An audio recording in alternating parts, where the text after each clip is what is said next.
A natural disaster turned people into zombies, and they didn't even have a choice in the matter.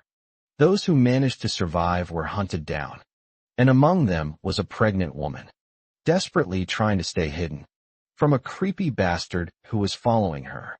That day luck seemed to be on her side. The monster's attention was drawn away by a couple in the hallway, but soon more mutated humans showed up. The guy's girlfriend was killed, and later, he became the dinner for one of those filthy creatures. It was a bloody mess, the entire place crawling with monsters. And in the middle of it all, that pregnant woman tried her best to hide. But she was already bitten, and her body was starting to mutate. Time was running out. She needed to give birth before she turned into one of them. She stuffed a piece of cloth in her mouth to keep quiet, and braced herself for the pain of childbirth. She could hear the screams of those around her. As everyone in the apartments was getting ripped apart, her mutation was getting worse. But she pushed hard, determined to survive and bring her baby into the world before it was too late. 7 years later, the place is still crawling with monsters. And in one of the apartments, we find a little girl trembling in the quiet corner. She hears the heavy footsteps of a monster approaching. Panicking, she presses her hand over her mouth, hoping not to make a sound. But it's no use because the monster finds her anyway. In a desperate attempt to escape, the girl tries to run, but she's caught. The creature opens its mouth wide, ready to take a bite out of her. But don't be too sad. This mutated monster isn't about to harm her. It's actually her mother. And they're just playing a twisted game of hide and seek. Yes, the mutated creature is the same pregnant woman from 7 years ago. And the little girl is Chuck Buck, her daughter. Despite everything, the monster mother is grateful to have been blessed with the title of mom. Later, Chuck Buck can be seen stubbornly insisting on going outside. But her mother refuses, which makes the girl very sad. She begins to cry, expressing her wish to go with her mom and find Gumball. You might be wondering what Gumball actually is, but you will know about it soon enough. The monster mother tells Chuck Buck to keep quiet, but the look on her daughter's face softens her heart. She gently tries to remind Chuck Buck that it's too dangerous outside, but she promises that she'll bring Gumball back and return as soon as possible. Later, the monster mother roams the streets, where monsters still roam freely.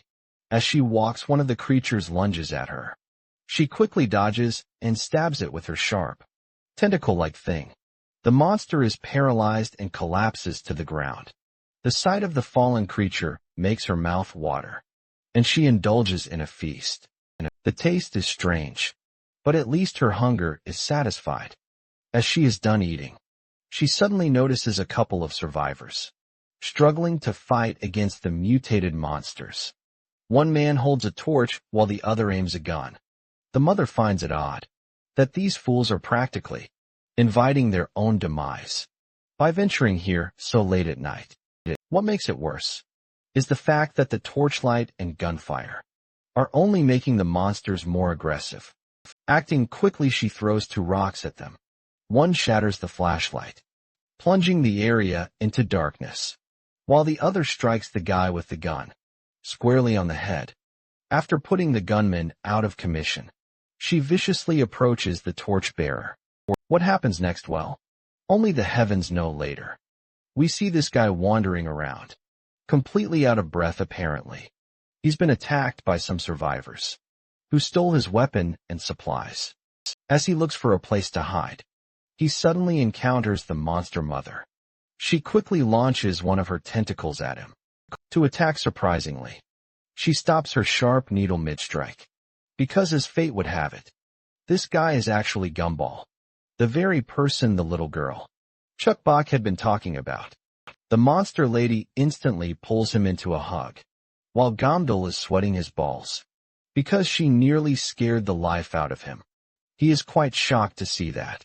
Not only did she come to find him, but she somehow retrieved his backpack from the robbers, as well as for the robber who took Gundal's bag. He now finds himself cornered by a horde of monsters. All he can do is cry out in terror, before meeting a gruesome end. As a delicious meal for the creatures, the scene then transitions to about 7 years earlier. We see a younger Gumball wandering around aimlessly, searching for something seemingly useful. And that is when he stumbles across a flashlight.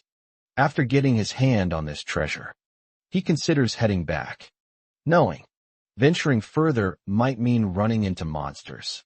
But curiosity wins, and he ventures deeper inside. As he walks through a desolate building, he notices noise coming from one of the rooms. Cautiously he approaches, with his gun raised and flashlight pointed ahead. What he finds is shocking. A limbless monster crawling on the floor. Gandalf has no clue what's going on. Maybe this monster was attacked by something. But either way, it's a red flag. He spins on his heels to leave. But just as he's about to go, he hears a voice coming from the same room. Down the corridor, he musters up the courage to investigate, even though he could have easily walked away and searched for somewhere else to hide. But he's intrigued by the sound, a faint noise that seems almost impossible to hear. In a place like this, what he sees is absolutely surprising. There's a string aimed at his throat, terrifying and surprising in itself. But what shocks him more is the sight of a bloodthirsty monster feeding a baby, which is far more startling than anything. He could have imagined this is how he met her. And now in the present, that same mother is taking down monsters like they're nothing. He's absolutely fascinated and honestly pretty glad to have such a strong and powerful woman as his wife. Suddenly, they reach a dead end of the building. The only way to escape the monsters pursuing them is to jump over. The guy pulls out his gun, confident he can take care of things. But just as they both prepare to face the horde of monsters ahead, someone suddenly yanks Gomdal from behind. The girl quickly grabs his hand and clutches an iron rod jutting out from the floor, refusing to let go of her husband. On the other hand, Gomdal feels as if his leg is being torn apart by the force of the monster, trying to push him down. The monster trying to snatch Gomdal is no ordinary creature. That disgusting bastard is absolutely eager for some fresh meat. Meanwhile, let's not forget about little Chuck Buck. She's just laying around in her home, scribbling down drawings of herself, her mother, and Gomdal. She can't wait for him to return, as she's dearly hoping to play with him. Back to Gombold. He's hanging in the balance between life and death. Monsters from above are trying to catch them alive, and those below are waiting for the couple to fall, so they can feast on some fresh meat. Even the powerful mother is struggling to maintain her grip. Her hands are trembling, and she knows that if she doesn't act soon, they're both going to die here. Finally, she makes a decision. She lets go of the iron rod. As the monster pulls them down, she quickly uses her tentacles to grab one of the other monsters from the building and slams it down onto the huge monster's head. The big monster is disoriented, giving the monster mother a perfect opening. She drills her sharp needle into the monster's tongue, which had been holding onto Gumball's feet. As the tongue finally lets go, the mother feels a wave of relief. Everything worked out perfectly. Now all they need to do is land properly, deal with the leftovers on the ground, and she can protect Gumball. But it looks like Gumball has some other plans. He grabs her closer tightly and lands right on the monster's filthy mug. Thankfully, the large bag Gumball was carrying softens their impact, making the fall less brutal. Gumball then quickly jumps off from the mouth of the monster and rolls over the ground in order to absorb the impact. Wasting no time, he regains his footing, grabs his wife, and starts running as fast as he can. The big monster, on the other hand, is absolutely enraged to see its snack escaping its grasp. As they run, the monster mother berates Gomdal for his reckless stunt. She points out that he got himself injured while jumping and running with her. Since he is Chuckbox's father, it would be a disaster for their family if he gets hurt. But Gomdal seems far more concerned about her. He apologizes, admitting that it's all his fault. They're in such a dangerous situation to begin with. The monster mother can't help but think, this guy is a total nutcase. He literally got himself injured protecting her. Yet he's still more worried about her well-being than his own. While she's busy berating Gundal about his safety, she is suddenly struck by a sharp fong that drills right through her belly. It's that same hungry monster, fighting back with a vengeance. This creepy sucker isn't about to let its delicious prey escape so easily. So, despite the large hole in her belly, the monster mother stubbornly claims it's just a scratch. But then another monster grabs her by the throat. Gomdal, desperate to help, starts rummaging through his giant bag. He's sure he has just the thing that could turn the tide in their favor. But he needs a moment to find it. While the monsters chase them down, the monster mother uses her tentacle-like appendages to pierce through the monsters following her, fending them off as best she can. After a frantic search, Gumball finally finds what he's looking for, a grenade. As soon as he throws them down toward the monsters, they explode with a massive bang, taking out several of the creatures in one go. The game is still on though.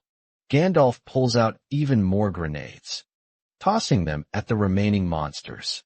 The critters chasing them are roasted and obliterated in fiery explosions. Although they've dealt with the regular-sized monsters, there's still this massive jackass who refuses to give up. They both take a moment to consider what their next move should be, and that is when the monster mother finally decides to do something daring. She grabs the grenade from her husband and leaps into the air. Just as the monster launches its fangs and tentacles at them, Gundal quickly drops to the ground, eyes wide open, watching in awe, as the monster mother pulls the pin from the grenade. With a powerful kick, she launches it right at the bastard's face. The giant monster opens its mouth, thinking it's about to devour fresh meat. But instead the grenade lands right inside. The explosion obliterates the monster's head in a split second. Afterwards, the monster mother flips the creature the middle finger as a sign of victory, while Gomdal watches with pride, glad to see his badass wife handle the situation like a pro with everything finally taken care of. They make their way to one of the nearby apartments. Once inside, the monster mother removes her clothes, and Gomdal notices with relief that her belly wound has already healed. She playfully reminds him that he should always be the careful one, as he's her family's protector. Now that everything's settled, they decide it's time to find their daughter, who must be waiting for them. When they reach the apartment, Gumball calls out to her, and little Chuck Bach rushes toward her daddy. They share a passionate and adorable hug, full of love and relief. Chuck Buck proudly shows her father the paintings she made, and Gomdal gives her a thumbs up, glad to see she finished them. As a reward, he pulls out a bar of chocolate and offers it to her, causing the little one to jump in happiness, thrilled by the sweet treat. The monster mother watches the scene before her, looking at her family with warm, loving eyes. No matter how difficult it is to survive in this world, whenever she sees her daughter smile, she feels re-energized in that moment. She knows that no matter what happens, she will protect her dear family at all costs. As the trio enjoys their happiness, there's someone standing just outside their apartment. From the stranger's expression, it's clear she can't stand seeing this little family so content. Meanwhile, inside, the family shares a dinner together, and both parents feel a deep sense of joy, watching their little daughter eat so happily. Chuck Buck then decides to share the food with her parents. First, she offers a bite to Gumball, serving it with her own hands. Then, it's time for her mother to have a spoonful of rice. But the mother hesitates. The little one insists her mother take a bite, but the lady hesitates. That's when Gomdal gently reminds their daughter that Mommy is already full. But Chuck Buck does not seem to think that way, especially since she hasn't seen her mother eat anything at all. Gomdal tries to argue, claiming that he's seen her eat plenty of times. At this, Chuck Buck becomes genuinely curious. She wants to know how her mother eats food, since she's never seen her do it before. The mother gently grabs Chuck Buck's hand and tries to reassure her, telling her that she doesn't need any food, so the little one should just enjoy eating it herself. The dejected girl just starts digging into her food. With a sad expression later, we see her holding a cookie, and with a joyful smile she tells her mother that this cookie is really delicious. She insists that her mother should try it, sharing her favorite snack with her. Chuck Buck keeps urging her mother to have a bite, which only makes the woman feel more anxious and unsure about how to turn down her daughter without hurting her feelings. Eventually, the mother gives in to the girl's persistent pleas. With trembling hands, she reluctantly reaches for the cookie, but just as she does, Chuck Buck quickly pulls the cookie back, because she also wants to eat some of the cookie as well. She tries to break the cookie in half, but ends up with 2 uneven pieces. Chuck Buck faces a great dilemma, whether to keep the larger piece of the cookie for herself or give it to her mother. Eventually she gives in to her urges and offers the smaller piece to her mother. But once again the mother hesitates. By the look on Chuck Buck's face, it's clear that the little girl really wants to eat the whole cookie herself, not wanting to force her mother to eat. Chuck Buck decides to just eat it all by herself. However, she quickly snaps out of her hungry thoughts when she remembers that she was supposed to make her mother eat the cookie. Gomdal also chimes in and happily asks for a bite. But Chuck Buck, too eager to enjoy the treat, ends up devouring the whole thing and decides to try again with another cookie. Later, Chuck Buck can be seen pestering her mother to eat random things all the time. At some point, the monster mother grows increasingly annoyed and snaps at her daughter with her usual sign language. She tells Chuck Buck to stop bothering her and asks if she enjoys teasing mommy so much. Due to her mother's outburst, Chuck Buck gets on the brink of tears, as she never intended to upset her mother. She tries to explain to her mother that she was just worried about her. She had never seen her mother eat anything, and she thought maybe her mother must be hungry. The monster mother, feeling the weight of her daughter's concern, gently places her finger on Chuck Buck's little palm, and finally decides it's time to tell her the full truth. She had been hiding the truth for so long, and now seeing how it upset her daughter, she realizes she can't keep the secret any longer. With a deep breath, the mother is about to tell Chuck Buck that she only craves flesh and meat, but as soon as she touches her daughter's palm, her monstrous urges flare up. A drop of blood from Chuck Buck's nose hangs out, and the mother's instincts scream to devour her child. No matter the cost, the scene shifts, and the only thing we hear is the slam of a door. Gandalf hears the door slam and rushes to check on the situation.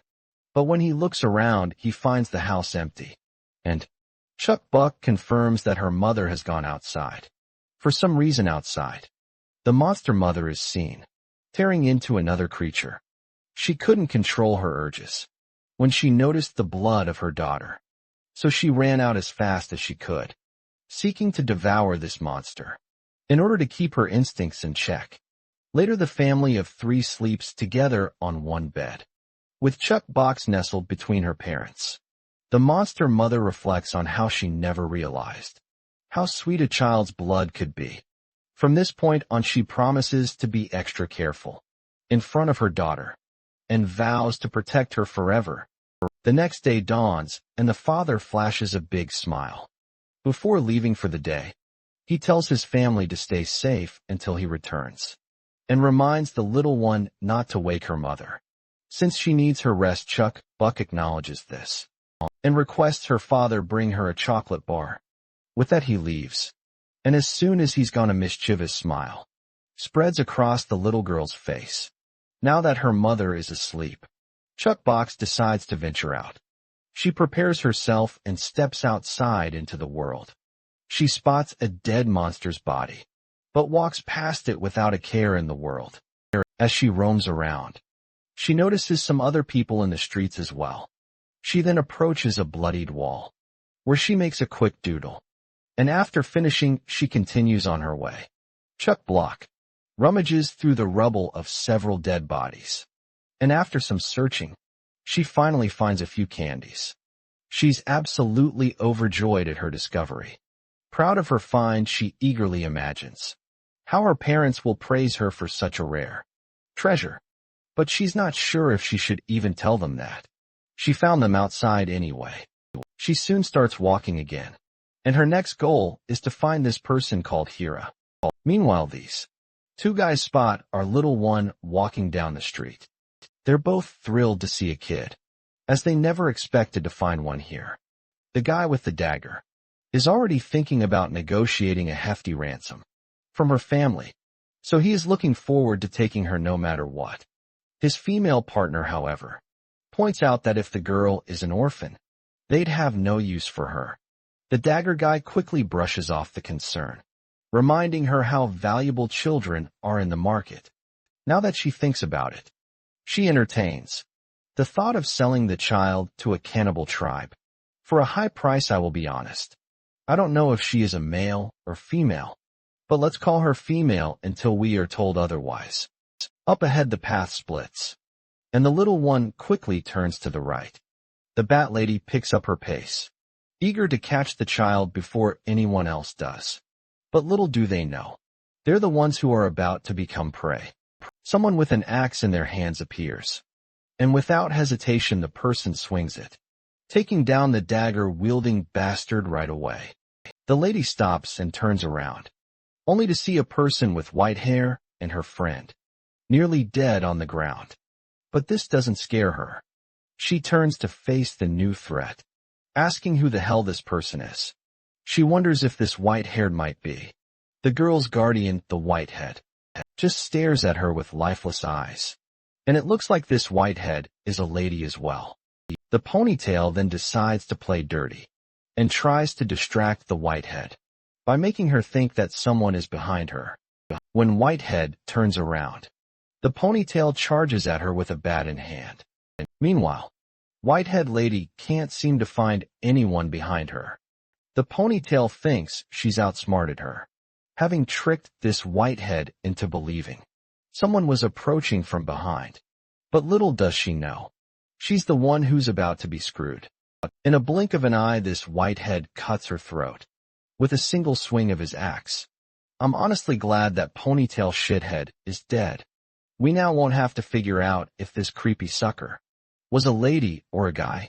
Meanwhile, Chuck Box stands quietly behind the wall, trembling as she hears footsteps approaching.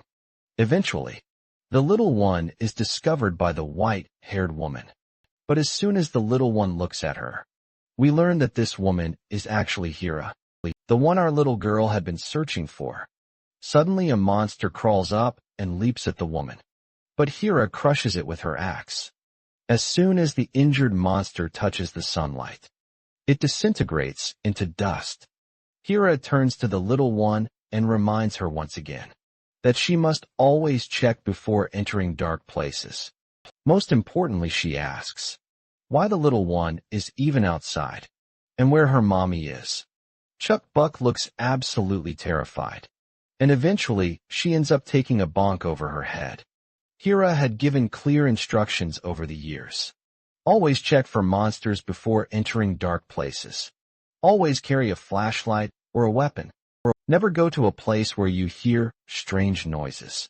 And never follow strangers other than mommy, daddy, and Hira herself. The most important rule: never go outside alone. Hira is frustrated that, despite drilling these rules into her for years, the little one still hasn't learned. She sternly tells her to never break these rules again. But Chuck Buck quickly protests, claiming she's old enough to go outside.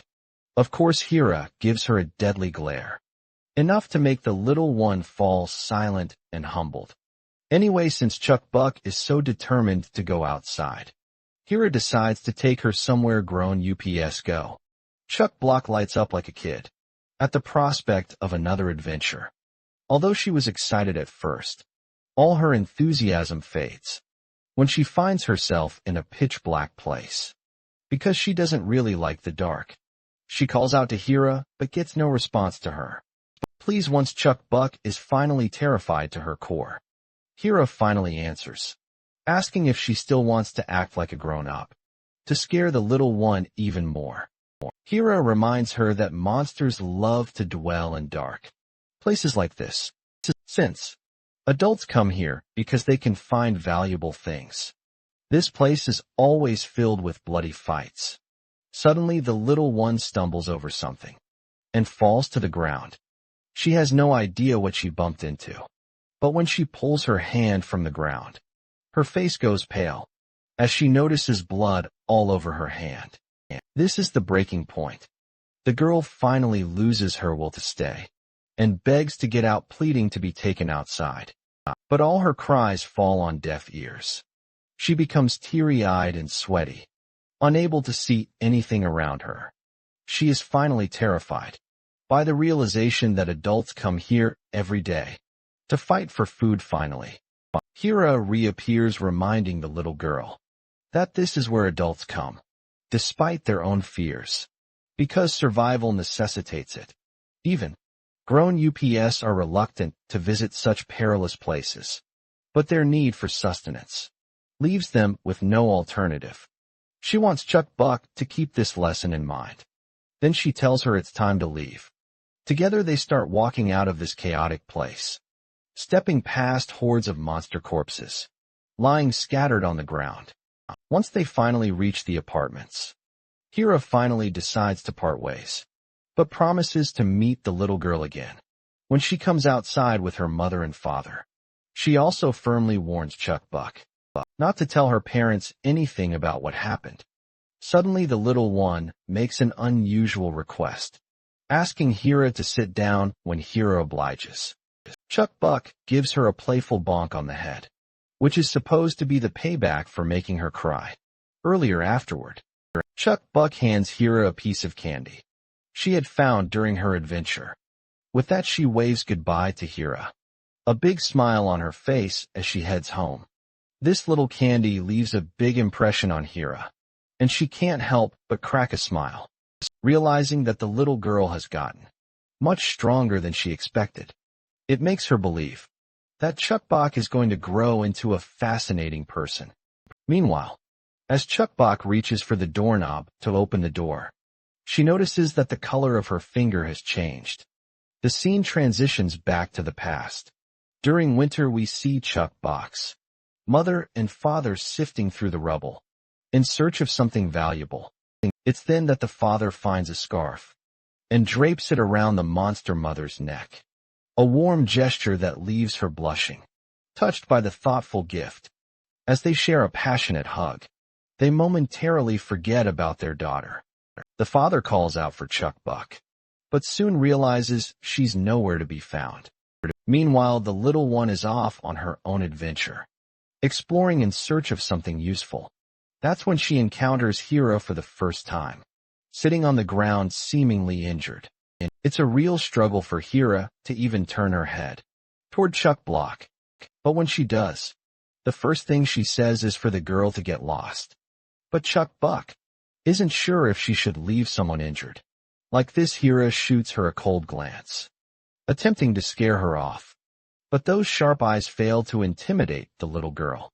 Instead, Chuck Buck curiously and adorably asks what get lost even means, since she doesn't understand the phrase.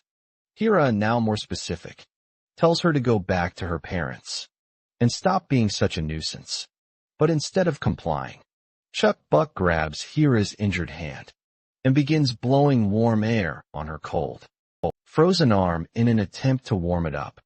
Hira quickly uses her other hand to yank the girl away, but she stops mid-motion when she notices how passionately Chuck Buck is trying to help her. Well, this is how they met each other in the past. Suddenly, the little one wakes up from the dream she just had, but after a moment she drifts back to sleep. Meanwhile, her parents are seen hiding from the monsters, frustrated that the dark clouds have caused the creatures to roam around. Even during the day, the mother tells her husband that there's nothing left here. And what's worse is that this was the last pharmacy in the area. Gandalf decides to take a rest. But the mother can't bring herself to rest for even a second until she's able to treat her daughter's finger. She's terrified that something might be seriously wrong with it. The big guy tries to reassure her, telling her not to be so hard on herself, and that there must be a way to fix it. But the mother blames herself, convinced it's her fault, that her daughter's finger ended up like this. Gumball looks concerned as he sees her blaming herself. And finally he reaches his breaking point. He sighs deeply and reminds her that their frantic search for medicine isn't getting them anywhere. They've searched several shops and pharmacies for days and found nothing. This only makes him believe they've been foolish from the start.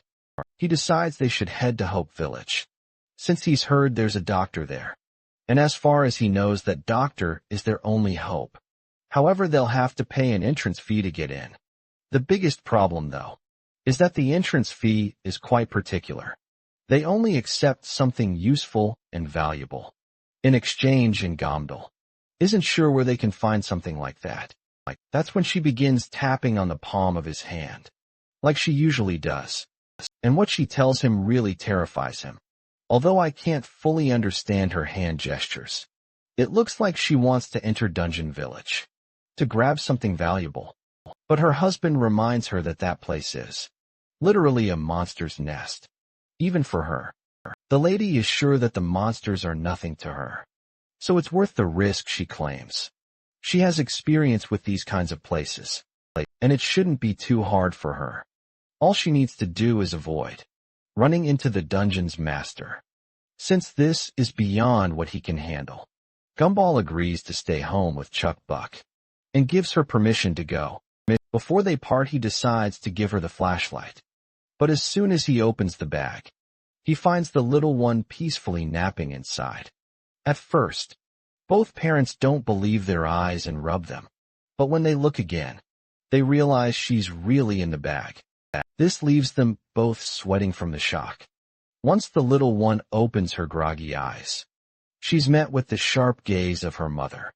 Chuck Buck goes blank when she realizes she's been caught, so she decides to act like a magician who just popped out of a bag. But her trick does not work, and she ends up getting a bonk on the head from her mom, and a lot of earful from her dad. Daddy's absolutely pissed, and this is probably the first time we've seen him so angry with the little one, but as surprising as it is, he's just acting as a translator for the angry mom. The mom further tells the big guy that for now, they should head back home as soon as possible, since there's no time to argue. As the mother begins her journey, Chuck Box starts pestering her, asking where she's going. She is sure her mother is heading somewhere dangerous because of her, so she doesn't want her to go, and begs her to just come back home with her. But the mother doesn't listen, and starts walking her own path, leaving the girl in the capable hands of her husband. Once the mother finally vanishes from sight, Chuck Bach is filled with regret, thinking that she's the reason her mom left. Gomdal tries to reassure her that she'll be back soon, and that they should head back home too. But suddenly the big guy's belly starts to hurt, and he decides it's time for a bathroom break. As he goes off to take a dump, he leaves his girl behind, telling her to stay there until he's done. Meanwhile, Chuck Bach's mind starts drifting to the worst possible thoughts. She remembers the terrifying experience she had in that dark place, and the thought that her mother might be heading there is just traumatizing to her. Meanwhile, the monster mother is also walking down to her next destination with a sad look on her face. She can't shake off the image of her girl's sad face when she tried to stop her. Now she's regretting leaving without properly reassuring her. She thinks it's her fault for not checking the bag before heading out on her adventure. As she's lost in her thoughts, the monsters around her start surrounding a cardboard box, and they can smell something delicious.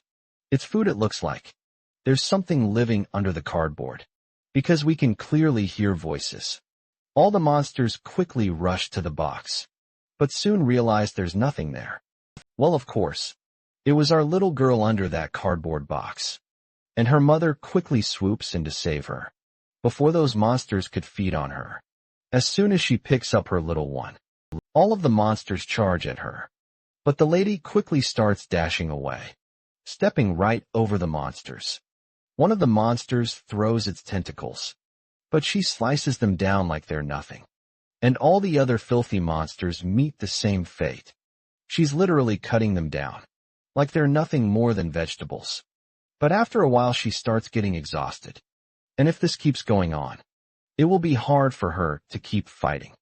The little one quickly sticks her finger out and points to the sky. When the mother looks up, she notices that the clouds have begun to disperse.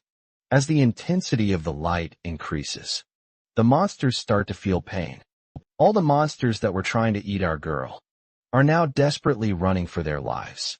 Looking for shade, the mother has no choice but to head straight into the dungeon, since the nearby buildings will be overrun by the panicking monsters trying to save themselves. Suddenly, a huge monster strikes the mother from behind, leaving the little one absolutely shocked.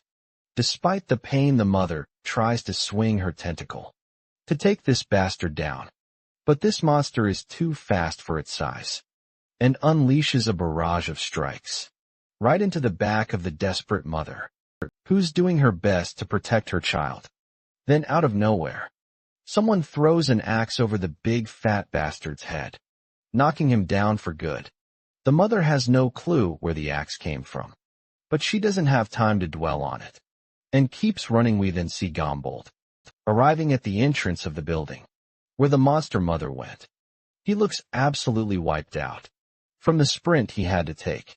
The building is overrun with monsters, and he can't go any further to search for his daughter. He blames himself, thinking it's all his fault for leaving her behind to take a bathroom break. Meanwhile, the person who threw the axe to save the monster mother is revealed. It's Hira. She walks up to Gumdal, and he's absolutely shocked. He has no clue who this stranger is. But before he can say anything, she lands a brutal whack on his face, knocking him down at the same time. The monster mother is scolding the little one for following her into danger. She's furious that Buck didn't stay with her father, like she was told, but then the little one gently places her tiny finger on her mother's palm and tells her she was scared. She didn't want her mother to get hurt. Chukbok explains that she knows how much her mother and father struggle to provide for her. They never let her see the pain they go through, but she knows it's there. She doesn't want her mother to feel pain anymore. Because of her instead, she wants to stay by her side and make her feel better. Whenever she gets hurt, the mother's heart sinks as she looks at her daughter, and she eventually sighs, giving her a gentle, heartfelt hug. On the other hand, the monsters are already swarming the area. So to hide Chukbok, the monster mother slips her under her shirt and starts walking through the mindless monsters. They just need to make it out of this building. And she tells Chukbok to hang tight, not wanting to bump into any of these monsters. But then one of the monsters gets way too close. So close that the monster mother starts to feel uncomfortable. She tries to stay calm and composed, knowing she mustn't react. If she does, it could provoke the monster, and Chukbok would be in great danger. She whispers to the little one to not react to anything. The monster mother starts to feel like the monster is trying to whisper to her, telling her that what she's doing is all a pointless effort. But when she turns around to look, there's no monster in sight. She has no idea how a monster could disappear so quickly, but she just keeps walking, knowing the exit is almost there. Then suddenly, a giant hand appears and tries to snatch her. She quickly jumps away, and the giant hand ends up grabbing a bunch of other monsters along with it. At first, she's disoriented, not knowing what happened. But when she notices this giant hand, she realizes it's the master of the dungeon. This monster isn't even concerned with the other monsters. It's just grabbing anything it can get its hands on. The hand swings again, grabbing another batch of monsters. And unfortunately, that includes our monster mother. Luckily, it's only the mother who gets caught, because Chuck Buck had already fallen to the ground. But when Chuck Buck sees her mother get caught, she bursts into tears. However, her mother tells her to run away. Surprisingly, Chuck Buck listens and starts running in the opposite direction, instead of stubbornly staying where she was.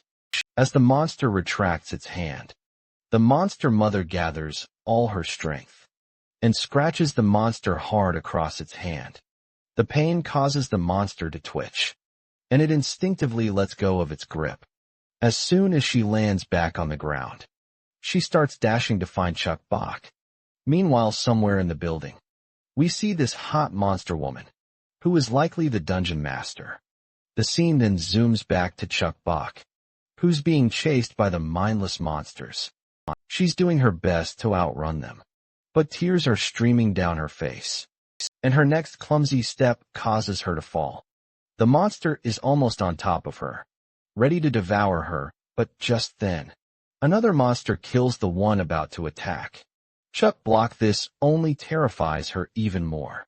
The other monsters stand on the sidelines, paralyzed with fear, while the dominant monster looks forward to claiming its prize. As soon as the monster touches Chuck Block, all her fear causes her to go completely bonkers, and she literally pees herself out of fear, all while calling for her mommy. But this bastard of a monster just grabs her and starts taking her toward its mouth. Suddenly, the monster's nose picks up a strange scent, and it quickly goes into panic mode. Not only it, but all the other monsters start sweating, and panic sets in. They begin running in the opposite direction, as if their life is in danger. At first, Chuck Block doesn't understand what's happening, but then her nose also picks up a funky smell. Before she can react, she's hit by a blow from a monster behind her, and her candies fall to the ground. Out pops this mutated brat, who literally punches her from several feet away. With his bare hand, the poor girl quickly extends her hand to grab the candies, but the monster snatches them off the ground first. This brat's only goal is to play with her. Chuck Buck begs him to give the candy back, explaining it's for her mom and dad. The mutated brat sniffs the candies, and without a second thought, pops one of them into his mouth. The sight leaves Chuck Buck utterly devastated. Those were gifts for her parents. Gifts she found after so much effort. But this brat just gobbled it up. Angry, Chuck Buck quickly punches the brat hard in the face, causing the candy to pop out of his mouth. She starts pinching his face out of frustration, clearly disregarding the fact that this little sucker is a literal monster she is dealing with. The brat, in response, starts pinching her face too, and they both get caught up in this childish quarrel. As they go back and forth, it starts to look more like two kids playing around. Eventually, the brat finally gives up, after getting beaten up by our girl, and runs away crying. The lady, on the other hand, is just glad to have her candies back. The other monsters watching the fight are absolutely in awe. They're literally sweating bullets, shocked that she defeated that brat like it was nothing. They're stumbling in front of her, and as soon as she sneezes, they scatter off in fear. Chuck Buck has no clue why they're running, but as she thinks about it, she remembers that bad smell. She wonders if it's because of the stinky, gross smell she got from the brat, which probably made all the monsters run away. This realization boosts her confidence. Now she feels like there's literally nothing to fear. With that confidence, she starts running forward to find her mommy. But suddenly, her dash is stopped when someone grabs her from behind. Bok Chuck hears two monsters talking to each other. Based on Bok Chuck's smell, they mistake her for the dungeon master's child. And what freaks them out more is the fact that she's human. They quickly realize that she must have had close contact with the dungeon master's child. She's soft and squishy, so they decide to take her with them. By the way, this monster lady's name is Dion. As they pinch the girl's cheeks, she trembles and says she wants to go to her mommy, asking them to help her find her. Dion pretends to be concerned when she hears this, but then she creeps up with a twisted smile, saying she'll be her mommy now. They tease the little girl a bit, and then Dion's companion asks if they should hand her over to their father, but Dion insists on keeping the girl for herself. However, the hooded monster reminds her that they're here to help their father capture the dungeon master and eat him, so they should give this little girl to their father as a nutritious snack, but Dion reminds him that she's the one who found this little one, so she at least deserves one of her arms. This leaves Chuck Bach absolutely terrified, while the hooded monster starts drooling at the thought of taking a bite out of her. Chuck Buck trembles in fear, and right now all she wants is to find her mommy. But then she decides to do something. In order to get herself out of this situation, she quickly spins around and starts calling out for her mommy. When the other monsters turn to look in the direction, Chuck Buck is shouting our little lady takes her chance and bolts out of there as fast as she can. The monsters just laugh, thinking it's cute how she looks, running away with her tiny legs. But they quickly start following her, with vicious plans in mind. Just as they're chasing her, they encounter a horde of scared monsters, and Chuck Bach takes advantage of the situation by running into the crowd to hide. The hooded monster slashes down all the other monsters in his path, but at the very least they have slowed down a little, giving Chuck Buck even more time to run. Diane launches one of her tentacle-like appendages, and she also starts taking down monsters as well. All the while, Chuck Buck just dashes down and fades into the darkness. She stops and hides behind a pillar to save herself. But one of those filthy bastards quickly catch up to her. They promise to become her family and tell her to come to them. But the little one is just so scared at this point. She might faint. It looks like her fear has started to cause her finger to mutate on its own. When she swings her hand, the impact of her finger literally cuts the hooded bastard's hand. At first, the hooded bastard feels the pain, but it quickly intensifies, and slowly his entire hand starts to ache like hell. He spends his final moments writhing in agonizing pain, feeling like it's burning. Meanwhile, Chuck Buck has no idea what in the world is going on. She just stares at her hand. Meanwhile, Dion can be seen chomping through other monsters. She has no idea where her hooded friend has gone, and the thought of him eating that girl on his own is making her furious. She wants to be the one to take a bite of that soft skin, especially since she's never experienced anything so tender before. The idea of devouring a child is both thrilling and maddening to her.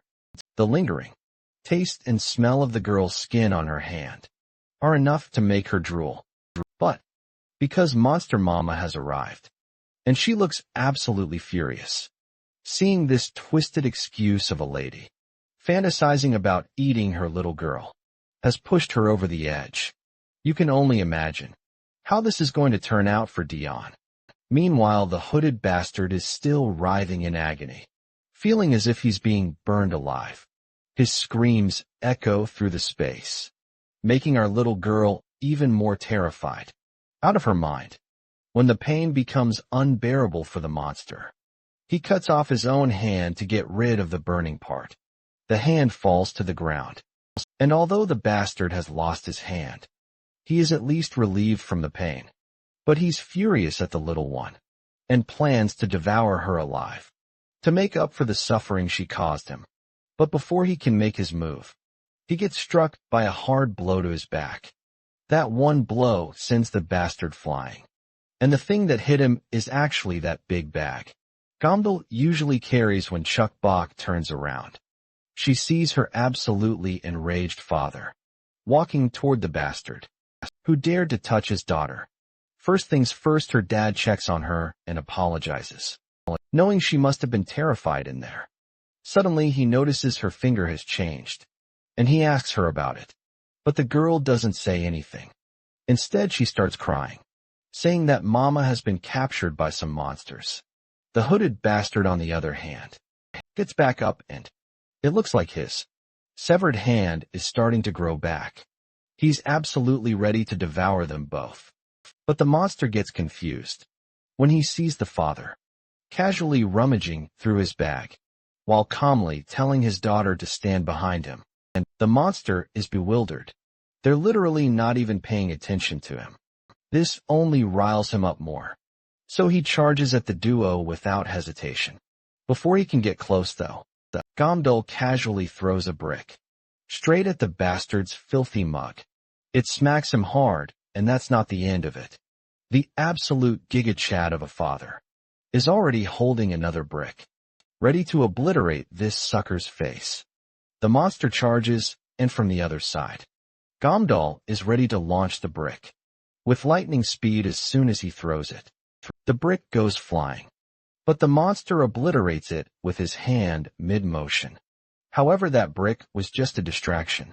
Dozens of other bricks are almost upon him, and he barely has time to deflect them.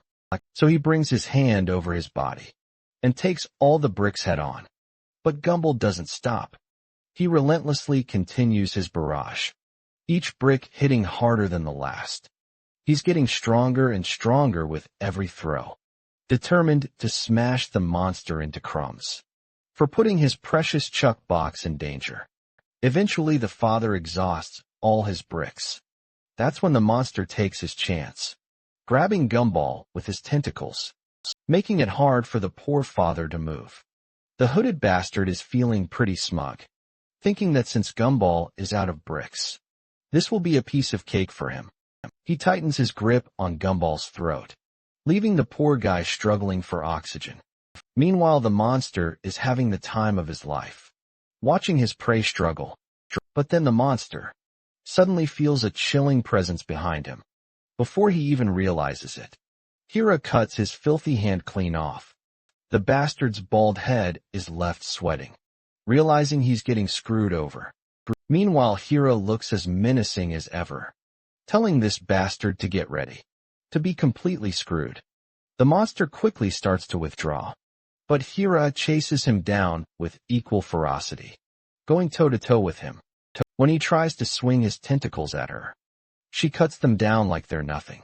The father watches in awe, amazed that she cornered this monster with just an axe. Not only that, he's seen her slaughter countless monsters on the way here, and it makes him question how she still has the strength to do all this. She doesn't seem like a woman. She's literally a monster, a powerhouse while the hooded monster is fighting. His mind drifts back to a moment when he was with Dion.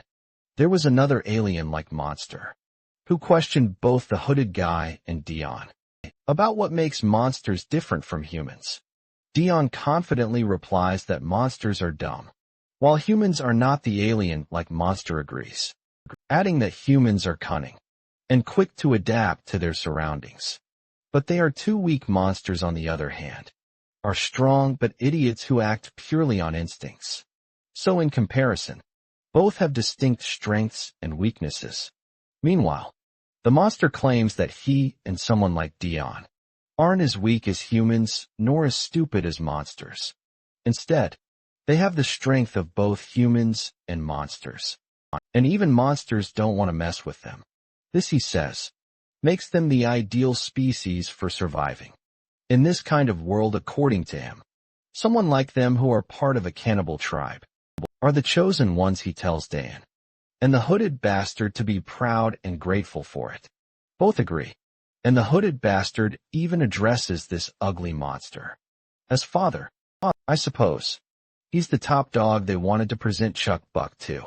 With that, the father orders both of them to take down the child of the dungeon master while he himself goes after the dungeon master. In the present, as the fight rages on, Gundal notices the hooded bastard about to make a sneaky move, so he quickly updates Hira. The lady, relying on her sharp instincts, ducks down to avoid the attack, then follows up with a deep cut into the bastard's belly, forcing him to stagger backward. But even after taking all that beating, the monster is sure that she can't defeat him. Just as his father said, he claims that he is the chosen one, and she can do nothing to stop him. As he heals himself, he makes it clear that everyone is going to die here. With that, he charges back at her. But Hira stands her ground, not moving.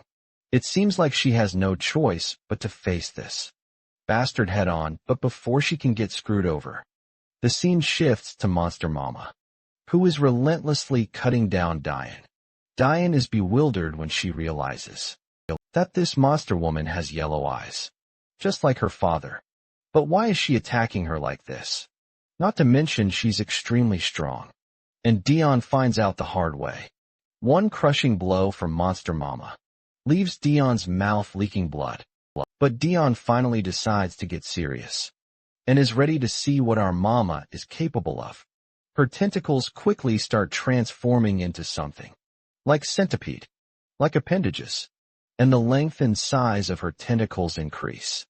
As well, she throws her tentacles right at Mama. But Monster Mama isn't a slouch either. She gathers all the energy in her hands and slices through all of the tentacles, heading her way at this point. We can clearly see that Dion is struggling to get toe-to-toe with her. Meanwhile, it looks like Mama's power has been cranked up to another level. No matter how many times Diane tries to strike with her tentacles, Mama just dodges them left and right, which only serves to annoy Diane. The back and forth continues, with Mama slowly overpowering Dion. At one point in the battle, Mama finally gets close to Dion, and her sharp tentacle is only a few inches away from piercing Dion's face. But since Dion can't dodge the upcoming attack, she puts her hand in front of her, at least saving her face from getting screwed over. That back and forth has really taken a heavy toll on Dion, and she can barely stand. Meanwhile, Mama just stands there cool as a cucumber. What's even more troublesome for Dion is that the injury Mama just inflicted is not healing, and she can't even feel it. At first she didn't realize it, but it looks like all of her injuries from this battle aren't healing either. This makes her think that maybe Mama is using poison.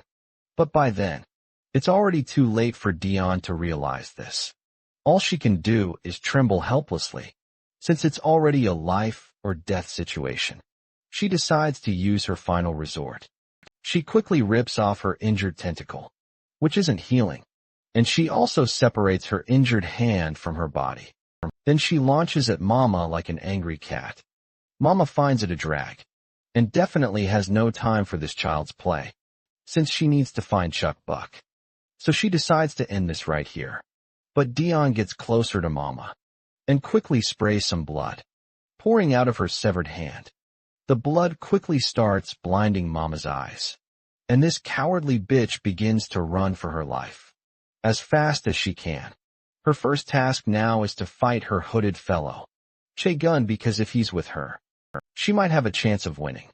But the said Che Gun is also getting his ass kicked by Hira, and by now he's lost all of his limbs. He's in no position to do anything to defeat his enemy. Meanwhile, Dion is running full speed, calling out to Che Gun, but it's clear that Mama is not going to let this bitch off the hook that easily, and she's definitely not backing down until she gets her daughter back, who she believes is kidnapped by these suckers. The scene switches back to the exhausted Che Gun. Although his entire body is bruised, his ego is even more bruised, because he can barely stomach the fact that he's getting his ass handed to him by this human, whom he considers nothing more than a weakling. Hiro points out the confusion etched across the bastard's face, and she's sure he's wondering how a human, far weaker than a monster, could be stronger than him. But she lets him know the hard truth, that she's not weaker than him. With that, she slams the bastard's head, leaving a gruesome, splattering noise that echoes throughout the place. As surprising as it is, the splattering noise wasn't because of Hira's head smash. It was actually the sound of the monster piercing his own chest with his own hand. He believes that dying by his own hands is a much more honorable death than dying at the hands of this bastard. Of a lady he's confident his father will never let her live after this. With that, He loses his life on the spot right at that moment. Dion walks into the scene, only to be devastated when she sees that Gun is done for. But before she can even process the loss, she's whipped across her back by none other than Mama. That one brutal blow was enough to take her down for the count. Buck perks up in happiness when she notices her mother. Even the husband looks relieved, but their faces both fall when they see Hira, charging at Mama at full speed. Monster Mama, equally confused, has no idea who this woman is, but she quickly takes her stance, ready to deal with the immediate threat, before things can spiral into a full-on bloodbath. Gombold quickly grabs Hira by both her hands. He firmly tells her not to even dream about touching his wife, while Hira tries to break free from the big guy's grip. Mama is quite surprised to see her husband here. She feels annoyed as well as passionate, as she asks him why he came, even though he was told to wait outside. But the big guy makes it clear that, when his family is in danger, he just can't sit around twiddling his thumbs. While the big guy struggles to keep Hira in check, Bok runs toward her mother. With her tiny feet, she reminds her mother that she tried her best to run away from the monster, just like she had told her. Seeing her child like that brings tears to Monster Mama's eyes, and they quickly share a passionate hug, which literally lights up the entire scene with wholesomeness. Even the big man can't keep his emotions hidden, and nearly gets on the brink of tears, which leaves Hira a little creeped out. While the hugs are being exchanged, Hira notices Bok's mutated finger, which literally pisses her off beyond belief. She goes into a full-blown tirade, berating the parents for not taking care of their child. She believes that their carelessness has resulted in something truly terrible. Not only that, they didn't even notice a change in their daughter, which just pisses her off even more. Just as she's saying all these harsh things, to Monster Mama, Gumdell chimes in. Because he can't stand anyone shit-talking to his wife, he lets Hira know that it was all his fault from the beginning, so she shouldn't be taking it out on his wife. But Mama quickly silences her husband. Once again, she uses him as her translator and conveys her utmost gratitude to Hira. For saving her life, she further admits that everything that happened to her daughter is her fault. After they collect supplies here, they will head to Hope Village for her treatment. She also promises Hira a well-deserved reward for the kindness she's shown in the future. Finally, she asks Hira's name. Hira responds right away, and further claims that she's a friend of Buck. Of course, a creepy silence fell over both parents, because this lady seems way too old to be a friend of their daughter. And Mama quickly turns to the little girl and asks her if this is true, to which the little one eagerly responds positively. The big guy is quite bewildered to hear this, and questions the little one about how she could keep something like this a secret. The girl quickly apologizes, explaining that Hira had told her not to tell anyone, but she vouches for Hira, insisting she's not a bad person and is, in fact, really nice to her. Her parents cut her off, and before they can start scolding the daughter for all the shit she had been pulling up secretly, Hiram steps in and silences them. She admits it's her fault, since she was the one who asked Buck to keep it a secret. But since nothing bad had happened to Buck, there is nothing to worry about regardless. She gets back to the business at hand and advises them to focus on finding supplies, instead of wasting time with this chit-chat. With that, she begins to walk out, and the little girl quickly follows her from behind. Mama reflects silently on the fact that it was Hira who saved her from danger by taking down that monster back then. Once again, she turns to her husband and, as usual, uses him as her translator. And she stops Hira to ask a question. It's actually a question about her identity. Who exactly is Hira? Hira doesn't respond immediately. When she does, she simply says she's just Buck's friend. Nothing more. Without giving them time to linger on the matter, she tells them to get moving. because there's no time to waste. As they walk away, we catch a glimpse of Dion, and it looks like she is still alive. Anyhow, our party makes their way forward, cutting down zombies left and right. Eventually, they reach a warehouse that's apparently full of supplies. Chuck Buck and her father eagerly open one of the boxes, and their eyes light up when they see what's inside. It's actually a stash of snacks, enough to make anyone's day. The father quickly throws all of the delicious snacks into his backpack, confident that this haul will be enough to pay for Chuck Buck's treatment. Meanwhile, Monster Mama stands silently in the background. Her mind is still fixated on Hira's identity. Mama knows that Hira is not a regular person, given how good she is at battling. Mama can't deny the fact that Chuck Buck is still alive because of her, yet there's something else. Something strange and uncanny about Hira that Mama can't quite figure out. The way Hira carries herself, the way she fights, even her calm demeanor. It all feels suspicious. But no matter how hard she tries, Mama just can't put her finger on it. Anyway, after picking up a bunch of supplies, they continue their journey. Chuck Buck is enjoying a piggyback ride on her father's back. Suddenly, Monster Mama senses something unusual deeper in the tunnel and slams on the brakes immediately. Out of nowhere, two giant hands emerge, forcing everyone to start running in the opposite direction. But whatever that thing is, it's incredibly fast, and they can't outrun it. To make matters worse, a group of monsters stands right in front of the hallway, blocking their way. However, luck is on their side, because these monsters are just as terrified of what's chasing them as the group is. So they turn tail and begin running for their lives. As they sprint down the tunnel, they spot a fork ahead, but they're not sure which direction to take. Just then, the massive hand zips past the big guy's right shoulder, and it quickly blocks off the path to the right.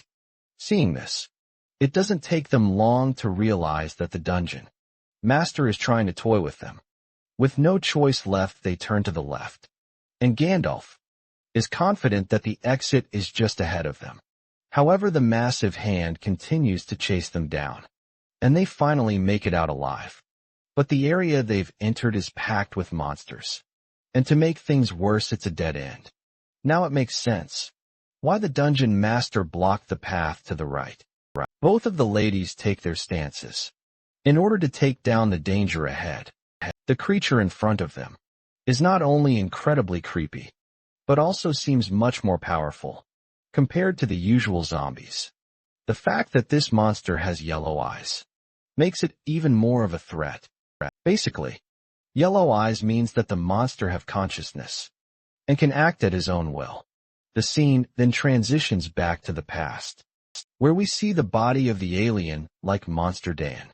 Called Father, it seems that he has finally taken over the body of the dungeon master.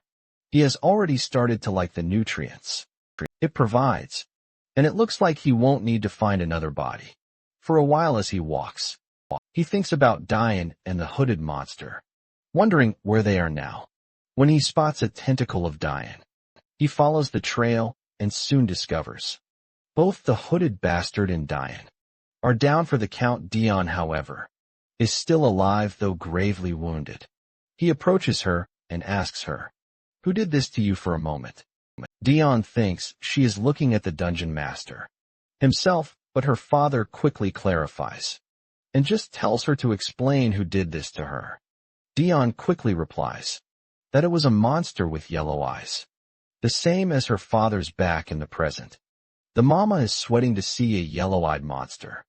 Seeing her intense reaction, Gumdell asks if she knows this monster, to which she replies with a no. As far as Mama remembers, she's sure this monster couldn't speak before, but the only thing that has changed about it is the eye embedded in its chest. The monster, on the other hand, quickly grows disgusting giant limbs beneath its feet. Although Mama doesn't know anything about this monster, this yellow-eyed bastard seems to know about her, and he wants her to return the body she stole from him. Hearing this, Gombold asks his wife if she took anything from the monster, Of course Mama has no clue what the hell this piece of crap is talking about. The monster, however, isn't surprised that Mama doesn't recognize him in this new form. But it doesn't really matter if she remembers or not, because he plans to kill her and take the body back. Right then Hira steps forward and tells the big guy to just keep Chuckbox safe. She further tells him not to interfere, as she'll handle this no matter what. But before Hira can step forward any further, Mama stops her, saying she plans to take on this monster. She's not sure if she can kill it, but at least she can try to stop it. To do that, she'll have to go through extreme pain while using her trump card, but she has no choice with that. She starts to grow her fangs, and they begin to turn red. Not only that, but she also grows another sharp needle out of her tentacle, which is also completely red after all that pushing. She's utterly exhausted, but she's sure she has to hold it in. Gumball's jaw drops when he sees her using her trump card in a fight. Seems like this is serious shit. If even her husband is freaking out anyhow. Mama then quickly launches herself full throttle to stop the monster. Meanwhile, more and more monsters soon start to swarm the place. So Hira decides to take these critters, while Mama is busy dealing with the big boss. That one-eyed bastard is just fascinated by the red needles Mama has. And that's one of the reasons he wanted to take her body. He quickly unclenches his giant hands. But Mama doesn't hesitate, and just cuts through them like they're nothing. The yellow-eyed bastard's eyes turn black as he gets angrier, seeing that he's gone through so much to get this body. But she destroyed his hands like they were nothing. Now he's unable to use them, since both of his hands have become necrotized. Mama continues her dash toward the ugly one-eyed bastard, and just before she can land a hit, the monster uses its tongue to grab her by the feet, causing her to freeze just inches away from her target. It turns out, this one-eyed bastard intentionally let Mama get close, so he is feeling quite thrilled that Mama fell for his farce. Mama quickly tries to retaliate with her own tentacle, but the bastard hoists her further up in the air, and then throws her crashing to the ground. The crash is brutal, and the sight leaves poor Chuck Bach in utter panic. The monster, on the other hand, keeps pounding the hell out of her. At one point it gets too much for Chuck Bach to watch, so she dashes full throttle to save her mother. The yellow light in Mama's eyes quickly fades with the brutal impact, and she drifts into unconsciousness. There she finds herself just running with no direction. The tentacles on her back suddenly grow, and she sweats as she feels this strange sensation in her bones. She tries her best to get rid of it, but fails miserably. However, she eventually succeeds in removing the tentacles from her back, but her fear only grows when she notices this parasite she just separated is now walking toward her and quickly lunges at her. She braces herself for the worst, but she soon snaps out of the nightmare when she hears her little one calling to her, and the yellow light in her eyes comes back. Chuck Buck is literally standing in the middle, between her mother and the monster, with her mutated finger pointed at the monster. She starts to berate this piece of shit.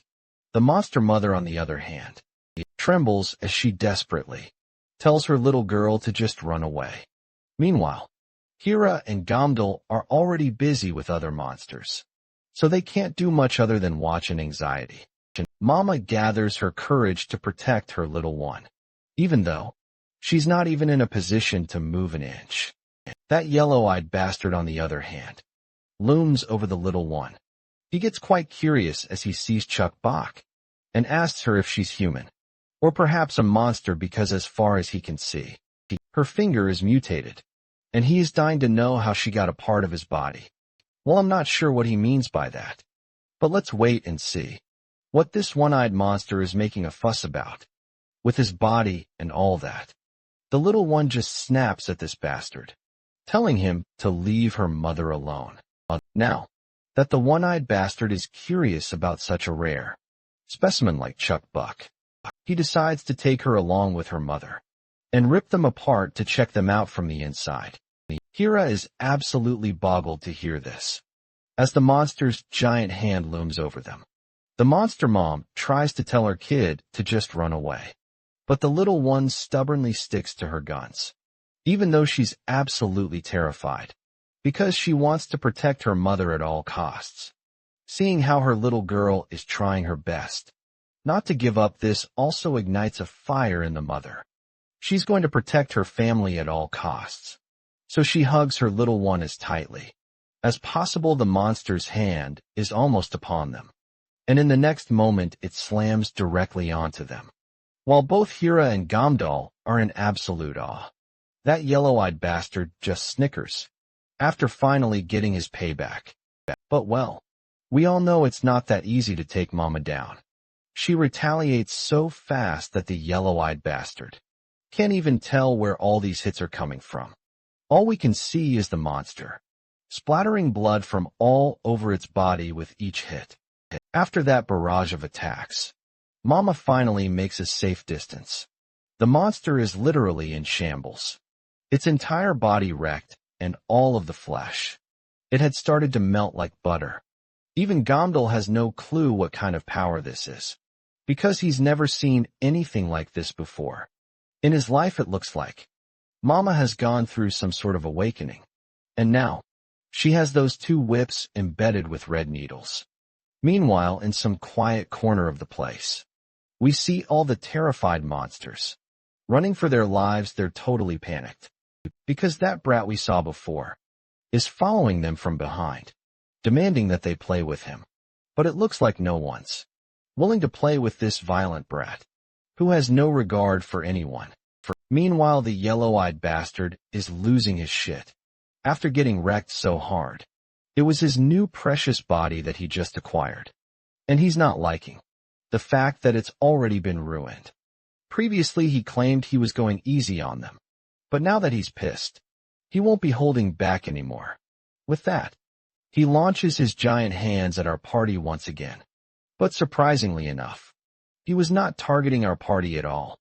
The hands just grab a bunch of nearby monsters and start gobbling them up, like they're the most delicious food ever. None of them have any clue what's happening, or what this monster is trying to achieve by doing this. But when we look at the monster, it looks like he's gotten even stronger and regenerated his body after gobbling up all the nearby monsters. Now he's grown humongous in size. Gamdal is just left sweating all over his body when he sees this giant monster in front of him. Mama quickly tells Gamdal to grab the girl, as she plans to take on this monster. But Gundal doesn't seem to vibe with her idea. He's more thinking about running out of here alive. But Mama quickly puts reassuring hands over him in order to calm him down. But the big guy feels really pathetic about himself. To think that he's such a weak husband just pisses him off. But he promises to protect Chuck Buck with his life. Before she heads off, the big guy and the little one both cheer her on to just kick the monster's butt. Mama flashes a smile and walks toward the monster, who instantly tries to crush her under its giant hand. The monster finds it ridiculous that Mama is trying to protect these pathetic humans she calls family. He reminds her that he also has a family, where his kids follow all of his commands, as an act of repayment for all the trouble he went through to raise them. This, he believes, is what a true family is all about. But Mama isn't backing down. She quickly appears right behind the one-eyed bastard and lets him know that this isn't what family is supposed to be like. To her, it sounds like he's just been treating them like his personal slaves. Without wasting a second, she unleashes her red needles at the bastard. But the yellow-eyed monster conjures a shield of flesh, just in time to block the direct hit. The needle burns away the flesh on impact, but it doesn't quite get through.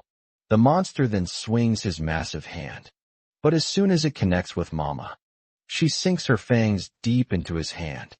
The flesh around her bite quickly starts to burn away, and she continues to pierce the monster's hand wherever she can. At one point, the monster grabs her foot with his fleshy hand and clenches it into a fist, trying to make her immobile. The monster is furious to see that she has ruined his one arm. So he decides to make her pay. He tightens his grip, determined to crush her bones and organs. As the pressure intensifies, the pain becomes unbearable for poor Mama, and she can feel herself losing consciousness. Suddenly, the monster tumbles to its knees and thankfully, it loses its grip on Mama. Turns out his leg has been cleanly cut off, and the one responsible for the deed is none other than Hira. She quickly tells Mama to run, while she buys them some time. But we all know that's not going to happen. Mama gets back up and launches herself at the monster, and Hira follows suit, both of them attacking with precision and skill. Gamble is in total awe watching these two equally skilled fighters take on the monster with such finesse. At this point, he has no doubt that victory is in the bag. But just when things couldn't get any stranger, a familiar voice of that annoying kid, who just wants to play echoes in the background. This leaves Chuckbox shocked, because this is the same, unmistakable voice of that brat who took her candies. Meanwhile, Mama is giving it her all, in the fight to protect her daughter. Hira, on the other hand, is torn between whether she should keep fighting, or take Chuck back and get out of there. She knows that abandoning the two might lead to their deaths, but it could also give her a chance to protect Chuck. But despite her internal conflict, Hira is absolutely determined to take down that piece of trash. And Mama shares the same thought about this bastard. Both of them are thinking the same thing. They're going to shred this monster to pieces and get everyone out of here together. But the monster begins to transform into its absolute form, growing even bigger and more jacked. After this transformation, the yellow-eyed bastard is convinced that they're all about to meet a meaningless death at his hands, and he's absolutely certain of it. Now let's focus on that brat for a moment. He's equally surprised to see Chuck Buck there. Gumball picks up on a strange smell coming from the monster, while Chuck Buck reminds her father that the monster can stretch out its arms and hit her with them. Gumball looks a bit unsettled, noticing how furious this little brat is. And why wouldn't he be angry? After all, he was just beaten up by our girl not long ago. Like some helpless kid, our little girl, just as annoyed and unpleased to see him, sticks her tongue out to tease the brat. This sends the brat into a rage, and he starts running toward her. But Gombold quickly scoops up his daughter and tries to shoo the kid away. To his surprise, the brat stops in his tracks, and he even starts to stagger back. Gumball is taken aback to see such a sight, to think that this monster is actually staggering backward from just a simple gesture of his leg. It makes him wonder if this brat is actually weak after all, but something doesn't add up. If the brat were weak, he would have just run away like the others. So Gundao can't figure out why this kid even came here. Suddenly the brat's eyes land on the commotion nearby, and he is left in awe when he sees his mother. As we already know, he's the child of the dungeon master. Even Gomdal can sense the shift in the brat's mood. Something has changed, and it's not looking good. Meanwhile, in the thick of the battle, as the dust begins to settle, it becomes clear that Hira has lost miserably. She's down, unable to continue, and Mama is barely holding on, having pushed herself to the brink. The one-eyed bastard grabs Mama. He sneers at her, letting her know that no matter what sacrifices she's made for her family, or how much hidden power she might have, none of it matters. He will make sure she feels the depths of despair. Before the end, he quickly opens his filthy mouth, ready to chomp down on Mama. But before he can, everyone's attention is drawn to Gumball, who's hoisting the brat up in his hand. With his volume cranked up to high, Gombold threatens the monster, declaring that if he doesn't let go of his wife, the kid will be in danger. The yellow-eyed monster recalls this monster as the dungeon master's child, but can't understand what Gumball is trying to accomplish. With this move, Gumball makes his intentions explicit, his voice firm, as he declares that he's holding the kid hostage. If the creepy bastard wants his son to survive, he better release his wife now. But the monster scoffs, dismissing Gondal's threat as futile. After all, he isn't the dungeon master, so why would he care about that brat? But this is where the one-eyed bastard proves to be wrong. Suddenly his finger moves on its own. As the brat continues to scream, the dungeon master begins to take control of her own body, and the one-eyed monster can feel himself losing control over her. The brat and the dungeon master lock eyes, and in that moment, both of their minds flash back to the past. The mother remembers all the love she had given to her child. The memories overwhelm her, and tears begin to spill from her eyes. This is something this yellow-eyed bastard finds unfathomable. How could he lose control of this body just because of this trivial emotion?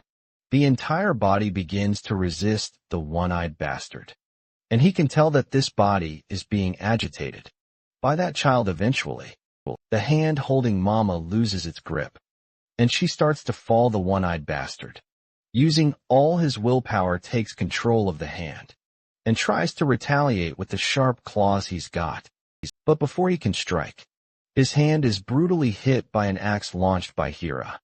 This gives Mama enough time to retaliate, and she delivers a brutal cut across the bastard's body, which is just enough to render this body useless. Gondal is fascinated to see his wife finally pulling off the impossible, and Hera is equally amazed. All the while, our little one is having the time of her life, watching her mother win against the monster. But Mama knows this isn't the end. She decides to strike again, and this time her target is this yellow-eyed parasite. However, the parasite quickly retaliates and delivers a nasty cut right into Mama's hand. But that's not enough to stop Mama. She retaliates once again, her poisonous claws aimed at finishing off the bastard. Just as her claws are about to strike, out pops De Jong, who quickly guards her father just in time. Mama, caught completely off guard, hadn't expected this bitch to still be alive. But before she can react, a searing pain courses through her tentacles. It's clear that she's overexerted herself. The strain becomes too much, and she begins to collapse helplessly, just when victory was within her grasp. She was so close to taking down her enemy, but she falters at the very end. As she falls, the lifeless body of the dungeon master also begins to topple, especially since there is no host to keep it standing. Both bodies hit the ground simultaneously. Later, as the dust settles, Gondal and his daughter make their way to find Mama.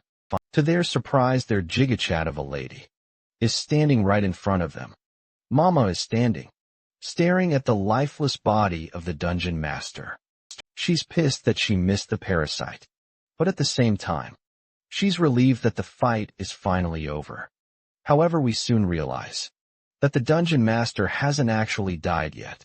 It's still alive, though clearly exhausted. Seeing this, Mama decides to take the opportunity to get rid of the dungeon master for good, and it will make it easier to get the required supplies. From this place, she inches her menacing claws closer to render the dungeon master's body useless. But just as she's about to strike, she's stopped by the dungeon master's brat, who's in tears seeing his mom lying helpless and almost lifeless on the ground. The mother and child are trying desperately to communicate with each other, their voices filled with pain and love. All the while, everyone else watches this heart-wrenching scene of a mother and child reconnecting.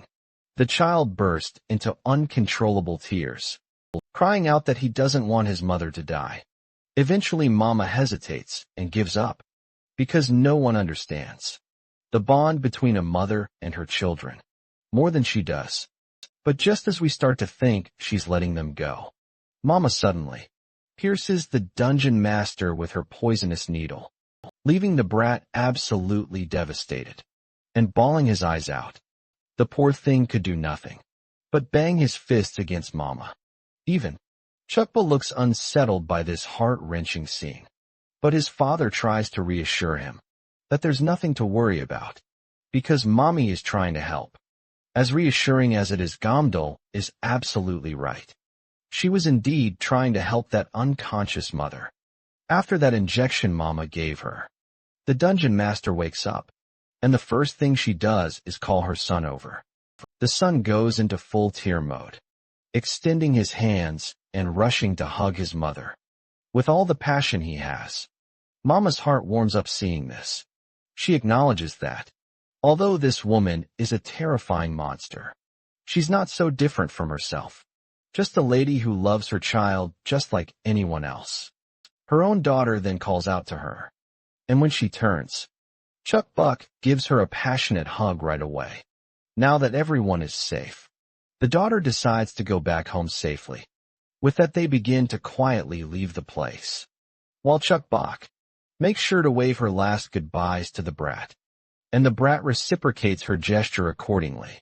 Later we see Dion walking alongside her father. She hesitantly asks why he didn't absorb the dungeon master, to which her father reassures her that he had already drained enough nutrients from others. His eyes are now set on Mama and our little girl. All he needs is to get his body back, and then he'll be complete, no longer depending on absorbing power from others. He then orders her to command all the siblings of the cannibal tribe to bring him the mother and daughter. Later we find ourselves in the desolate streets, roamed by monsters, and our party is doing their best to navigate through these creatures quietly. Since Hira seems injured, she's actually dripping blood from her body. The monsters roaming the streets quickly catch on to the scent, and they all get absolutely excited. But before things can escalate, they finally make their way into their apartment, and they're all relieved to be back home. After that crazy journey, Mama is glad that everyone is fine, but Gamdul points out that Hira is missing in action. While they're all calling out to her, we notice that Hira has already gone unconscious in the apartment's corridor. Later she opens her eyes, and the first thing she sees is the scared face of Chuck Buck. The poor girl is just so concerned about Hira. She's so upset that she doesn't realize she's actually causing Hira more pain by pushing her. Hira finally gets up, and wow, her body is absolutely jacked. She doesn't look like a woman at all, except for the fact that she's got some big assets. Right then we also spot Mama peeking from the door, while Gamdul is glad that Hira has woken up, and invites her to the food. Since it's ready, the noodles look delicious, and the big guy is literally getting teary-eyed while slurping that deliciousness down. He can't remember the last time he had such goodness. Meanwhile, poor Mama just sits quietly, albeit a bit annoyed, probably because everyone can enjoy food, but she can't before Hira proceeds to eat. She notices that the outfit she's wearing isn't hers. Chuck Buck quickly responds that they washed her clothes, and this belongs to her mother. Of course, Hira finds the clothes a bit childish. Meanwhile, Gamdul just can't take his eyes off her jacked-up muscles, because he didn't notice them at all. Under her jacket and the amount of injuries she has, he can tell she's definitely not an ordinary person. I guess it's not surprising to him anymore why she was able to fight like a seasoned fighter back then. As Chuck Buck clings to Hira, Hira can't help but notice Chuck Buck's mutated finger, and her nail has gotten shorter. But she doesn't say anything, and continues with her meal. The girl also dashes away from the place to play around, and once she's out of sight, Hira points out that her fingernail has gotten shorter, so she's quite curious to know if they clipped her nail. Gamdul quickly clarifies that it's been like this since yesterday, and they'll figure out what's going on when they get to the village. However, he is sure that the cannibal tribe might be after his wife and daughter on their way to the village. So even if they make it there, he's not sure they'll be safe. That's why he's about to ask Hira for a favor. He basically wants her to come with them to the Hope Village. Of course, he doesn't forget to remind her that she'll be compensated with the best of their abilities, and all they want in return is for her to keep him and Chuck Buck's safe until they return from the Hope Village. With a big smile, he offers her the next serving. Since she's already done with the first one, she promptly grabs it, all while agreeing to go with them. But surprisingly enough, she was just messing with him by agreeing, since he was expecting her to. She makes it clear that, just because she helped them in the dungeon, doesn't make them comrades, so they better not flatter themselves. She certainly doesn't care if they get killed or not. She just won't help them. She promises to go with them, but she'll only protect Chuck Buck. As usual, the rest, they'll have to take care of themselves. Finally, the big guy agrees to take care of himself. His wife quickly objects and asks him how he's going to handle everything alone. The big guy quickly reassures her, saying he has no problem taking care of himself, so she shouldn't worry. Mama then turns her attention to Hira. She is clearly annoyed by the stubbornness. This lady is showing she has no idea why. Hira is so obsessed with her daughter, as if Chuck Buck is her own. Right at that moment, an angry Chuck Buck storms in, totally pissed that no one came to find her. Hira quickly agrees to play with her, and in an instant, the little one's mood shifts from angry to happy. But just as things seem to settle, her mother grabs her and tries to push her to the side. But Hira is just as stubborn. She grabs the little one by the other hand and pulls her in the opposite direction, trying to get her on her side. The rivalry between the two ladies is clear, but this healthy competition is actually good for Chuck Buck, because it means there are two women who are determined to protect her at all costs, while both women shoot literal daggers. With their sharp gazes, the poor father just continues slurping down his noodles. He is just relieved that Hira is tagging along with them now. All he needs is a good vehicle to accommodate for people.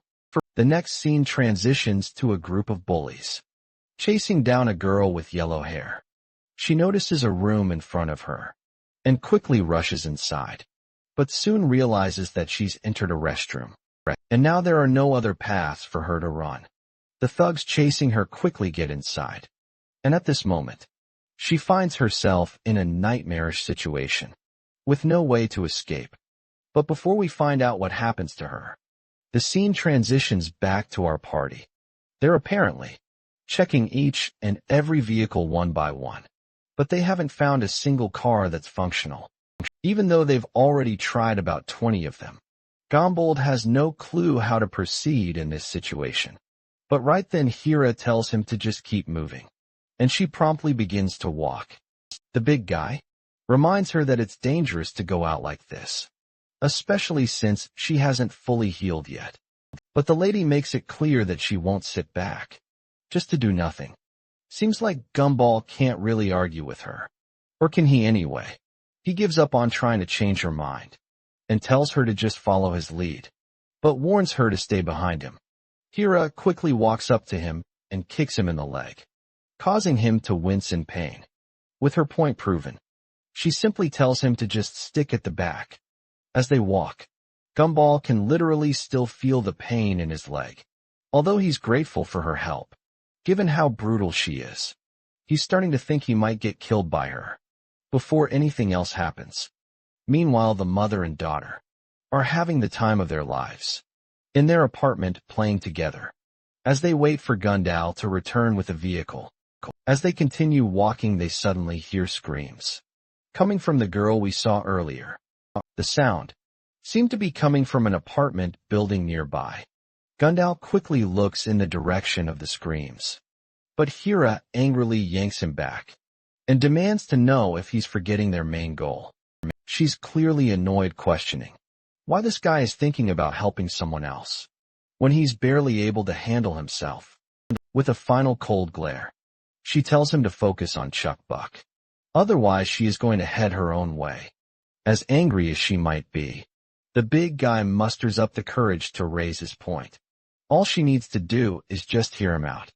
But Hira is literally going berserk, as she could hardly keep her anger in check.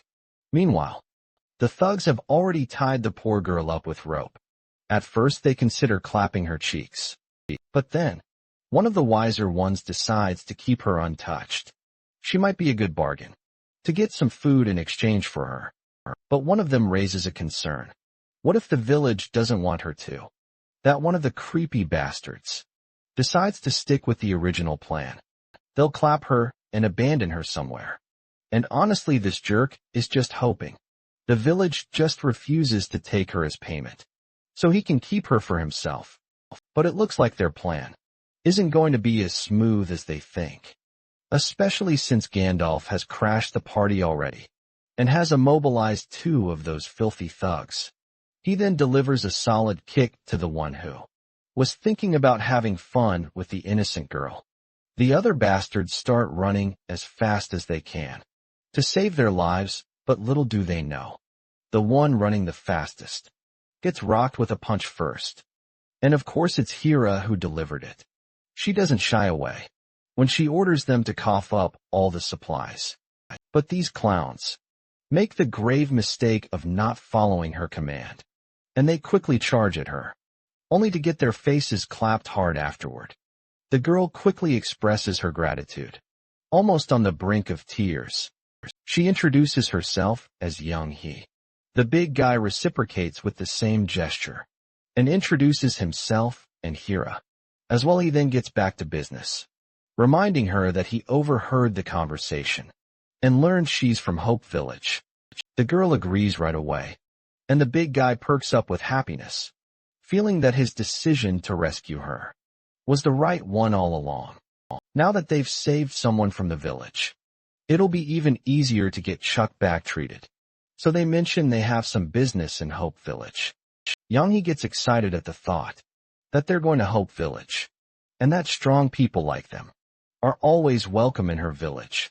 She goes on to explain that she came out for the first time to promote their village, but she never expected to meet such reliable people. She's sure their principal and instructor will love to have them in the village.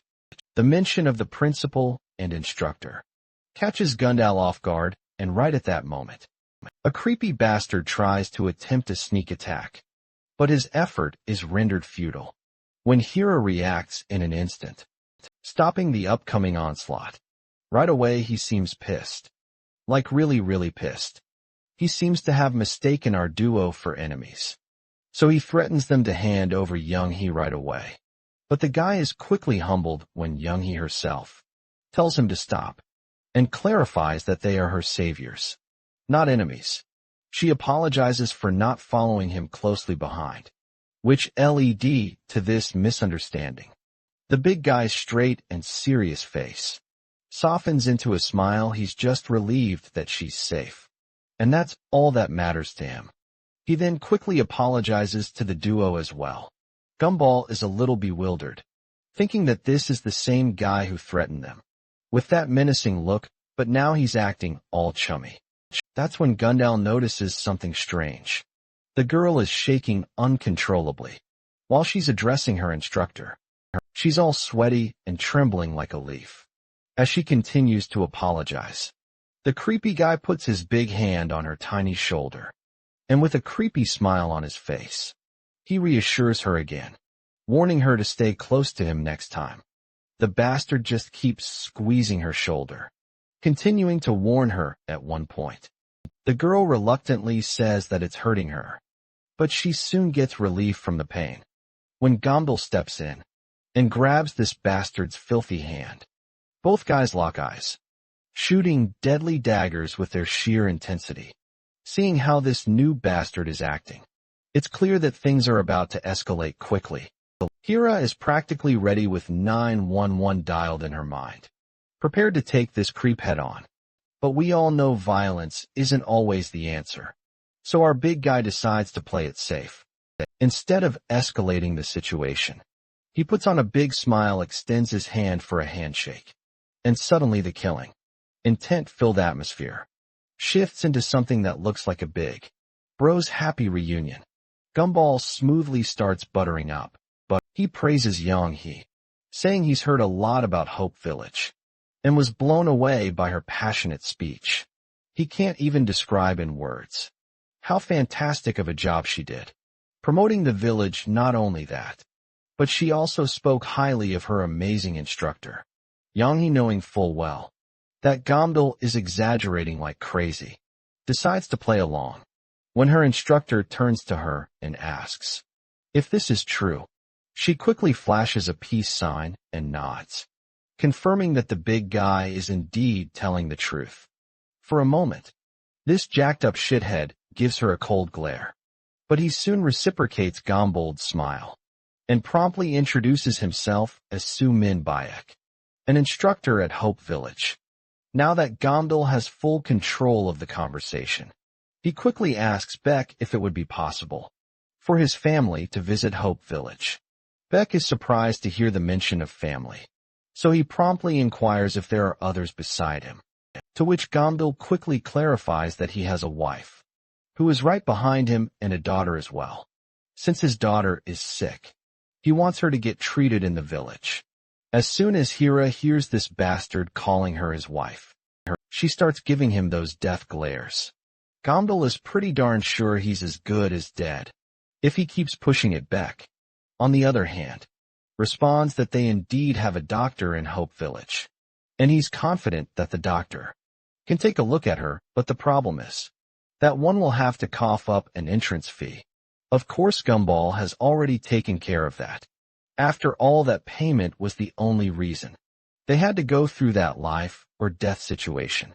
In the dungeon, Bike decides to leave, as he's eager to deliver this news to the village first. He promises to meet again tomorrow, in front of this building. With that, he walks off, and before leaving Young, he suddenly stops, and doesn't forget to pay her respects to Gamdal. Anyhow, this hunt has proven to be quite successful for Gamdal and Hira, as they're one step closer to Chuckbox treatment. He happily turns toward her, but the lady quickly delivers a devastating kick to his leg, causing him to fall and wince in pain.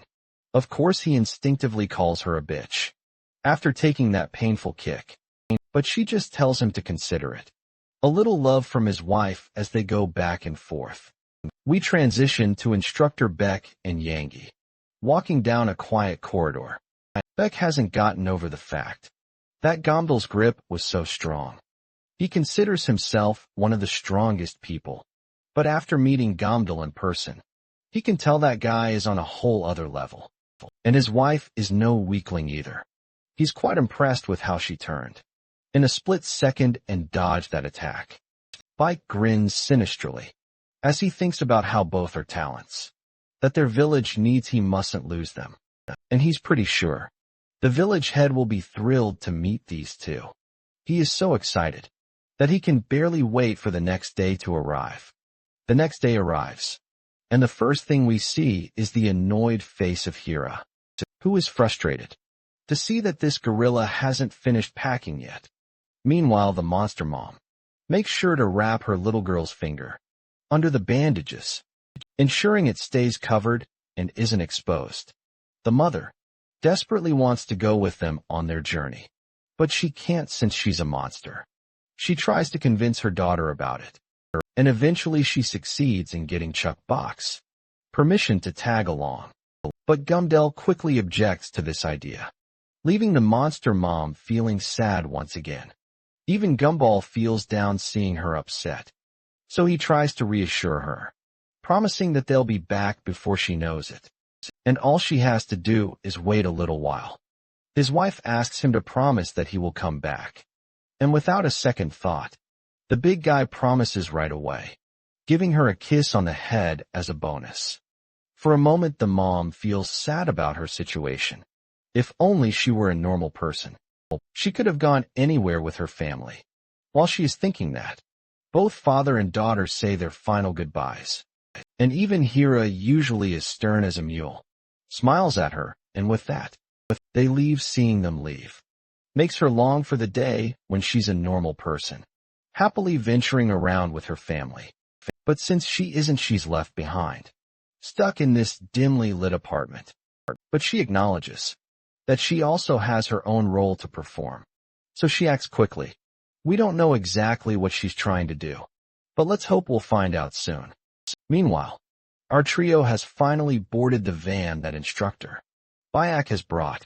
Gumdal inquires if the doctor is actually skilled, to which Beck quickly vouches for him, claiming that he's called one of the necessary people in their village. For a reason still, Gumdal isn't entirely sure how things will turn out, but he's hoping it will work out well for his little one back at the apartment. The monster mom gets fully naked and concentrates. She can literally feel the creature's tentacle inside her body, it looks like. This tentacle belongs to the leader of the cannibal tribe. Now it makes sense why he was telling her that he wanted his body back. On the other hand, leader of the cannibal tribe quickly concentrates and figures out the location of our mom. Now that he knows where she is, he tells his cannibal group members to be prepared, with Dion leading the charge. Meanwhile, our party has arrived at Hope Village. Once they enter the vicinity of the building, Beck announces to everyone that when they get off, they should leave their luggage in the car, and they'll get it back later. Although they've arrived in the village, Gamdal doesn't want to let his guard down, and signals to Hira that they should act together. Of course, the lady just gives him an annoyed look at seeing him bossing her around. Gamdal then turns to his girl and asks if she remembers what he had told her, to which she goes silent for a moment. But she quickly responds that she remembers. She quickly starts the act, and immediately starts addressing Hira as her mommy. And Hira has no choice but to play along, though she feels a little embarrassed. But nonetheless, she continues to call her sweetheart, in order to make the act convincing. Though Gandalf can clearly see through how hard she's trying to act, it's still pretty terrible. The car finally comes to a stop, and as soon as the van's back door opens, a crowd of people is already gathered to greet the group.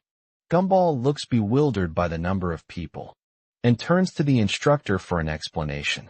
The instructor reassures him that this is just a tradition in the village, as the locals are naturally curious about visitors. There's nothing to worry about, since the crowd is completely harmless. Even with this reassurance, Gomdal still feels uneasy, while Hira looks visibly annoyed. The head of the village steps forward to greet the group. He introduces himself as Hyungjun Kim, the person in charge, and expresses his happiness to see everyone. Later, as the villagers begin unloading the van, one of the villagers even struggles to carry a bag that Gomdal typically handles with ease, a moment that doesn't go unnoticed. The village seems lively, and even Gombold can't ignore the homely atmosphere that surrounds the place. The old man explains that this is just everyday life for their village. He mentions how glad he is that the visitors feel at home here, something he has missed deeply since the apocalypse began. This village, he says, is a product of the earnest hopes and hard work of its people. Over the last 5 years in the beginning, things were much harder. Everyone was trying to survive, so the conflicts were ordinary things. It wasn't easy to manage at first, but over time the villagers became inseparable, members of what he now considers his family. Hira, however, can't shake the feeling that something about this man seems suspicious. The old man then quickly shifts the conversation to Chuck Buck and her treatment after walking a short distance. He points to a room marked hospital. The old man admits that it looks a bit shabby from the outside, but assures them that the doctor inside is nothing short of a magician. Gombold expresses his gratitude for the help, but as soon as the old man is out of earshot, he quietly shares his own doubts. To him, everything here seems off. Hira, too, can feel the suspiciousness lingering in the air. The first thing that stands out is the lack of security. The entrance is completely unguarded, and there are no lights to keep the monsters away at night. Moreover, no one in the village appears to be armed. It's a place with virtually no defenses, which only makes it all the more suspicious. For now, Hira decides to focus on Chuck Buck's treatment, so they promptly enter this dark place, which is supposed to be a hospital. As they descend, the path grows darker with every step, until they find themselves in a pitch-black ward. It's hard to believe someone thought It was a good idea to build a hospital in the basement. While walking around, Chuckbox suddenly stumbles over something on the floor and tumbles forward as she withers in pain. She notices that what she tripped over isn't just some random object. Her eyes catch a faint red glow, and in that instant her survival instincts kick in. Her bandaged index finger begins to throb, and her nail rapidly elongates into a sharp weapon. Acting on pure instinct, she lashes out and pinches this hospital ghost with her sharp nail. Before we can figure out who this ghost under the blanket is, the scene cuts away to a conversation happening outside. Apparently, Instructor Bayak is discussing our trio with the old man. It's revealed that the old man is putting them through a test, a prerequisite for participating in something called the Food Day event. Bake expresses concern, wondering what would happen if the group refuses to take part, even if they pass the test. The old man calmly states that if that happens, they can simply get rid of them and use their skin, which would suffice. He also instructs Bayak to be particularly kind to the child accompanying the couple. Apparently, their founder has taken a special interest in her. The scene cuts back to Chuck Block. Her scream catches the attention of Gundao and Hira as well. The poor girl's hand is grabbed by the creepy sucker under the blanket, and he questions the little one, asking what in the hell she's doing. Right at that moment, Hira grabs the blanket sucker and pins him to the ground. With her dagger in hand, she demands that this bastard reveal his identity. As soon as she pulls the blanket away, we see this guy completely terrified out of his mind. After being threatened like that, he finally musters up the courage to say that he's a doctor. Hira isn't entirely convinced that this pathetic man is actually a doctor, but later Gumball can be seen bowing his head, apologizing for their misunderstanding. However, the doctor doesn't seem to know how to calm down and keeps berating the group for their negligence. Seeing how ridiculous this man looks, sleeping with a childish pillow by his side, Gumball definitely wasn't expecting to encounter someone like him. The doctor, on the other hand, is pissed that they attacked him like this and messed up his pillow, so he demands that he, R.A., and the little one apologize.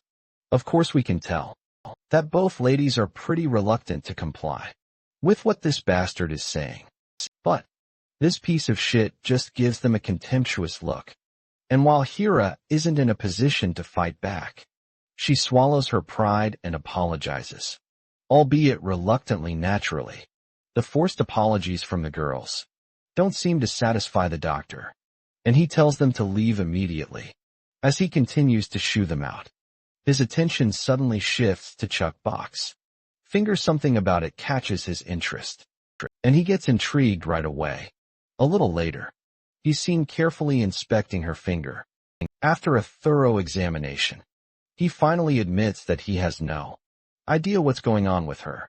This, of course, infuriates Hira, and she grabs the guy by his coat, ready to slam him to the ground. Her sheer anger is enough to intimidate the doctor, and he quickly explains himself. He says that her symptoms are exceptionally rare, often appearing in people who are bitten by monsters, or when monster blood gets into an open wound. However, he points out that she has no bite marks or visible scars on her body, and he's never encountered anything like this before. Fortunately, there's nothing wrong with her body right now, but the doctor can't say it will stay that way in the future. But for now, they'll just have to see how things go while they stay in the village. Gumball then requests that the doctor keep his daughter's condition a secret from others. Normally, the doctor wouldn't keep something like this quiet, but since he's also interested in the condition, he agrees to keep it to himself. The little one places her tiny hand over her father's massive hand and asks him if he's worried because of her, or if the condition is really that bad. Her father reassures her, then decides to step outside for a bit to get some air and have some fun while she plays around in the sand. The two of them just sit there. The big guy has no idea what to do in this situation. since they haven't found any leads about her condition. They've been through so much just to get here. So he's not sure if telling the monster mama this bad news is a good idea. Just as the big guy continues to sink into despair, Hira stands up and tells him to stay beside his daughter.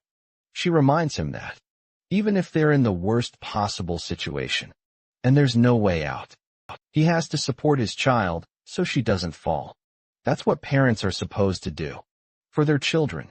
This finally triggers something inside the big guy, and he quickly slaps himself in the face to snap out of it as he stands confidently.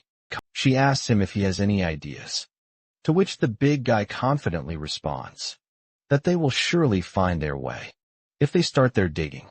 While the two are discussing among themselves, we notice he's standing right behind a pillar, looking anxious for some reason. To understand why she's here, we flash back a little to a moment earlier, where the village chief tells her to keep an eye on the family that arrived. Today the chief wants to make sure there's no threat to the village, and since they're visiting the doctor's office now, she should find them there. If she notices any details, she's to report back immediately. So she followed them to the doctor's office, and she too learned about Chuck Bok's mutated finger. In the present, she's standing there anxiously, when suddenly someone taps her on the shoulder, freaking the hell out of her. When she turns around, she realizes it's her mother, who asks what she's doing here. Yankee makes up an excuse, saying she was just taking a walk. But her mother sees right through the lie, and directly questions her about why she's keeping an eye on this family. The mother suspects that the principal must have asked her daughter to do this, and since her hunch is right, the daughter remains silent. This causes the mother to lose her temper completely, as she reminds her daughter yet again that she's told her many times not to blindly follow the village head. Finally, the daughter snaps back, telling her mother that everything she's doing, including going outside to promote the village, was her own decision. She firmly says that her mother should stop blaming the principal for everything. She reminds her mother that she's also a part of this village, and one day she'll be recognized as someone important.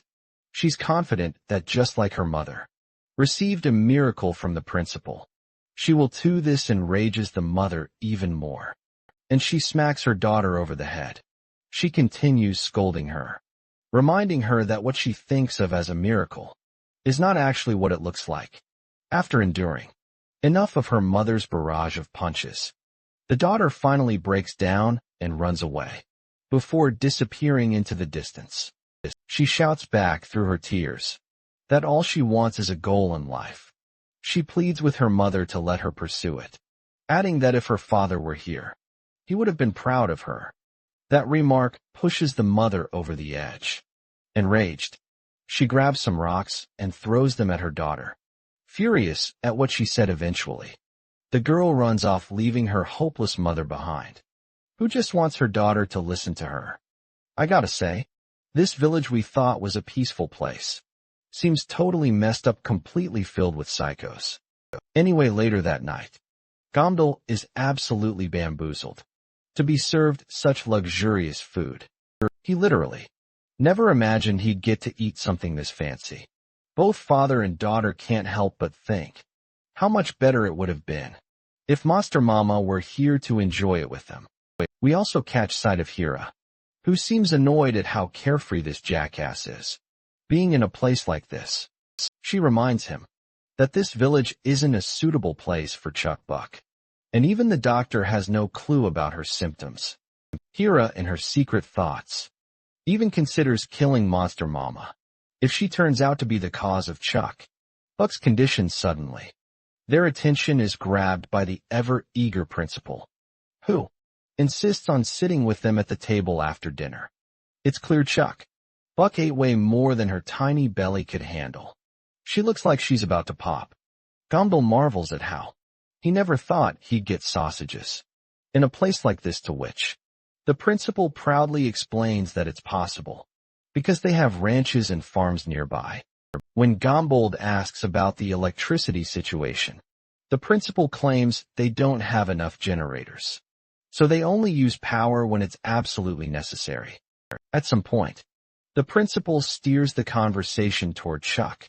Boxfinger Gombold responds by saying that the doctor mentioned needing more time to figure out how to cure her.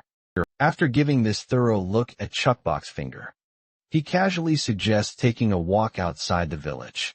Later tonight, Gamble is not sure if walking in the middle of the night is a great idea, but the principal explains that they regularly go outside the village once a week to gather food, because the village population is growing, and they need large amounts of supplies to sustain everyone still. Gamble can't help but question why it has to be at night, especially with monsters roaming around. That's when the principal calmly explains that this is precisely why they go out at night. Before Hira and Gomdal get any wrong ideas, the old man quickly elaborates that the monsters are most active at night, which means they leave their dens and roam outside. While the monsters are distracted, it's safer for the villagers to enter their hideouts and gather food or supplies. Hira isn't sure if she should laugh at the old man's joke. She looks at him suspiciously and asks how the hell he plans to get through all those monsters outside without getting killed this time. She demands honest answers, because she's had enough of this nonsense. The big guy quickly tries to apologize to the old man, explaining that she's a bit sensitive, but the principal doesn't seem bothered by her harsh tone, and insists that what he said wasn't a joke at all. The fuck Gumball said in his mind, because he also thought the old man was just joking around. The asshole then smirks, and is sure that they will believe him once he's going to show them the miracle of Food's Day. It's already dawn, and while Chuck Buck is playing around, Hira turns to Gumball and asks if he really believes what that crazy old man said. Gumball admits that he's not sure about anything. The old coot might just be full of lies. But there's also a chance that this could lead to a cure for Chuck Block if what the old man said is true. Then it's worth checking out. Hira makes it clear that she's out. Gamdal isn't surprised to hear this, especially since she isn't a parent. Well, Hira admits as much, claiming that's not something non-parents can truly understand. Still, she wishes him good luck and says she'll be waiting for good news. The big guy doesn't quite understand what her deal is, but he makes it clear that he'll do whatever it takes for Chuck Buck. When night finally falls, Gombold finds himself already starting to regret his ridiculous decision. Why the hell didn't I listen to Hira? Is all that's going through his head as he stands there. In front of him is the creepy old principal, who suddenly bursts into laughter. The old man tells Gandalf to look around, take in the fresh night air, enjoy the pleasant breeze, and admire the moonlight, casting its glow over everything. But Gombold isn't feeling any of that. Everyone around, including him, is trembling in the presence of the countless monsters. Lurking nearby, meanwhile, the instructor, the principal, and that woman in a robe just stand there unfazed. The entire area is literally crawling with monsters. And what's creeping the hell out of Gomdal is that the monsters are circling the people in red cloaks, but not attacking them. Gomdal also notices that there are also kids among the people in red robes, which freaks him out even more. As the perspective shifts to a wide aerial view, we see how all the people in red robes are encircling the other villagers, acting as a natural barrier against the monsters. By now, Gundal is sure of one thing. The principal knows something about the monsters. A little while later, the villagers are seen arguing among themselves over the supplies they've gathered. One insists that they were the first to grab a particular item, while another claims ownership of the same thing. Meanwhile, Instructor Byak quietly asks the principal if he's going to start it right away.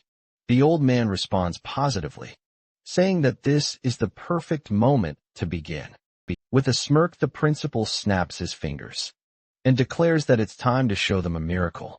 The moment he snaps his fingers, all the monsters launch themselves at the villagers. However, while the monsters can be seen strangling and restraining the villagers. They are not actually trying to kill anyone. The entire situation feels bizarre and unnervingly calculated. Everyone is panicking while this isn't the first time. The old man has seen such despair on people's faces. He's still enjoying it just as much as ever. He revels in how pitiful and helpless humans can be, finding their desperate pleas for mercy in the face of fear, both pathetic and strangely adorable. However, the old man feels a bit disappointed that he's not seeing much of a reaction from the guy the instructor chose, but Instructor Bayak proudly tells his senior to watch the front lines closely when the principal shifts his gaze forward. His eyes widen in shock as he notices Gumball single-handedly obliterating the monsters. Gumball is crushing these creatures like numbers on an abacus. And now the tables have turned. It's the monsters trembling and crying in fear at the sight of his overwhelming strength. Gamdel can't seem to make sense why these monsters suddenly attacked out of nowhere. And what's even stranger is how the bastards in red robes are just standing there doing absolutely nothing. This only makes Gamdel more suspicious as he starts to think this might have been their plan all along. He always knew that walking around this area at night would be dangerous, but he hadn't expected to face this many monsters. At once suddenly, one of the monsters lunges at him, trying to take a bite out of his hand. But Gandalf grabs the creature like it's a trash bag and flings it away effortlessly. But soon more monsters lunge at Gandalf from behind. Reacting instantly, he twirls around with supersonic speed and delivers a devastating blow to each of their heads, leaving the eager bunch sprawled on the ground. Seeing this powerhouse of a man in action, the principal doesn't know how to react. He hasn't encountered someone this intriguing in a long time, but now that he is seeing this, he finally understands why Instructor Bayak holds Gamdel in such high regard.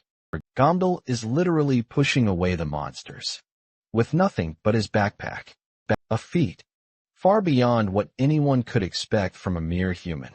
However, as strong as Gumball may be, he's still human eventually. The overwhelming number of monsters starts to take its toll, and it looks like defeat is inevitable. Just as the monsters are about to rip him apart, the old man decides it's time to stop this madness. But before he can intervene, he's stunned by what happens next. All the monsters swarming around our Giga Chad are obliterated in an instant. Gundal is carrying a flashlight in one hand and an axe in the other. He's obliterating the hell out of these monsters. Though he manages to push them back for a moment, he's swarmed again. The injured monsters return to attack him because he missed their vital points. There's no way out of this. If he can't stop them from healing, he's sure there must be a way out. And all he needs to do is focus. As he does, his mind flashes back to the conversation he had with Hira, where she tried to warn him about following that old coot. Now he feels like an idiot for not listening to her. He wishes only he had powers like Chuckbox's mother.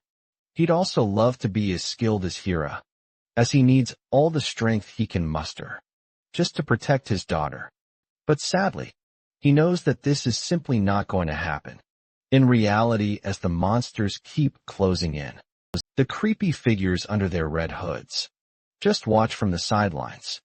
Now that Gundal feels completely screwed, he decides to take the creepy old bastard with him. As well, he summons all his strength in an attempt to outrun and overpower the monsters. But the sheer number of them eventually pins him to the ground. As he faces what seems like certain death, his mind flashes back once again to the promise he made to Monster Mama, that no matter what happened, he would be there for her and her child. But in return, he wanted to become her husband. At that moment, Monster Mama agreed to become his wife. But now, as he lies helpless, he feels disappointed that he can't keep his promise to protect them anymore. Surprisingly, though, the old man begins clapping, and suddenly all the monsters withdraw. They retreat as quickly as they came. leaving Gumball and the villagers alive. Although they are all safe, the terror they experienced has left a permanent mark on their minds. The principal, on the other hand, claims that this is the miracle that exists in their Hope Village. Because of this miracle, everyone is safe and sound. Now that they think about it, they realize that they are indeed unscathed, not a single bite on their bodies. The old man continues with his speech, telling the villagers how they can have a fulfilling life, free from monsters and a hopeful future. Instead of living in constant fear, he promises that everything they've dreamed of is possible in Hope Village, and that he will ensure their future is even better. All they need to do is trust him. Not surprisingly, all of the newly recruited villagers are in tears, willingly placing their faith in the old man's hands. They are ready to give everything for the village. Meanwhile, Gombold finally understands the scheme. The old bastard is running. He realizes that the man has used fear to manipulate the villagers into trusting him. Gombold is now certain that these people are incredibly dangerous. The scene transitions back to the dimly lit underground ward. We see Chuck Block lying in bed, while the doctor is still lying beneath the bed. It seems like this nut job of a doctor is having a hard time falling asleep, especially with the ladies sleeping on top of him. As the doctor continues to complain, Kira gives him a death glare, and this much was enough to humble this creepy bastard.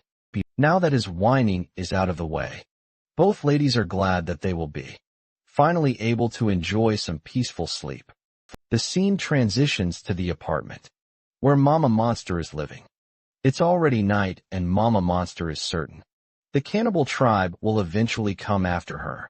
She also knows they might be using the tentacle planted inside her to track her location. She reflects on how that yellow-eyed bastard was demanding she return his body. Not only does she not remember anything that happened that day, but she also has no recollection of her past life, just as she's lost in thought. A creepy monster suddenly crashes inside her apartment, but Mama jumps out of the way and retaliates, back with a deadly slash. Seeing this creepy hairy monster, Mama is sure that she has seen this one before in that dungeon, but she has no clue how this monster knew about her location, or why she was not even able to detect this monster. Mama's confusion only grows when she hears the monster speak. The first thing the creature says is that it already knew Mama's exact location. Also, the monster seems offended that Mama only remembers her as a hairy monster. The creature claims that she had always wanted to face off with Mama one-on-one, but Mama isn't having any of it. And in an instant, she grabs the monster by the throat and slams her to the ground. The fact that this monster just read her thoughts is driving Mama crazy. And it only gets worse when the monster admits that she indeed read her thoughts. Mama quickly demands to know if the creature is from the cannibal tribe, or if she's working with others. But this hairy monster doesn't answer. Instead, she falls silent and attempts to retaliate. With no choice but to protect herself, Mama gets off the monster, and the hairy sucker bolts out of the place. But Mama quickly retaliates with her needles again. Unfortunately, her poisonous needles fail to have any real effect. The hairy monster smugly claims to know everything about Mama, while Mama is left clueless about who or what this creature really is. Then the monster shifts the conversation casually, bringing up how Mama has a charming husband and an adorable daughter. She even mentions that Mama's family went to the village with the axe woman, and as if that wasn't enough, the hairy monster also knows that the cannibal tribe is after Mama too. Mama has no idea what the hairy monster is getting at with all this. And if she isn't part of the cannibal tribe, then who is she? The hairy woman quickly starts to transform a little, and all those hairs around her body begin to wrap themselves tighter. After her brief transformation, she launches herself at Mama. Mama is left stunned, realizing that this monster looks almost identical to her. But before we see these two, Eren Yeager dueling it out, we flash back to Mama's memories. She explains how she always felt like someone was watching her. But when she looked around to check, she found nothing at first. She thought she was just being paranoid because she was tired, but it turns out she was wrong. There was a time when she constantly felt an icy, cold stare on her, and now it seems like she's finally getting some answers about those mysterious looks she's always felt.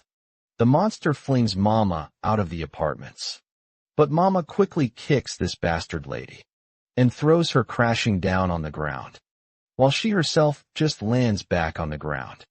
Safe and sound, she is sure that since it fell from above it probably died.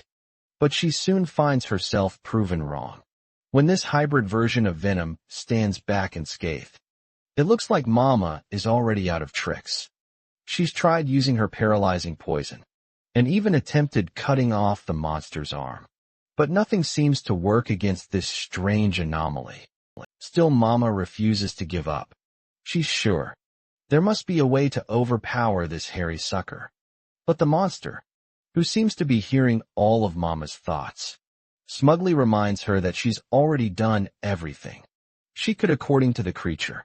There's no way Mama can defeat her.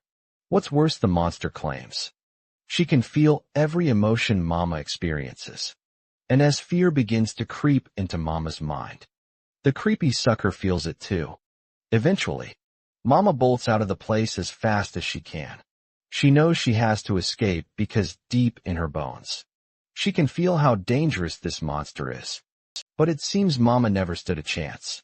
Before she can make it far, the creepy bastard pierces her from behind. The monster tells her that she can't possibly deny her existence any longer, so she better face the truth. The monster keeps piercing poor Mama, relentlessly continuing the attack. Blood splatters as the creature strikes, tear through her, and eventually Mama exhausts herself from all the blood loss and torn limbs. This photocopy of Mama is furious that the real Mama isn't paying attention to her all she wants is to be accepted. Meanwhile, Mama can feel her life slipping away. Pleasant memories flash across her mind. As she nears death, her mind drifts to a moment when she had her child. On that fateful day, and in that flashback, we see her child covered in hair, just like this hairy monster. Suddenly, Mama snaps out of the nightmare. Her body is slick with sweat, but before she can catch her breath or make sense of her jumbled thoughts, she notices the cannibal tribe already looming over her. After taking Mama outside, Dion takes it upon herself to punch Mama as hard as she can across the face.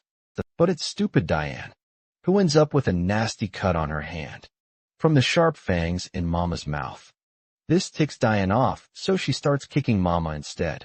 One of the cannibal tribe members points out how Mama is totally his type, and since she also has a kid, it just makes it even better for him. But hearing this, it's clear that Mama could never want to be with someone as filthy as this bastard. So she delivers a nut-cracking kick right between his legs, leaving his filthy head going bonkers with pain. When Dion tries to retaliate, she gets a solid kick of her own, sending her crashing into the wall. Mama quickly seizes the opportunity and bolts out of the place as fast as she can. Dion is furious to see how they got there but's kicked again.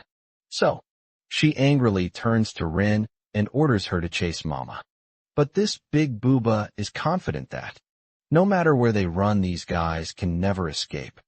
After all, they can track her anytime, with the tentacle stuck in Mama's chest. So despite Mama's efforts to outrun them, Dion catches up and delivers a devastating blow right to her back. But Diane soon discovers that the person she attacked was just an ordinary zombie, and she ends up taking a nasty cut across her back from Mama in return. The horny monster who got kicked in the balls also attacks Mama, but he too ends up with a massive cut across his belly. Then comes the other guy who looks like a juggernaut. He punches Mama hard, enough to send her toppling backward. But she quickly regains her balance and steadies herself over her feet. Diane and her companions seem to be in rough shape, but Rin is helping them recover. Even Mama finds it weird that the wounds she inflicted are healing so quickly, something she's never seen before.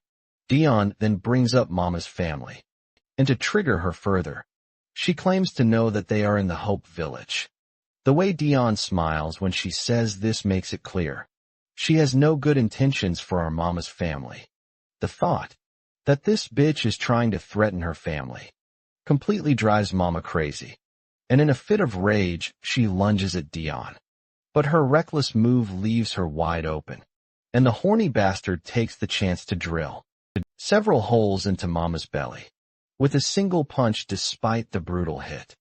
Mama gets back on her feet and quickly launches her tentacles, but the horny bastard uses his own tentacle like hands to grab Mama tightly and completely tie her up. Once she's immobilized, Dion smirks with her trashy grin, and soon enough, the entire place is swarmed with those monsters. Dion feels completely satisfied, thinking she's finally about to take her revenge. She's looking forward to tearing Mama apart. Just as she says this, the disgusting monsters start ripping off Mama's hands, while the poor mother endures agonizing pain. This piece of shit enjoys herself to the fullest. Diane is thinking of taking Mama as her pet once her father is done dealing with her. But it looks like their plan isn't going to go as smoothly as they think. The idiots soon notice someone approaching them. Before anyone can react, Dion gets brutalized with a smackdown that sends her crashing to the ground. That one hit is enough to leave her a bloody mess.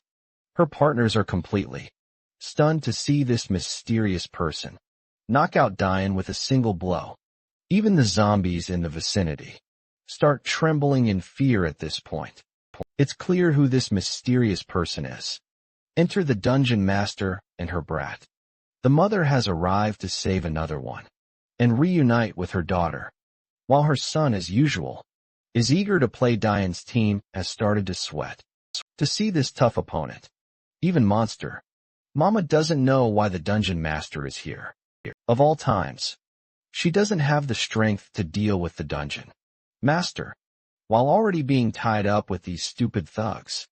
It seems like our Mama hasn't yet realized that the dungeon master is actually on good terms with her, so she's seeing her as a new threat. The horny guy asks Rin how they should proceed further, and all the other monsters have the same clueless expression, but Rin gathers her guts and tells everyone not to panic. They're not here to fight the dungeon master. All they need is Mama, who has a part of their father's body. She commands them to capture her, for the sake of their father. At Rin's single command, all the monsters lunge at Mama. Meanwhile, the brat tells his mother that he's itching to play. His mother acknowledges this and uses her massive hands to take down all the monsters rushing toward Mama. The hands are absolutely destroying all the zombies in the vicinity, except for Mama. Rin's face glistens with sweat as she realizes that the dungeon master only seems to be attacking her family members. Even Mama has no clue what's happening, but she soon figures it out when she notices the dungeon master smiling back at her. The cannibal tribe members prepare themselves to confront the threat. Before them, Rin quickly commands them to attack.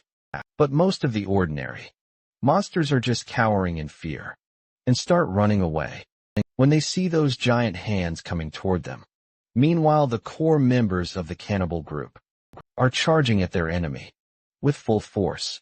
But the horny one gets his head cleanly cut off with a single slash from Mama's hand. The juggernaut completely loses it when he sees his friend drop dead. He goes all out, slamming his giant hand down as fast as he can. The ground beneath shatters, but Mama has already disappeared from the scene before the hit can touch her.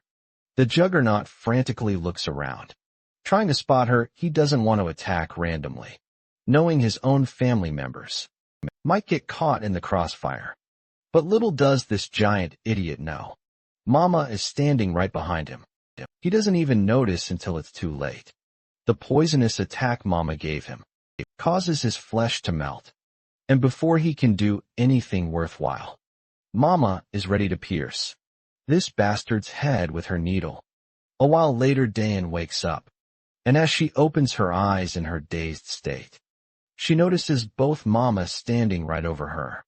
Terror grips her when she realizes that her entire family has been turned into minced meat, including the core members of the cannibal group.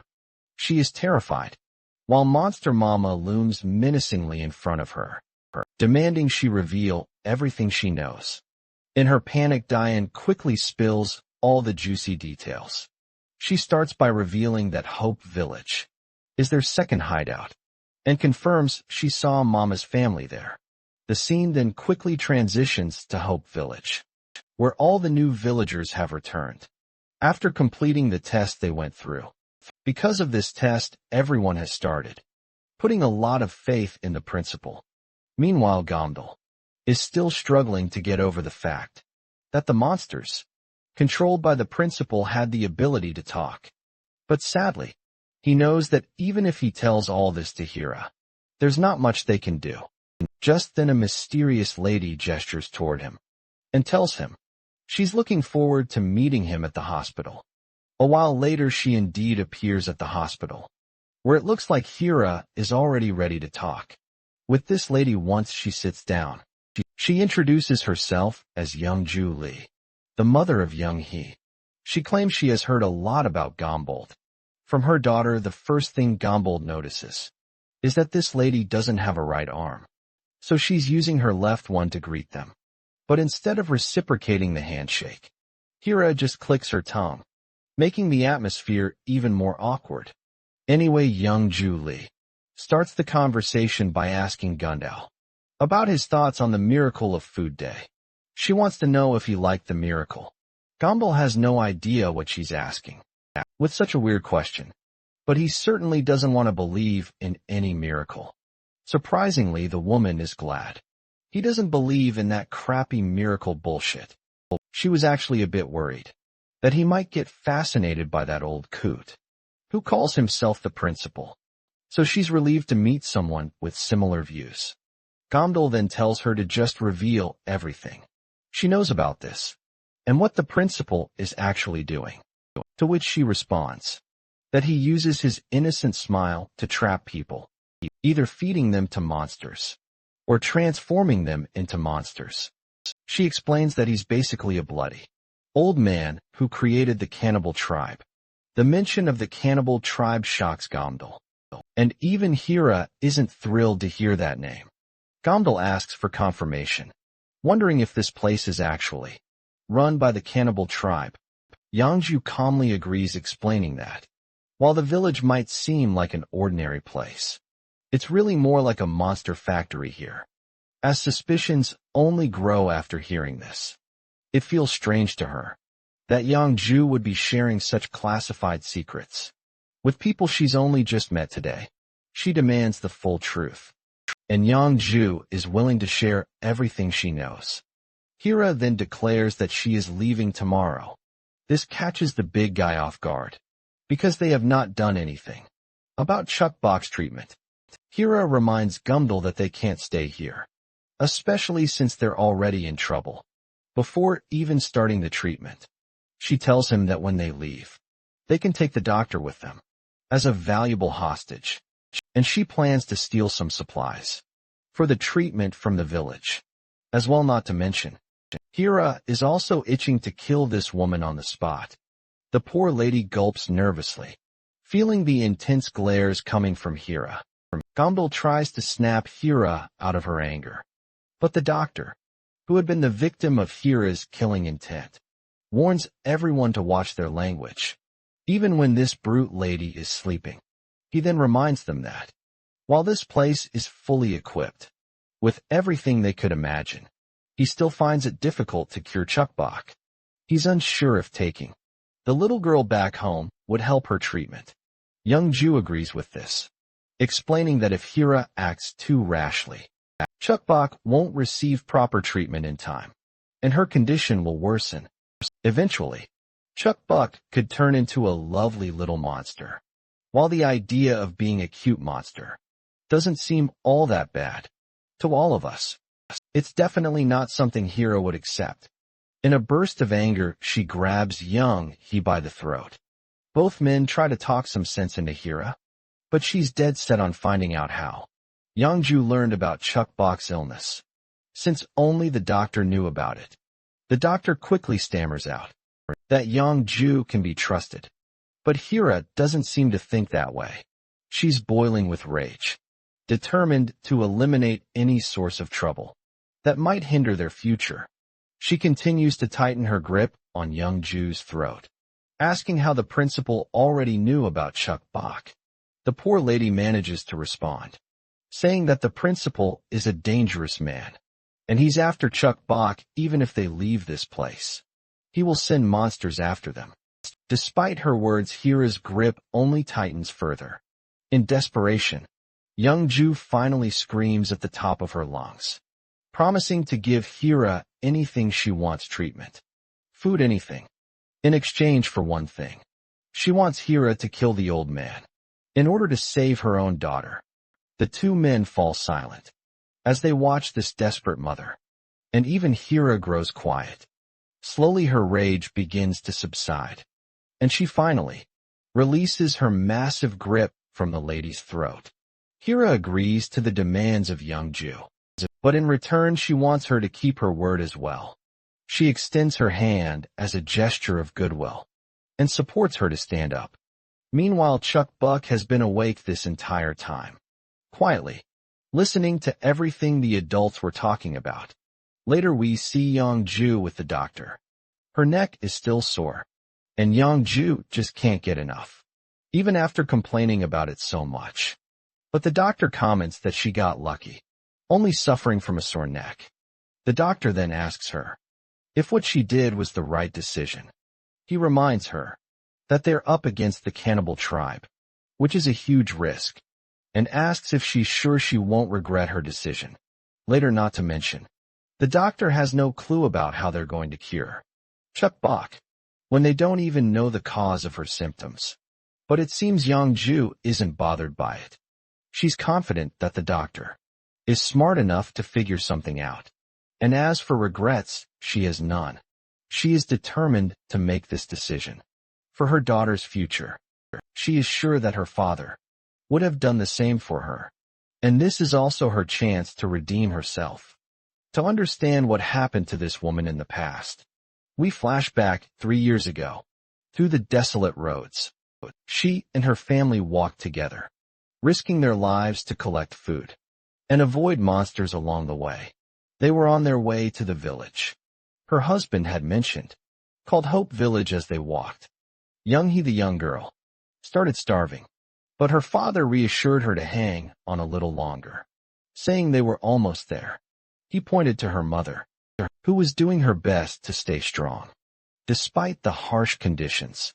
As much as Youngju wanted to sacrifice herself to save supplies for her daughter, they finally made it to Hope Village.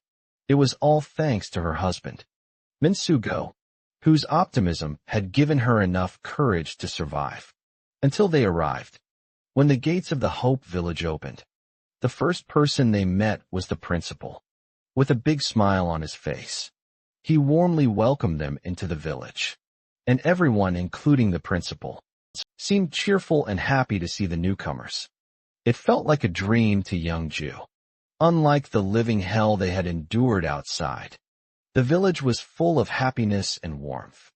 Just like before the apocalypse, Mama quickly brushed aside her concerns and felt immense relief. She was glad they had made it. And for the first time in a long while, she allowed herself to feel hope. That day she cried uncontrollably, to think that her family had returned to a happy, everyday life after settling in Hope Village was something that seemed too good to be true. Young-hee, who had been weak, grew up healthy and strong enough to play with her friends. Her husband became the voice of the village, helping it thrive, thanks to her family and the villagers. She had healed as well and took on the responsibility of caring for the newcomers to the village. When the doctor arrived at the village, for the first time, he was quite fascinated by this place, as well as a little dubious whenever he saw her husband. Cuddling with her, he felt an inexplicable irritation, though he couldn't quite understand why. The pivotal moment that changed young Ju's mind was the miracle that the principal showed them. At first, the principal's unusual tests seemed like the only way to ensure her family's safety, and she believed that the village was their sanctuary.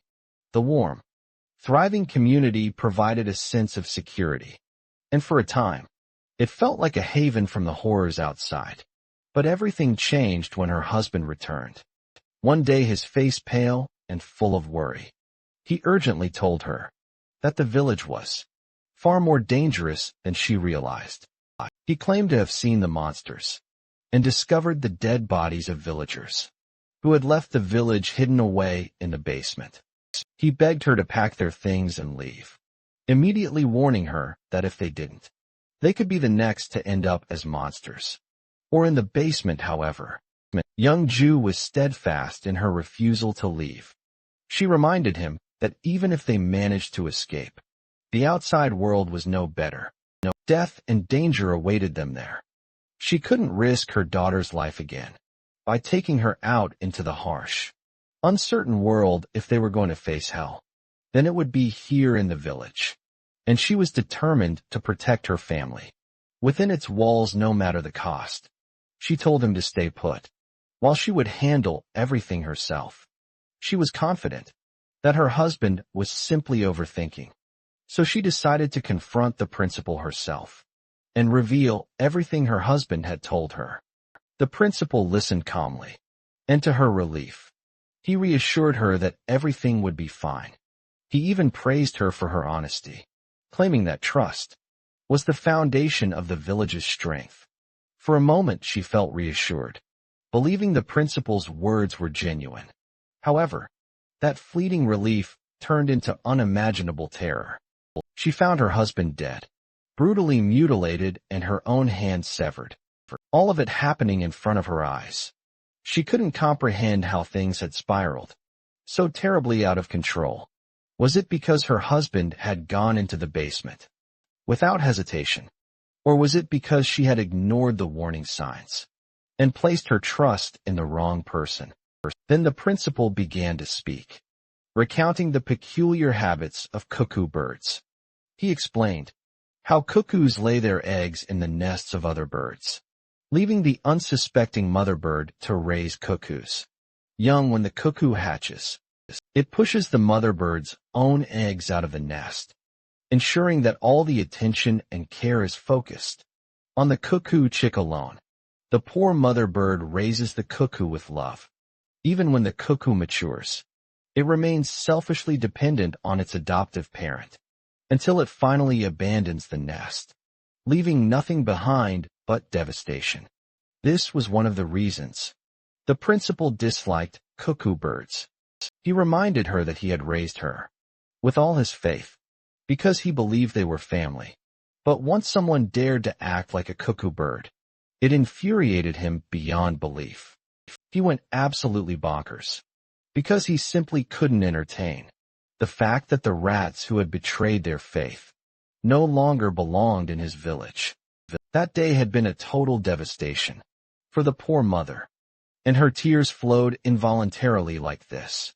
She began apologizing, promising that it wouldn't happen again.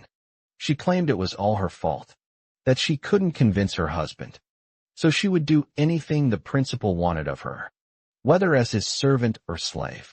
So please, she begged him to save her husband. That was when Instructor Bayak stepped up and kicked her hard across the face. He was pissed that how could she ask for their trust when she had betrayed them once already. He wouldn't tolerate any ungrateful rats living in their sanctuary. The old man told Beck to simmer down, and since she had at least been honest and confessed everything her husband had told her, he decided to give her another chance. But it would be the last chance. He threw her a knife and demanded that she kill that cuckoo bird. Then, he would recognize her as a member of his family again. But of course, The lady couldn't bear to kill her own husband, so she refused to comply. The principal quickly brought up her daughter, which eventually left young Ju with no choice but to gather her guts and take her own husband's life. As she held the dagger in her hand, her husband looked at her for the last time and told her to just do it. He also whispered something that only she could hear, and with that she took the life of her own husband. Later that old bastard hugged her and officially recognized her as a member of his village. The next day, everyone had gathered, and they all expressed their sorrow over the death of one of their family members. The old man spun his lies and told the villagers that the dead man had bravely fought against the monsters, but had eventually lost his life, while his wife had lost her arm. But thanks to their sacrifice, everyone would be safe in the village. With fake tears in his eyes, he expressed his great sorrow and remorse that one of their family members had to die like this.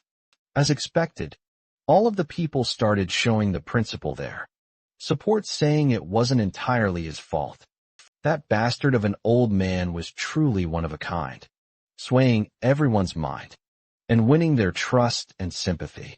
Beck, the bastard who treated her husband like an insect, was offering his condolences with flowers.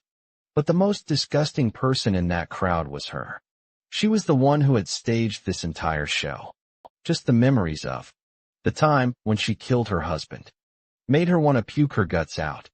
Her greed had basically killed her husband, and she couldn't even bring herself to kill herself because of the guilt her daughter. Young, he had been relying on the principal since her father's death, and she would rather die than forgive herself for what happened. However, she had work to do. If this continued, they would take advantage of her daughter as well, and she would live a miserable life, worse than her husband Minsu's. At this moment, she made up her mind. It didn't matter how much time it took. She would kill them all to keep Yangi safe and avenge Minsu no matter what the cost. She would do it. The flashback finally ends, and we find ourselves in the hospital. It's the 28th experiment the doctor has conducted, and he has finally discovered that Chuckbok differs significantly from the other monsters in the second experiment. He gave a lab rat a blood sample from her mutated finger, and it only took 35 seconds for the rat to mutate. On the contrary, he also tried injecting another rat with blood from a different part of her body, but nothing happened. He also conducted a few additional tests using various methods, but he couldn't determine the cause of her mutation. However, he had figured out one thing. He discovered a kind of membrane at the end of the mutated part that seemed to stop the virus from spreading to other body parts of hers, and he needed more time to investigate further. Chuckbox seems to have a gene that can stop the infection, or is immune to it suddenly. Chuckbox sneezes, which scares the hell out of the doctor, who had been in deep concentration. The sweet girl has her snot dangling out of her nose, and this time she's broken her previous record by having the longest snot. The doctor feels creeped out and offers her a tissue to wipe that stuff off her face. The girl then asks the doctor if she is going to become a monster because she overheard him last night. Well, it seems like the doctor has no clue how to comfort her, so he tries his best. He tells her not to worry, though it won't be easy, but there must be a way. He assures her that she doesn't need to worry about what they said last night. The doctor then thinks to himself if this would be enough to comfort her, as he'd be quite annoyed if she started crying. But to his surprise, the girl doesn't seem bothered by this at all. In fact, she's happy that she'll be strong like her mother when she turns into a monster. She wants to become a huge monster in order to protect her mother and father. Just the thought of being strong, protecting her family, and getting all the praise makes her feel proud. Although she's idolizing herself as some kind of superhero. In her imagination, in the doctor's imagination, all he could see was a mindless Chuckbuck, unconsciously thinking about her mommy and daddy, and offering them food with her tiny, monstrous hands. Suddenly, the gate of the ward creaks open, and in comes young Ju. She announces that they are ready. Chutbok curiously asks about her parents and where they are going. Young Ju just pats the little one on the head and tells her that they will be back soon. She asks if Chuck Bak wants to play a game with her. A hostage game, actually. The scene transitions to outside, where we see young Hee with one of her friends. Her friend inquires if she knows where the principal is right now, to which Young Hee points toward the basement, claiming that he's probably in the newcomers area. Down there, as we enter the basement, we see the principal and Bayak, followed by our duo. The old man is buttering them up, glad that they decided to stay in the village. Gumball returns the flattery with an equally grateful tone. Gumball then questions this place, stating that he had no idea a space like this existed. In the basement, the old man explains that this is a shelter they use when something dangerous happens. The old man then asks the big guy if young Ju came to the hospital to meet him on the first day, to which the big guy agrees right away. The old man then follows up with another question, asking what she told him. He claims that she told him a lot of things, like how good this village is, and how highly she spoke of all the people living here. She gave full credit to the principal for making the village run smoothly. Just as Gomdal finishes talking, the old man lets out a giggle, which soon erupts into laughter.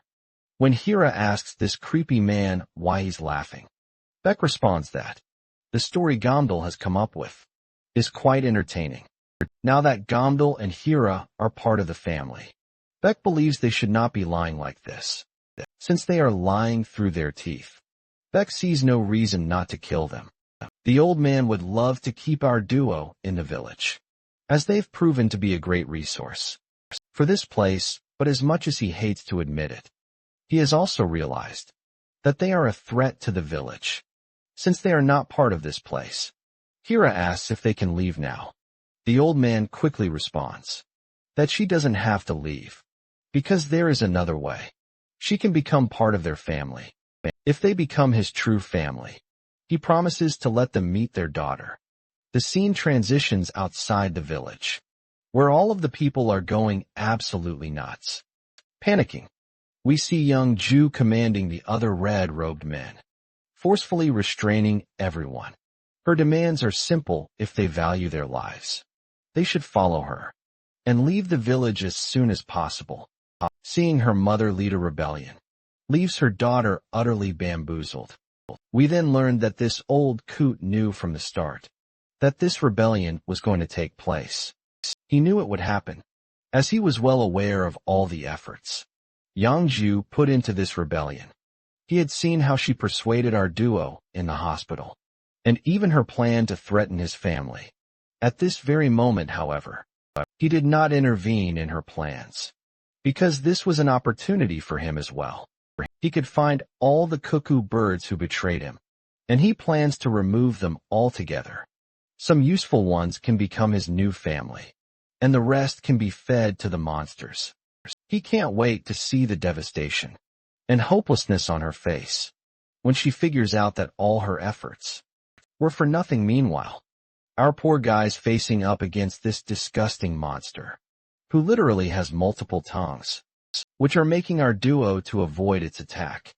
Although Gomdal is carrying a weapon Yanji gave them, the monster in front of them is enormous, and this weapon won't be enough to take it down, so they better retreat for the moment. He quickly tells Hira to step back, but this lady is as stubborn as a mule. Instead, she charges forward, cutting her way through the slimy tongues, trying their best to grab her. Once she's done slicing through all the tongues, she proceeds to take the head of this disgusting monster. The monster notices Hira coming from behind, but it happened to be just her scarf. While that scarf was just a decoy, Hira quickly throws her jacket over the monster's face, and while it's disoriented for a split second, Hira proceeds to chop its head off. Although Hira manages to cut the head of the monster, her swing misses its mark slightly, and the monster finally breaks free from its skin.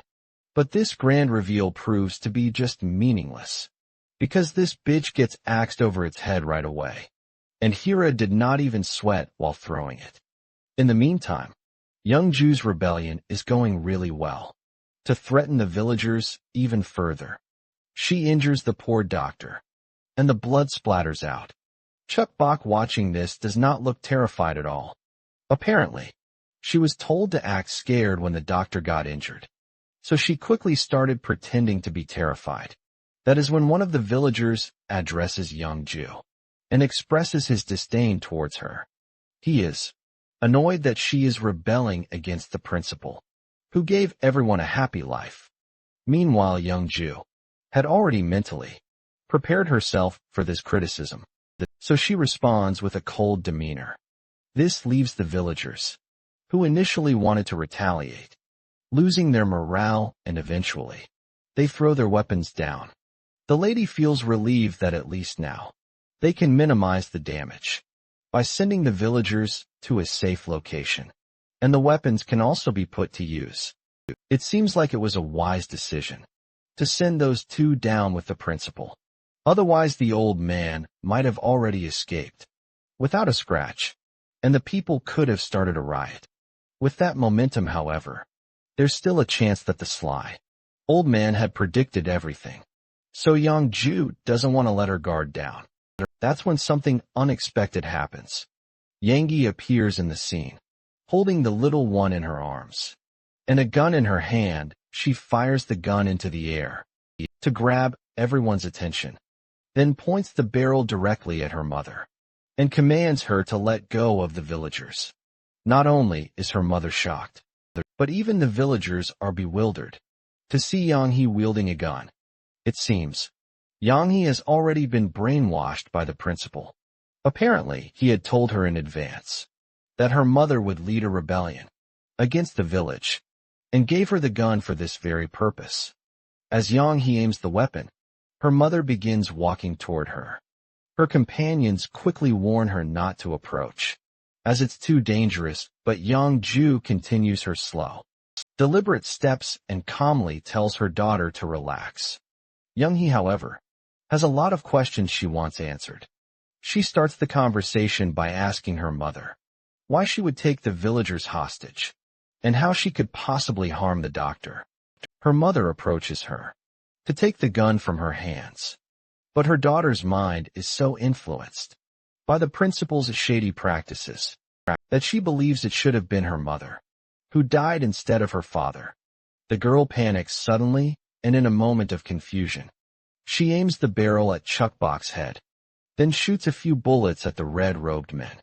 She quickly begins running toward the basement gate, convinced that the only family she has now is the principal. She must follow his words and get to him. The scene then transitions to our mama, where we see the sweaty face of Dion, who is being held hostage. Apparently, she is showing the secret way into the village.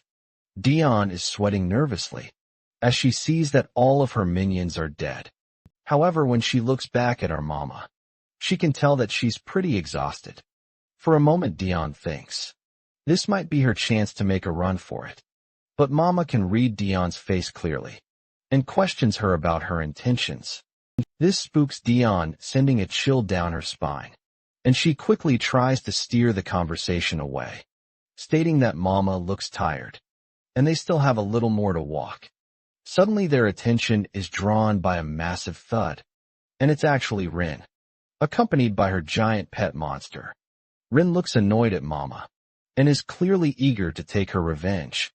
Dion is both relieved and bewildered to see that her sister is still alive, as she had thought Rin was already pushing up daisies. Rin doesn't waste any time with small talk. She just tells Dion to move away if she doesn't want to get caught in the collateral damage with that. Rin commands her wild dog, Bak's son, to attack, and the monster lunges at Mama with full speed. Dion bolts out of the scene as fast as she can, while Mama prepares herself to face the monster. But before we can see the showdown between the two, the scene transitions back to Yang He, who is running with Chuck Bak in her arms, being chased by her mother and the other red-robed men. Her mother quickly tells her not to go further inside, as it's quite dangerous, but the daughter once again aims the barrel of her gun straight at her mother. The girl right away refuses to accept someone like her as her mother. All she wants is to remove her mother from her life, because she already has the principal and the villagers as her family. That's when little Chuckbox speaks up. Clearly annoyed, she tells Yanghi that she shouldn't be so mean to her mother. Chuckbox is genuinely feeling sorry for her mother, thinking how sad it is that her daughter would say such harsh things to her. Chuckbox's words begin to reach Yanghi, and her hands holding the gun start to tremble. Right at that moment, her mother apologizes to her. She is genuinely sad that she wasn't there for her daughter when she needed her the most.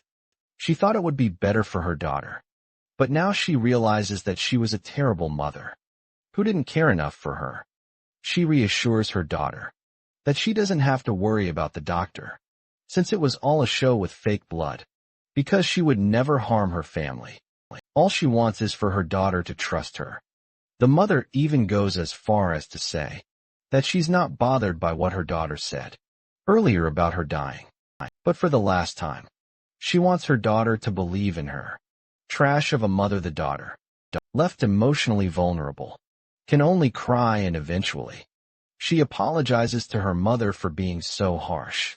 Right at that moment, a monster drops down, and before anyone can react, it grabs both young He and poor Chuckbox.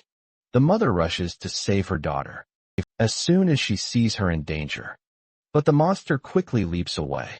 After acquiring its target, young Ju, consumed with anger, immediately orders her team to call for backup. She is furious that the old man had plotted all of this in advance and kidnapped her daughter. Meanwhile, as the monster takes the two girls away, Chuckbox notices others fighting the monsters.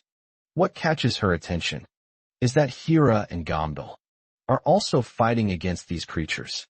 When she shouts at the duo, they both look at her. Hira's face immediately falls as she notices the monster holding on to Chuckbox.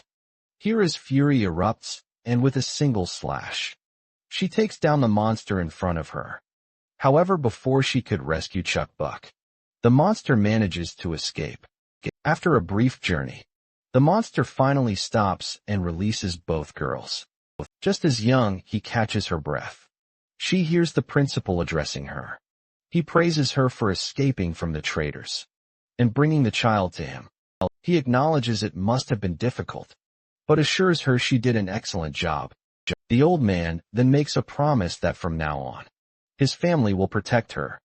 With that, he turns his attention to Chuckbox. But just as the disgusting man reaches out to place his hand on Chuckbox, he suddenly stops. He notices that Yanghi isn't letting go of the child. Curious and slightly annoyed, he asks her why for a moment. Yanghi is silent, but then she finally speaks. She admits she always thought it was strange when people who loved the village disappeared without saying goodbye, or when others were kicked out for being bad. That's what the principal always told them. But now she understands the truth. She explains how during their journey with the monster, she recognized some familiar faces among the monsters. Below, faces she had seen before, people who had left the village. Now it's clear to her that the monsters were those very same people. Transformed Yanghi recalls how everyone who had been a valuable asset to the village had been turned into mindless monsters. Just as the realization hits her, Beck slams his foot down, trying to intimidate her. He's annoyed by her audacity to question the principal's judgment. He wonders aloud if she's forgotten the kindness he showed her while raising her young. He doesn't want to seem ungrateful for everything she's received, but she can't understand how their families were turned into monsters. That's when Bike kicks her hard in the stomach, and the force of it knocks her out cold. The large man looks down at her, reminding her that this was just a warning. If she keeps talking like that, she'll be dead for sure. At that moment, the old man steps in, ordering Instructor Bayak to calm down. He then addresses Yonghi, speaking in a voice that holds no sympathy. He reminds her that this might be difficult for her little mind to understand. But in this world, not everyone can be happy. The world is divided between the strong and the weak. According to the law of the jungle, for survival, everything is fair game, while the weak simply wait for death. The strong take everything from them. The only way for the weak to survive is to be protected by the strong, just like him and his monsters. The old man is confident that once she's older, young, he will eventually understand. That's when Chuckbok speaks up, and without a shred of hesitation in her voice, she calls him a bad old man. She quickly pulls the bandage off her little, infected finger, and after raising it high into the air, as if to make a point, she declares that people who make others cry are bad, and if they don't stop being mean to her, she's going to complain to her parents about everyone here. Her dramatic little speech grabs everyone's attention, and they all burst out laughing, amused by the sight of such a cute little girl talking so big. Not only is our little one annoyed by their laughter, but Chuckbok is also furious that they're not taking her seriously. So she gathers enough air in her lungs, enough to make her belly bulge. She lets out a screeching roar, calling out for her mommy and daddy. The old man snickers at her cute last-ditch effort. They all find her charming and admirable, having the confidence to seek hope, even in the most desperate of situations. She looks so innocent that the old man wants to relish every moment of smashing her into pieces with his own hands. As the monster of an old man approaches, Chuckbok finally panics.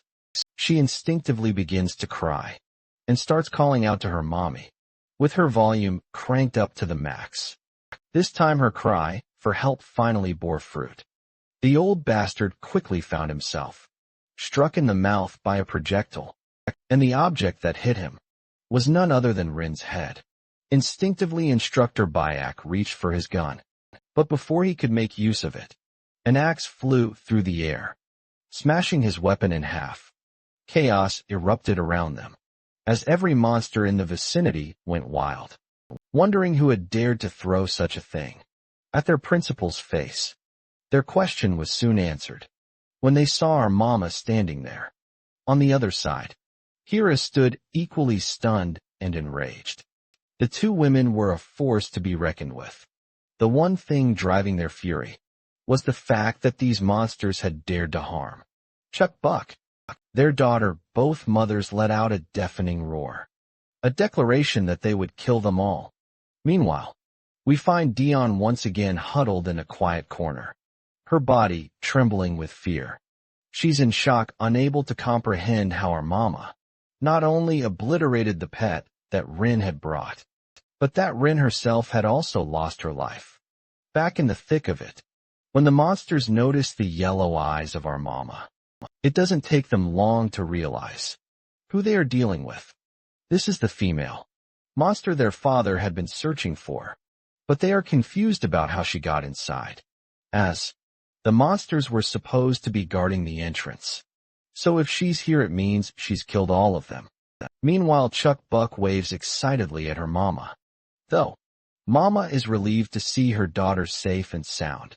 She is still worried about Gomdal. At the same time, Hira observes the changes in the monster Mama's appearance.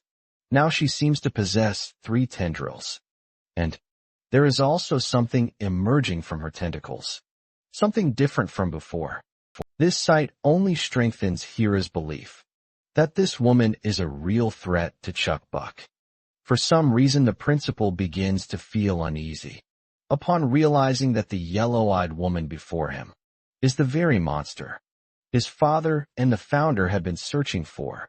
One of the monsters cautiously asks if the principal is all right, but it's clear that he is far from it, especially after being humiliated by having Rin's head thrown at him. The principal then straightens up and barks orders.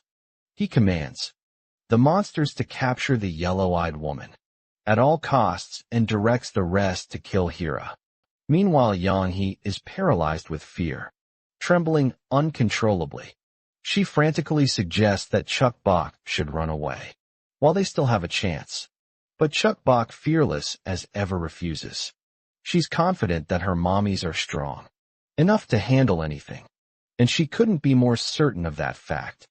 Instructor Bayak and a group of monsters advance toward Hira, while others charge at our mama Young. He, overcome with terror, wishes she could flee as far away as possible. Chuck Bach, however, watches calmly, because her confidence in her mamas is unshakable. While Chuck Bach has all the right to feel confident, the monsters don't even realize what's happening. When Mama's tentacles begin to swing, in an instant needles pierces. The monsters' screams of agony erupt one by one. When the effects of her poisonous needles take place, Mama moves effortlessly her tentacles, thrashing and stabbing with lethal accuracy. The monsters have no chance, but disintegrate into flesh and blood. The principal stands frozen, unable to believe his eyes. She's literally making them explode, with hardly any effort at all.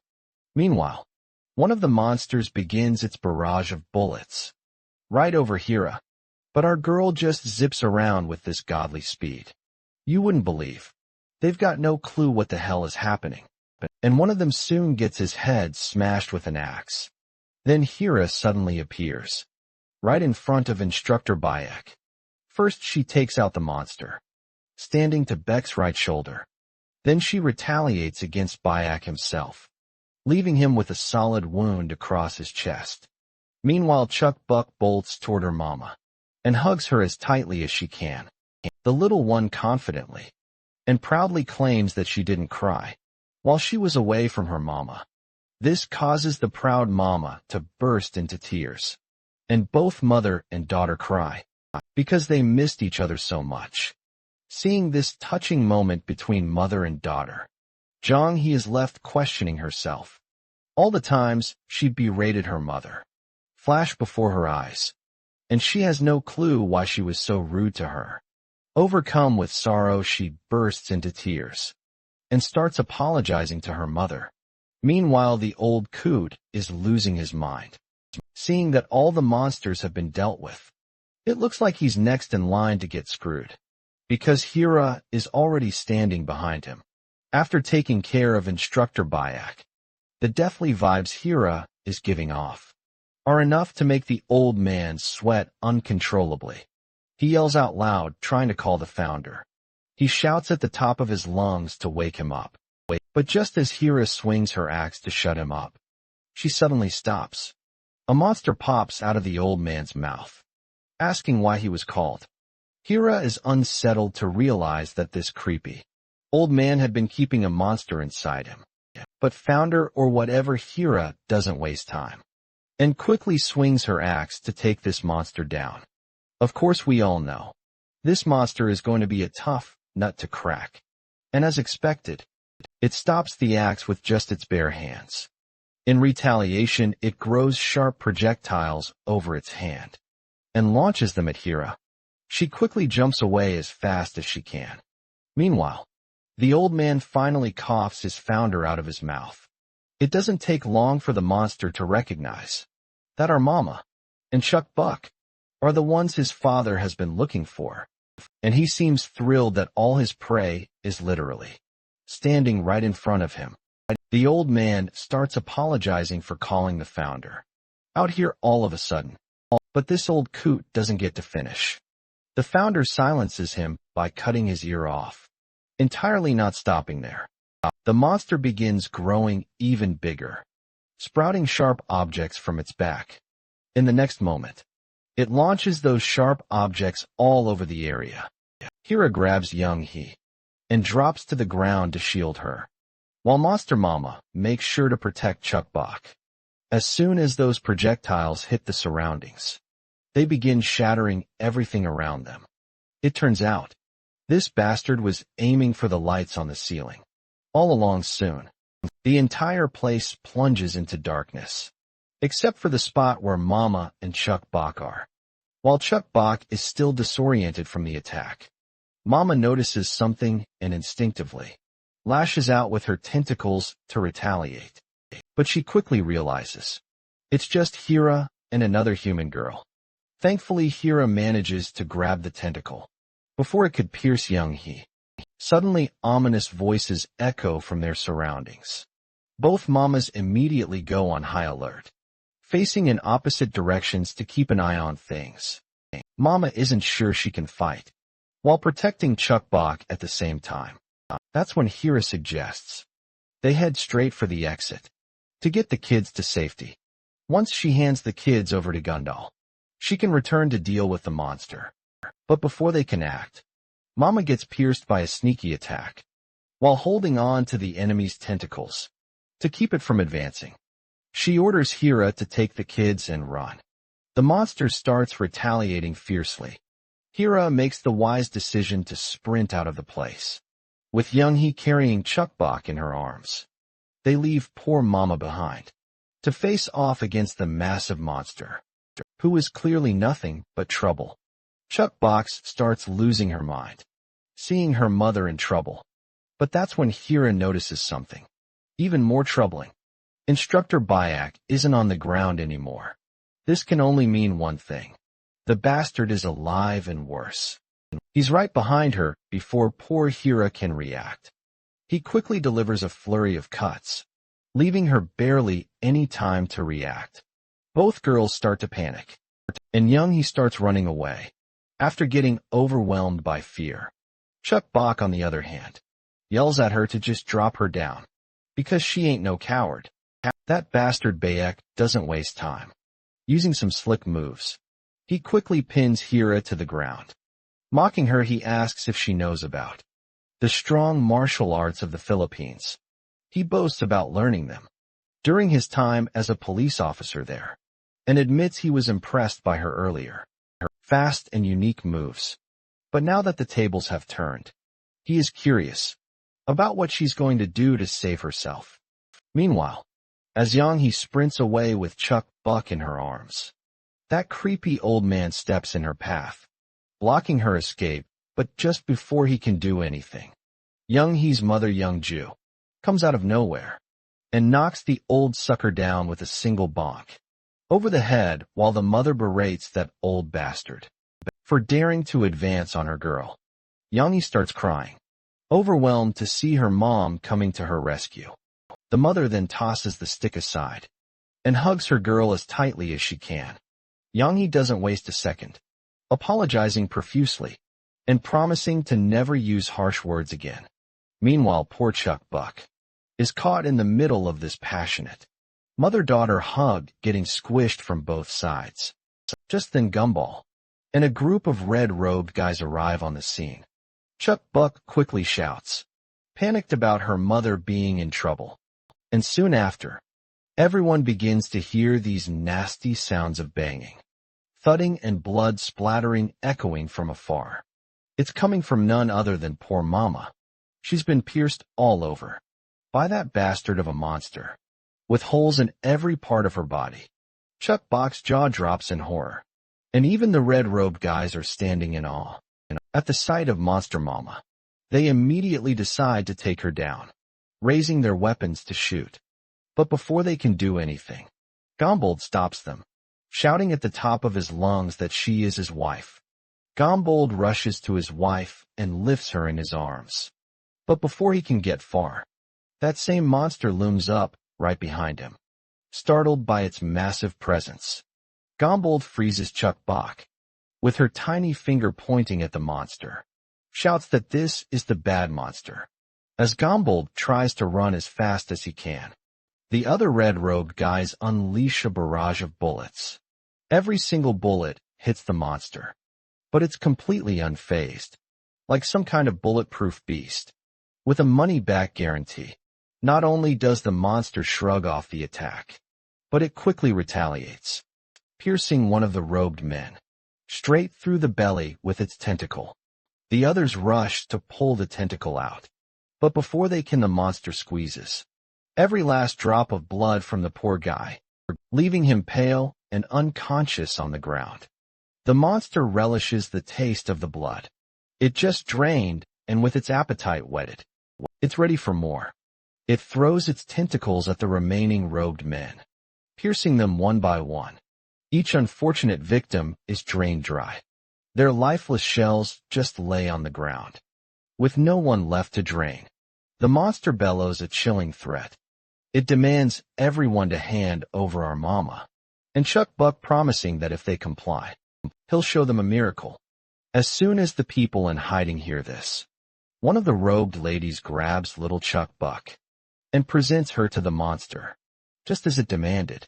She even promises to capture our mama as well, begging the monster to keep its word and let the townspeople live, as they did before, but the monster sees no reason to let these lowly humans live. He pierces his hand straight into the lady's belly, showing just how annoyed he is that they destroyed the community, all because of their greed. He recalls how he gave them a life of prosperity, shelter, food, everything they needed. So in his mind, he has the right to decide if the livestock he raised is worth keeping alive, or not. Everyone is trembling in fear, unsure of how to deal with this monstrosity. Meanwhile, Mama is still lying on the ground, her body battered and bruised.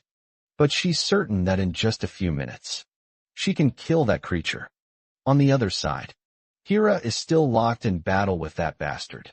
After exchanging a few words, they dive back into the fight. As for Monster Mama, she's back in action. She quickly grabs Chuck Buck and launches her away from the monster. Gomdal is quick enough to catch her in midair. Now that Chuck Buck is out of harm's way, Mama is ready to deal with the monster. She fires a series of poison needles at him, but the monster just takes them head on. He boasts that his body has no senses, making it incapable of feeling pain. So in his eyes, it's all useless effort.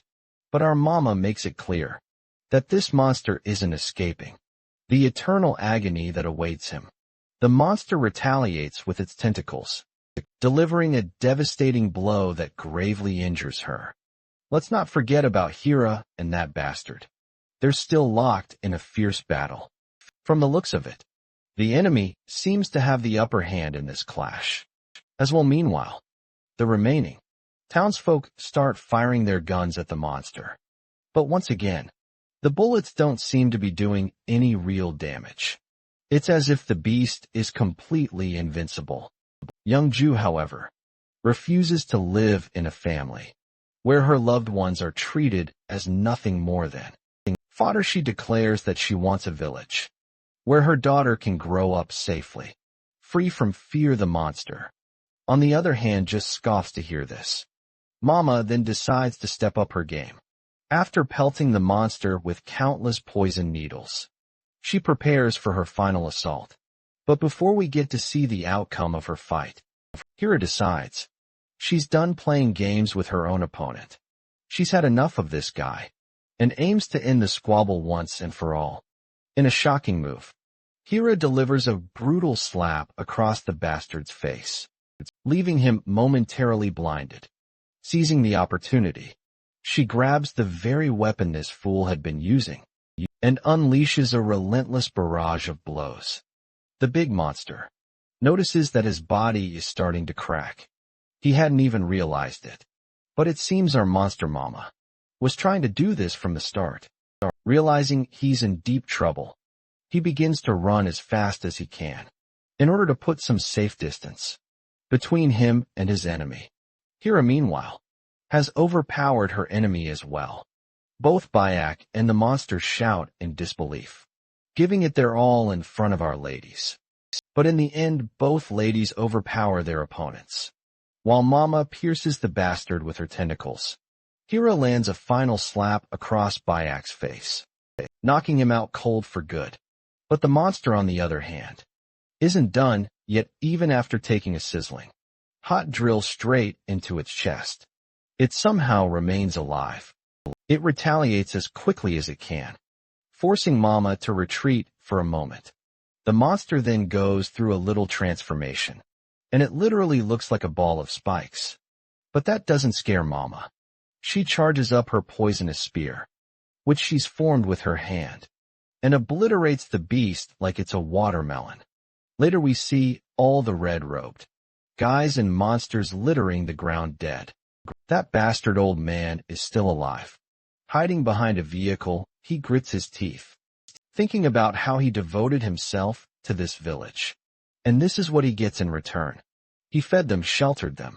And this is how he's repaid. But just as he's brooding, he gets a solid slap on the butt from our little Chuck box. When he turns around, he sees Gombold and Chuck Buck behind him.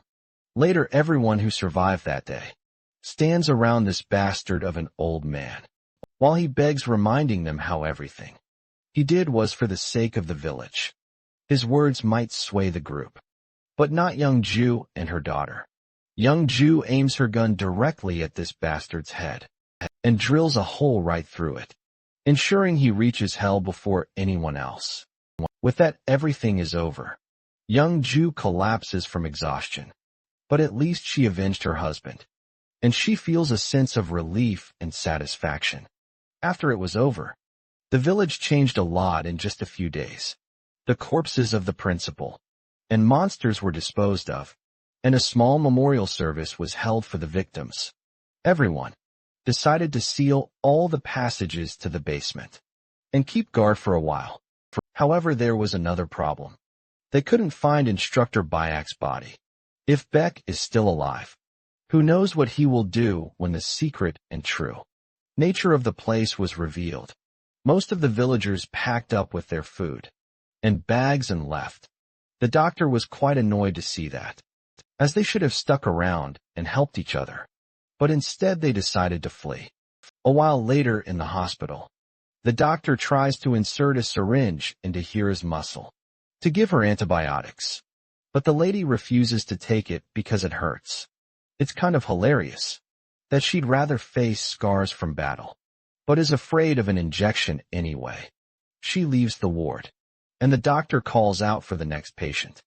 You see, a temporary vaccine was developed that stopped the infection from spreading among the injured since it's only temporary. It must be injected regularly, and it has some side effects.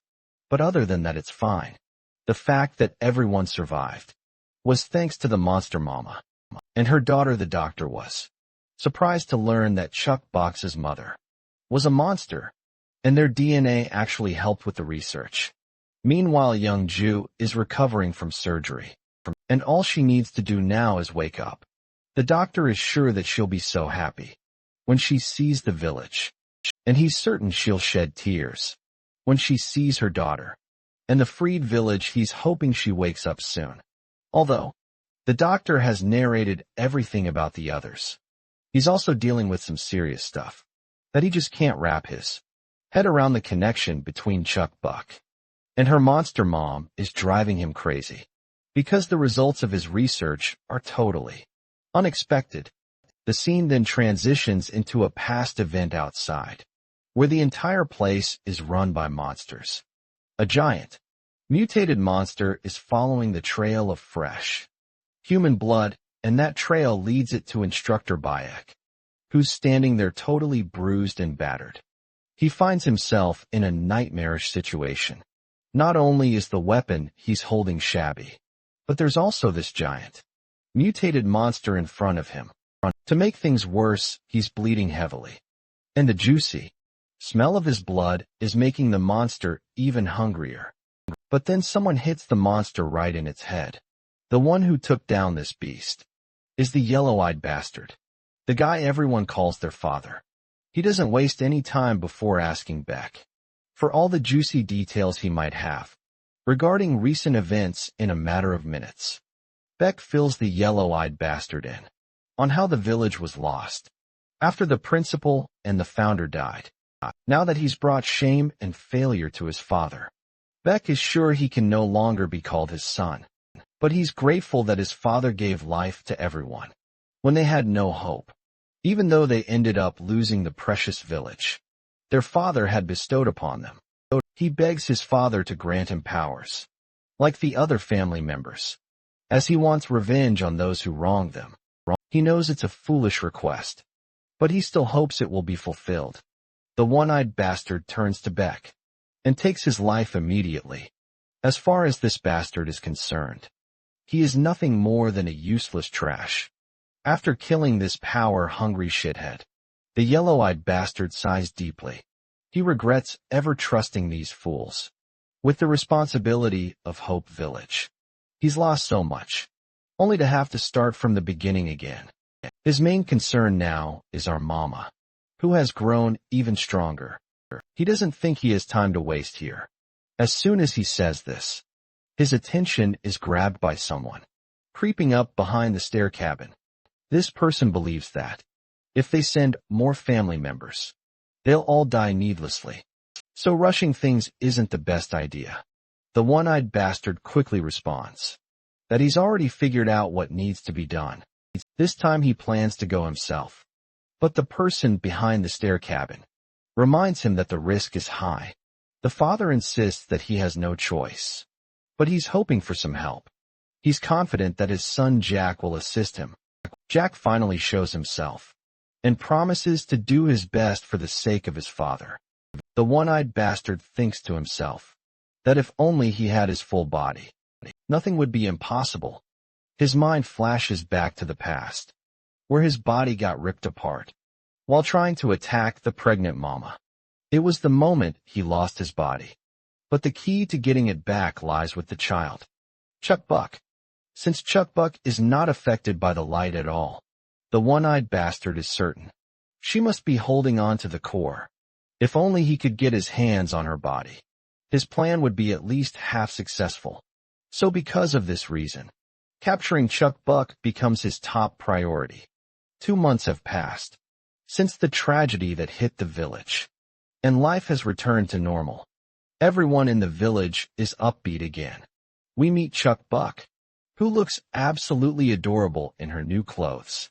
Her parents are visibly moved to see her in this outfit. The girl gives her mother a little smooch on her cheek, while the father forcefully steals one for himself. Afterward, Chuck Buck heads out for school. Later we see her struggling with her studies, but she eventually gets an answer correct, which earns her a pat from her teacher. However, things aren't going as smoothly for Yonghee, who ends up getting scolded by the teacher, who is also her mother, as they bicker back and forth. Little Chuck Buck quietly solves all the questions on her own. Seeing how diligently Chuck Buck had been working, the teacher decides to call it a day. Both girls decide to step outside for some fresh air.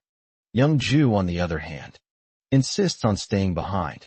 With that, the two girls leave on their own and enjoy some fun playing together outside. As they play around, Chuck Buck stumbles across some of the villagers, who grow annoyed at her presence. They recognize her as the daughter of a monster, and immediately tell her to go away. They all know about her strange finger that is hidden under this bandage, and they give her condescending, contemptuous looks, as if she is the most disgusting thing to ever exist. The poor girl gets terrified and bolts out of the place, while these two witches keep mocking her. Right at that moment, Hira shows up on the scene, and suddenly, the loud mouths who were trash-talking earlier are terrified. They quickly try to greet Hira as if nothing happened, but Hira isn't letting them off that easily. She snaps at them, telling them to get on the ground. Honestly, I hope these two finally get humbled for good. Meanwhile, dawn is almost breaking, and somewhere in the village, we see poor Chuck Box sitting quietly. Looking somber, her father approaches her, asking what's bothering her. Chuck Bach replies that she just wants to go home. Her father reminds her that going back isn't safe. Right now, the bad monsters know where their home is, and returning would be dangerous. Chuck Bach acknowledges this, but she adds that while the monsters are scary, the people hurting her mom are even worse. Some people here are nice, but others can be just as cruel. She tells her father that she believes her mom is a good person, a warm and kind mother who loves her family. But when people say mean things about her mom, it really hurts her feelings. Her father nods and gently reassures her, saying that there's always a way to make things better. He explains that people are scared of what they don't understand. If they can show everyone who her mom truly is, then the villagers will stop fearing her, and might even love her later that night. while Mama is getting ready to head out for supplies and food for the villagers. The reactions around her are mixed. Some people appreciate her noble efforts, but others are still pissed, stubbornly believing she's just a monster. Thankfully, not everyone among her critics is awful. A few kind souls step up to support her, fully showing their faith in her. Even so, our poor Mama can't help but feel a bit anxious, hearing all the nasty things people are saying about her. But just as her worries start to creep in, she hears the voice of her daughter, who loudly declares to everyone that her Mama is the nicest person ever, and always so kind to her. Gunnell does not hold back when it comes to expressing his love for Mama. As well, all this unexpected flattery makes Mama blush like crazy, overwhelmed by suddenly being the center of attention.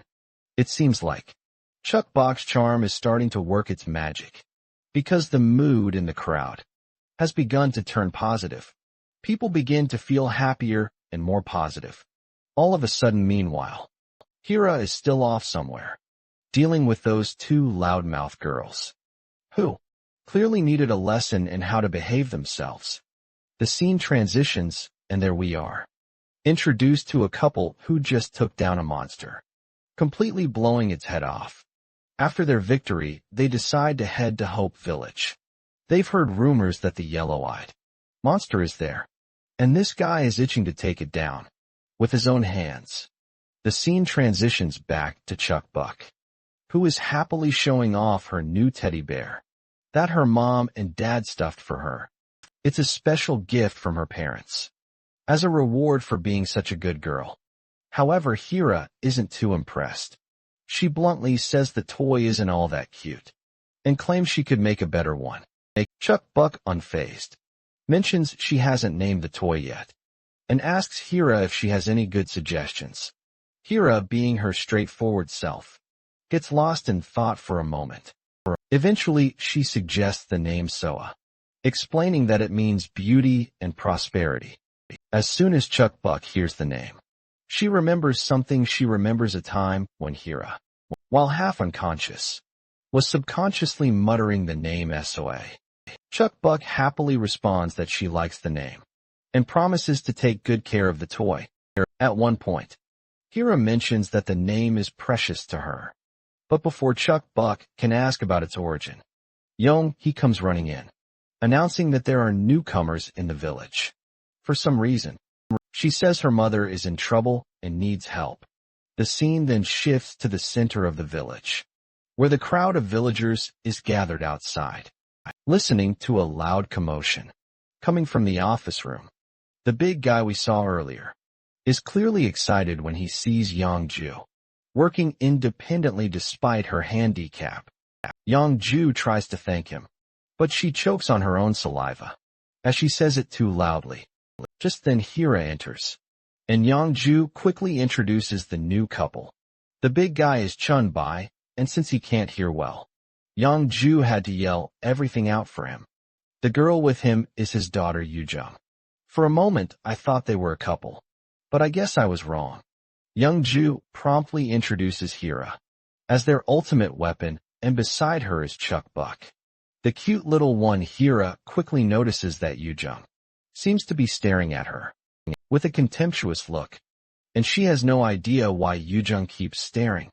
So Hira decides to turn up the intensity of her stare, which quickly humbles Yujung, and the girl quickly looks away.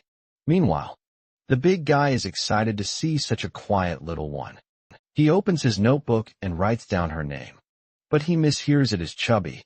Chuck Block happily clarifies that it's actually Chuck Block, but the man mishears again and wonders if she said Chow. Chow. Chuck Block corrects him once more, but the big guy still thinks her name is Chuckles. This time Chuck Buck is seriously annoyed, feeling like the old guy is messing with her on purpose. She points at him and firmly says it's Chuck Buck. The big guy quickly grabs Chuck Buck's hand, and seeing this, Hira grabs him by the collar, furious that he's overstepping his boundaries. The big guy quickly apologizes for this. He was just curious, as he had heard about Chuck Buck's discolored finger. So he was quite amazed though. The big guy has a question. Just out of curiosity, he asks if there's a yellow-eyed monster here. Of course, Kira can tell where this conversation is going. So she responds with nothing but death glares. That's when Yangju chimes in, telling both of them to stop, reminding them there's a child present, and they need to calm down. Kira leans closer to the man's ear and asks what he is planning to do when he finds the monster. Before this guy can answer, Gunao breaks the awkward silence by entering the scene. He actually came here looking for Chuck Buck, and asks if she's here as soon as Chunbai turns around. He's startled to see Gumball standing there. It doesn't take long for Gumball to recognize this man as his old master either. To understand the history between Chunbai and Gumball, the scene flashes back to the past, where Gumball is effortlessly beating the crap out of some guys in front of him, and he is not even breaking a sweat. The opposing gang members start to panic, realizing no one can stop Gumball, especially not with the weapons they have. Gumball's party members are excited, cheering on their friend as he dominates these guys. But Gumball quickly orders his team to loot the enemies before they can escape, and the entire gang charges at their opponents, with weapons drawn apparently. Chunbei used to be the captain of that same squad. Before Gumball joined, Chunbei is having a bit of fun, poking at Gumball for marrying a monster. Just as the old guy keeps going on, his daughter Yujung gathers her courage and hesitantly asks Gumball if he does not regret it. Of course, Gumball has no idea what she's talking about. So in response, Yujung reminds him that by marrying a monster, he became the target of the cannibal tribe. That means they'll eventually come back for him, and he'll have to protect his family from the danger. She wonders if he regrets his decision to start a family now. Hearing this, Gumball goes quiet. His mind flashes to the pleasant memories from when he first met the helpless monster, Mama, who was desperately trying to protect her newborn child. The scene transitions to almost 6 years ago. Back then, Gundao secretly tries to slip away from the party to meet his monster wife, but one day, Yujong questions him about where he's going.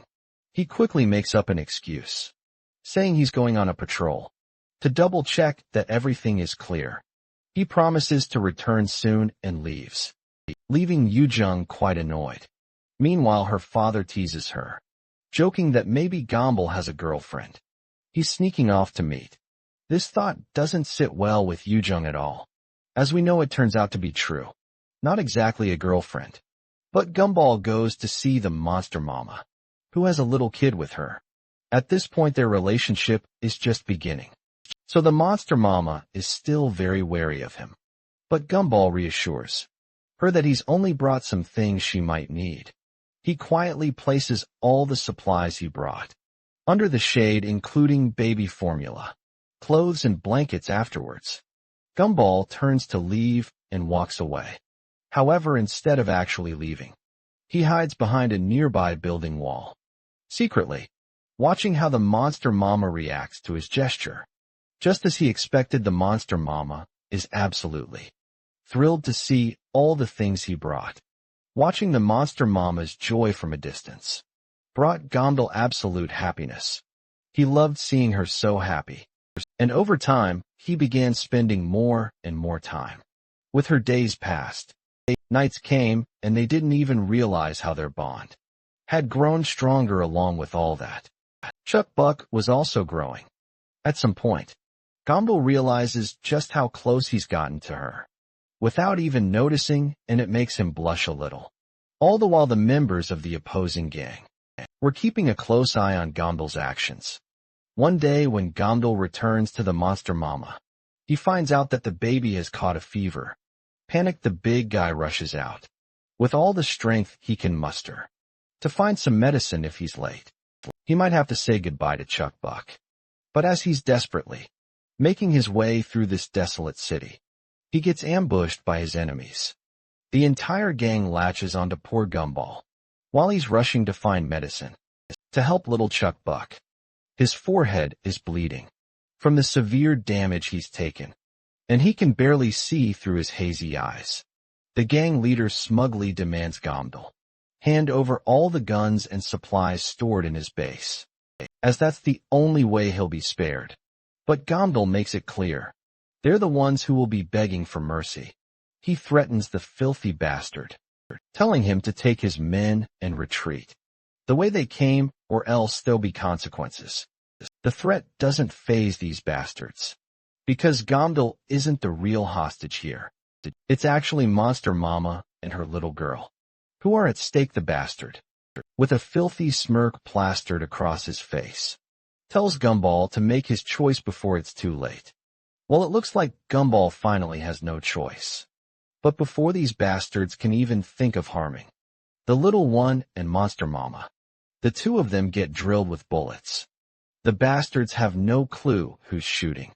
Even Gamdal looks concerned, since he does not know about these unknown shooters.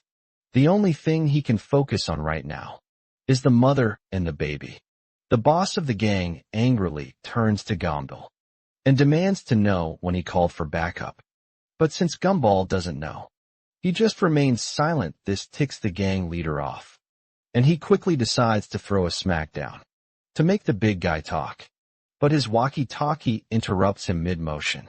As soon as the voice from the other side blares through, it doesn't take Gumball long to recognize it. Of course, it's his friends who took down a few of these bastards, who were keeping Mama hostage. The one holding the walkie-talkie is Yujung. She directly issues a threat to the gang leader, telling him to hand over the walkie-talkie to Gamdal, or else he is going to regret it. With no other choice, the guy reluctantly hands it over to Gamdal. First things first, Yujung makes sure to berate the big guy for keeping Monster Mama a secret. She finds it frustrating that he's been sneaking out just to cuddle with a monster. She then instructs him to hand over the medicine and never see Monster Mama again. If he wants to keep meeting her, he can leave the group altogether. She's laid out the options, and now it's his turn to decide. Does he want to live with humans or stick with the monster? The thugs surrounding Gamdal find it revolting that he's been clapping a monster's cheeks, of all things. But despite all the grueling insults, Gamdal finally makes his decision. He lets Yujung know he's sticking with Monster Mama. Of course, this revelation leaves Yujung absolutely boggled. Her hands tremble as she realizes she's about to lose Gamdal forever. All the pleasant memories she shared with him flash through her mind. The soldier guy already knew that Gamdal actually loves her. Regardless, they decide to leave him behind, since he doesn't want to come. It's their rule after all. Anyone who doesn't want to stay can simply leave. Yujung knows this rule all too well, but it breaks her heart that he's literally willing to sacrifice everything just for this monster. Her tears flow involuntarily as she confesses that she loved him so much. But Gumball still decided to love a monster instead. Meanwhile, outside, Gumball is wreaking havoc. After defeating all those extras, he knocks that filthy bastard as well. With that, he runs to reunite with Monster Mama. The night finally arrives, and monsters begin roaming the streets. Monster Mama and Gumball finally reunite. As they talk, Gumball comes up with a name for the little girl. He names her Chuck Buck. This name was originally given to Gumball as a nickname by his mother, so he could live in blessings. Monster Mama tries to repeat the name, and she absolutely falls in love with it. Afterward, Gandalf decides to make a big confession, something he's been thinking about for a while now. He admits that at first, he used to meet them out of curiosity, but that curiosity has now turned into full-blown affection. He now truly wants to stay with her and Chuck Bach and protect them no matter what. So he finally asks her if she would like to become his wife. Of course, Monster Mama has no reason to decline him. And from this point onward, this is how they ended up together. In the present, Yujung can barely keep herself calm, because Monster Mama is literally staring into her soul through her eyes. It seems like Mama is getting closer to Yujung. Purely out of curiosity, she even sniffs the lady, because she feels like she's seen her somewhere before, but she can't quite figure out where or why. This lady smells so familiar. Chuck Buck then also turns to Yujung and lets her know that monster mama only sniffs at suspicious people. So she wants to know if Yujung is hiding something.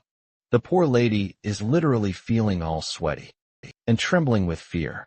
She has no clue where her father and Gumball went after leaving her behind with these two. Meanwhile, the said two guys are catching up outside, laughing loudly, just reminiscing about the old days is enough to put smiles on their faces. As they chat, Chunbai shares a bit of his wisdom with Gundao, telling him to always keep his family safe. Speaking of family, Gumball takes the opportunity to ask his master why he's looking for the yellow-eyed monster. Chunbi doesn't respond, and as the awkward silence lingers, Gumball decides to change the subject. He starts asking about the man's son, Chunkik and Yujin, whom Chunbai loved as much as Yujung. Gumball also brings up the others in their party, wanting to know what happened to all of them. Chunbai believes Gumball already knows the answer, but if he still wants to hear it, Chunbai tells him the truth. They're all pushing up daisies. The one who led them to their deaths was the yellow-eyed monster. Just remembering that hellish scene is enough to set Chunbai's blood boiling. While they were torn apart, he could literally hear the sound of his family's flesh and bones being chewed and their blood splashing. But all he could do was save one daughter. He had never felt so helpless that day. Yujung and he made a decision. A decision to kill that monster no matter what it takes. After hearing the story, even Gundol's blood starts boiling. He's absolutely furious, thinking about how those bastards killed his previous family and are now trying to come after his new one. Right then and there, Gumball vows to find and kill that yellow-eyed bastard. Chunbei begins laughing as he states that Gumball doesn't have to look far, because that yellow-eyed bastard is probably already in the village. From what Gumball told him, Chunbei suspects that the yellow-eyed monster is after Monster Mama and her daughter, but Gumball mentions that they've been living here for the past 2 months, ever since the village chief was taken down, and they've suspected nothing suspicious. Chunbei realizes how Gundao is just as dumb as he's always been. He reminds his junior that the only reason the monster hasn't attacked yet is because it's lying low. Probably it's up to something big. There's a famous saying, short happiness burns fast and turns to ashes. And by the time one realizes it, it's already too late. So one should never let their guard down. The old man's scary words make Gumball swallow hard, out of fear, as Chunbei warns him to stay suspicious of everything and be prepared. The village where he thinks it's so safe is actually the most dangerous place. With the speak of danger, someone in the village shouts in fear. Both big guys rush toward the source of the distress. Scream when they reach the spot. They see this one lady unconscious, while this guy Jinsu seems to be carrying her somewhere. The big guy quickly questions Jinsu about what he's doing. The guy forces a suspicious smile and states that this girl just collapsed, so he's rushing to carry her to the infirmary. But of course, Gumball can feel the suspicion lingering in the air, while this shady guy keeps insisting everything's fine, and that he'll make sure the girl gets to the doctor. The both big guys know she's lying through her teeth, but don't react to her suspicious behavior. Instead, Gumball plays along and with a big smile offers to help him take the unconscious lady to the infirmary. As soon as Gumball places his hand over the unconscious body, he's shocked to realize it's cold, meaning the person is already pushing up daisies. But they had just heard her scream, so he can't figure out how someone could be dead. That fast, that dude grows even creepier as he orders Gumball to step aside, saying he has a patient to take to the nursery. Gumball just plays along, laughing heartily as he apologizes for being meddlesome, but still he insists that he genuinely wants to check on the unconscious lady to make sure she's okay. Jinsu quickly realizes this big guy isn't so easily swayed. So he decides violence might be the only option. Without hesitation, Jinsu slips his hand into her hoodie pocket, rummaging through to find something useful. Gundao, on the other hand, braces himself for whatever comes ahead. Chunbei also reaches into his pocket, clearly ready to grab his weapon. But before things escalate into a full-blown fight, some villagers show up, drawn by the commotion. They immediately start asking questions, especially when they spot the unconscious lady. Jinsu is carrying Jinsu, now visibly concerned, grows more uneasy with every passing moment. Just as Gamdal reaches out again to grab the unconscious woman, she suddenly slaps his hand away. Somehow she's alive, and she is not happy about being touched like that. Gamdal is completely bewildered. He had honestly thought she was dead. Seizing the opportunity, Jinsu sarcastically asks Gamdal if they're free to leave now. Chunbei, realizing the situation has run its course, apologizes to Jinsu for blocking their way. And just like that, both groups part ways, heading down their own paths.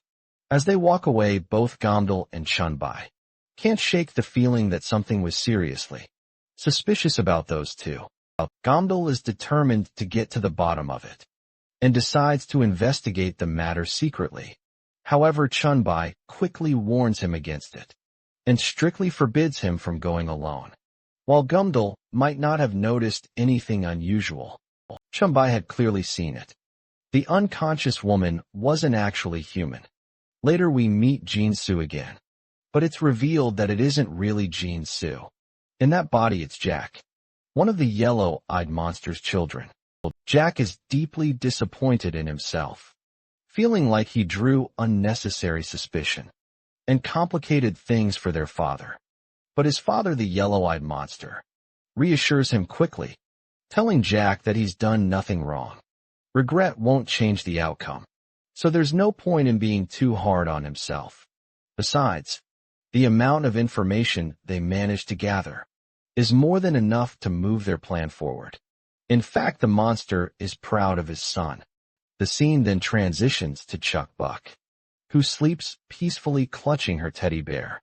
When Hira tries to touch Chuck Buck, the monster mama immediately slaps her hand away, warning her not to touch the little one.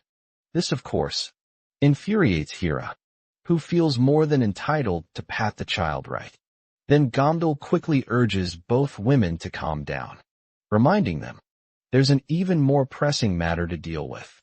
With that, they refocus on the main topic at hand here. Inquires about the recent encounter with Jinsu. Chunbei explains that Jinsu was acting extremely suspicious, and the unconscious woman wasn't behaving normally either. In fact, Chunbei is so certain about what he saw that he's willing to bet his life that the yellow-eyed monster is behind all of this. He then asks Gamdal how long Jinsu has been in the village. Gamdal reminds them it's been about a month. While this isn't good news at all, as far as Chunbei is concerned, a month is more than enough time for that monster to set his plans into motion. The monster mama grows visibly concerned, realizing those bastards might be after her daughter again, but she vows to herself that she'll never let Chuck Buck go through that kind of hell ever again. All she has to do is kill that yellow-eyed monster, and all her worries will disappear. Chunbei points out that nothing has happened in the past 2 months, and everyone has been living peacefully. That in itself, he says, is suspicious enough. Hira agrees, and notes that using violent methods like before might not work this time, so they'll need to stay on high alert moving forward. She fears that this time, the boss monster himself will show up to fight, given how his previous both attempts had turned out to be a huge failure. Yujung also agrees with Hira's thoughts. She insists on keeping a close eye on Jinsu, suspecting he might be connected to the yellow-eyed monster. A while later, chaos erupts as one of the buildings in the village is set ablaze, with everyone scrambling to gather water to extinguish the fire. What makes matters worse is that the building that caught fire was the food and ration warehouse. Monster Mama is baffled when she hears the news. As far as she knows, those guys were after Chuck Buck. So why would they burn down the food supplies? Meanwhile, the villagers are in complete despair. With their supplies destroyed, they're unsure how they're going to survive. The cries and pleas of the villagers weigh heavily on Monster Mama's heart, and it finally dawns on her why the enemy chose to burn the warehouse. The destruction wasn't just about survival. It was psychological. The villagers are now in absolute chaos, acting as if the end of the world has arrived. Amid the sobbing crowd, Monster Mama spots someone unusual. One person who stands apart, unfazed and even smiling. It's none other than that yellow-eyed bastard, relishing in the despair of others. Before he can slip away, Monster Mama quickly hands Chuck Buck over to Gumball and takes off at full speed, determined to chase him down. Gumball decides to follow Monster Mama, unwilling to let her handle this alone. Meanwhile, for some strange reason, Chuck Buck's finger starts to twitch, as if reacting to something. Monster Mama races through the streets, determined to catch up to the yellow-eyed bastard. She spots him standing at the window of a tall building, smirking down at her without hesitation. She uses her monstrous agility to scale the building, reaching the top in record time. But when she looks around, he's nowhere to be found. She begins to walk across the floor, scanning her surroundings for any sign of him.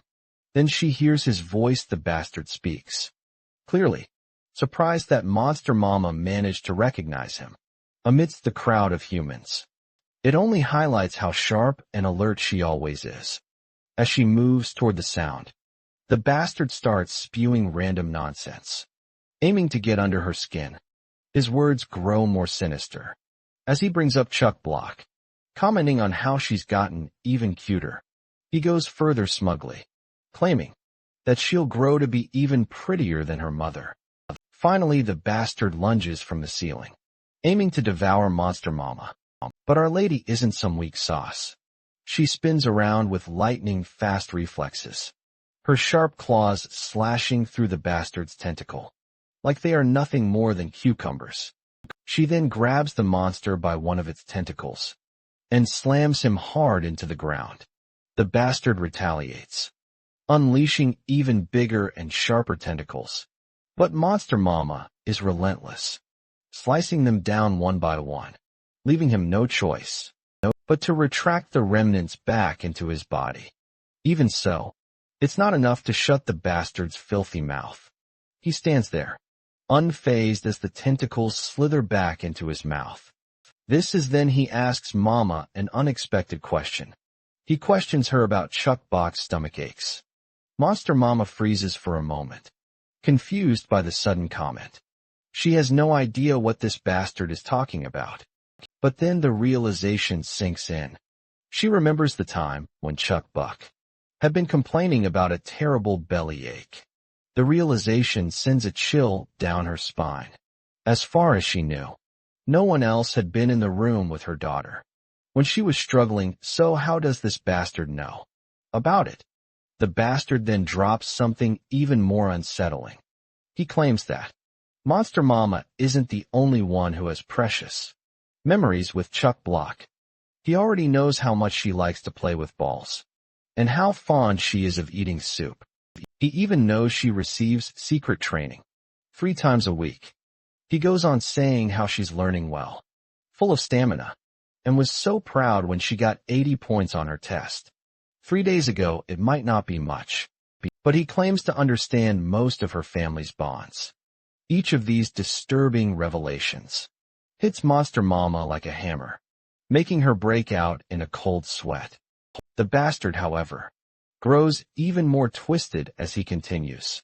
He calmly says that if Chuck Buck is still alive, when he gets his body back, he'd like to raise her himself. Monster Mama is beyond furious at this point, and without thinking she lashes out at the bastard. But he's unfazed. He simply jumps from the window and taunts her, daring her to try and find him, if she really wants to fight. With a sickening splatter of blood, the bastard hits the ground, It looks like monster. Mama fell straight into the obvious trap. All the villagers gathered below stare up at her with contempt, their faces twisted with suspicion. They've already begun to believe she's the one who killed the young girl. A while later, the village is in an uproar. The angry, protesting villagers demand that Gombold bring Chuck Bok's mother out to face them. The big guy tries his best to calm the furious crowd, assuring them that she's innocent and wasn't responsible for the death. Yangju steps in to back him up, firmly vouching for Monster Mama's character. She insists there's no way someone like her would do such a horrible thing. But the villagers aren't buying it. They refuse to listen to any excuses, convinced that she's the one who set the warehouse on fire as a distraction so she could kill and feast unnoticed. They argue that fate simply caught up with her this time and exposed her true nature. To them, it was always obvious. A monster, pretending to help people, was bound to end badly. One bald villager, the loudest among them, spews accusation after accusation, riling the others up even more. Young Ju, fed up, steps forward and tells the bald bastard to shut his mouth before making things worse. But the baldy bastard just sneers, dismissing everything. He believes he's speaking the truth, and further calls Monster Mama a hungry bitch who can't stop eating people. This is the breaking point for Gumball. Hearing this bastard badmouth his wife, boils his blood. He grabs the bald man by the collar, his voice low and furious, as he demands to know how he can accuse his wife of something she didn't do. However, Gombold's actions only shift the villagers' support toward the bald bastard. They begin shouting, protesting loudly, demanding that Gombold let him go. They want the monster brought out and punished for what they believe is a crime, and they're not about to let it slide. Meanwhile, Monster Mama is blissfully unaware of the escalating situation.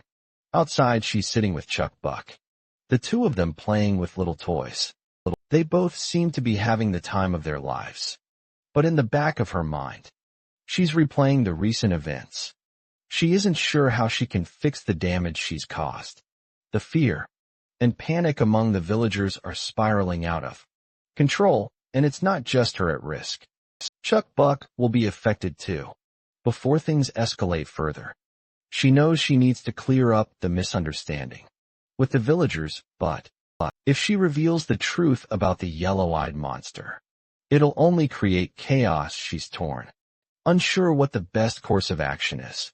She continues to play with her daughter, while her mind is reeling with all sorts of thoughts and consequences that are to follow. At some point, Chuck Buck begins to sense that something's bothering her mother. Concerned, she asks directly if there's anything wrong. She reassures Monster Mama that she'll always be there for her, because they're family. The way the little one says this melts Monster Mama's heart, and in that moment, she decides to open up to her daughter. Chuck Buck extends her tiny palm, silently offering her mother the chance to explain everything through sign language. Monster Mama smiles warmly, grateful for the comfort and support her daughter is showing in her darkest hour. She thanks Chuck Buck, feeling a swell of love for her precious girl. As she continues to speak with Chuck Buck, trying to explain her worries, Gomdoll bursts into the room. He looks at Monster Mama with concern, asking what actually happened back there. He knows she's upset, but he insists this silence won't solve anything. She'll have to tell the truth eventually. Monster Mama remains quiet, but slowly she moves closer to the big guy. In a surprising move, she plants a quick smooch on his lips. But the kiss is just a distraction for Chuck Buck. While they are engaged in this lip lock, Monster Mama starts scribbling on Gumdall's hand. With urgency, she explains her plans. While the yellow-eyed monster is vulnerable, she wants to find it and kill it. Meanwhile, Chunbai and Yujung are busy searching for any clues. At the site of the fire, unfortunately, there doesn't seem to be anything worthwhile, just heaps of burn-up garbage. The fire has wiped out nearly everything. But one thing stands out like a sore thumb. a faint trail of blood on the ground. Yujung immediately requests a flashlight from her father. She crouches down and closely examines the spots of blood as she keeps the beam of light fixed on it. For a moment too long, something strange happens. The blood starts to burn and emits a smell similar to rubber. This is a clear indication that it's monster blood. Yujung is surprised that even the blood reacts to light, like any ordinary monster. The proud father pats her gently on the head for her sharp observation. Now that they're certain a monster is behind this fiasco, all they need is the doctor's test results to confirm the details. And as if summoned by fate, the doctor arrives just in time, with results that seem to bring more bad news than anyone was prepared for. Inside the hospital, we meet young Ju, who's eager to hear about the findings from the arsenal site where the fire broke out. Chunbei explains that they've uncovered clear evidence, pointing to the monsters being behind it all. But then, the doctor reveals something even more unsettling. He holds up a small container with a strange, parasitic creature inside. He explains that during the autopsy, he discovered this parasite in the victim's brain, and he's confident it's the cause of her death. This new revelation suggests that Monster Mama was deliberately framed as a criminal to shift suspicion away from the real culprit. While it makes sense that this bug caused the girl's death, Yujung can't shake a troubling thought, which is that Jinsu arrived in the village a month ago. That's plenty of time for him to infect others with these parasites. If they think about it logically, it means everyone in the village could already be carrying this parasite. In other words, the yellow-eyed monster has everyone in the palm of his hand. The big guy then asks the doctor about the cure he's working on. The doctor explains that he tried making one, but it showed no reaction, so it's probably ineffective. However, he claims he developed a stronger version, a highly enhanced cure, but there's a catch. Yujung immediately decides they should use it, but the doctor quickly warns against it. He explains that the stronger version is a highly concentrated drug, extracted from Chuckbox finger. The side effects are much more severe. It might even turn the user into a monster. But if it works, it could eliminate the parasite entirely. The doctor, however, admits he doesn't fully know what consequences the side effects might bring. Meanwhile, unbeknownst to everyone, the yellow-eyed monster has been spying on them through the parasites. He now knows about their medicine as well. Despite the risks, everyone present decides they have no better choice. They need to act before more people die. As this conversation carries on, a heavy tension fills the room. It's as though no one can think straight. Then out of nowhere, the doctor grabs a surgical blade and swings it toward himself, attempting to pierce his own head. Thankfully, Chunbai stops his hand just in time, preventing the blade from doing any damage. The scared doctor claims that his body is moving on. His own, it's then that everyone notices. One of his eyes has turned yellow. Panic sets in as the poor man begins to struggle, trying to resist the parasite's control. Chunbei quickly slaps the doctor hard across the face in an attempt to snap him out of his daze. That one slap literally left the poor guy with his tongue dangling out of his mouth. Chunbei quickly instructs Yu Young to grab a rope or something to tie the doctor up. A while later, the poor doctor ends up tied down under the hospital bed. It seems their worst fear has come true.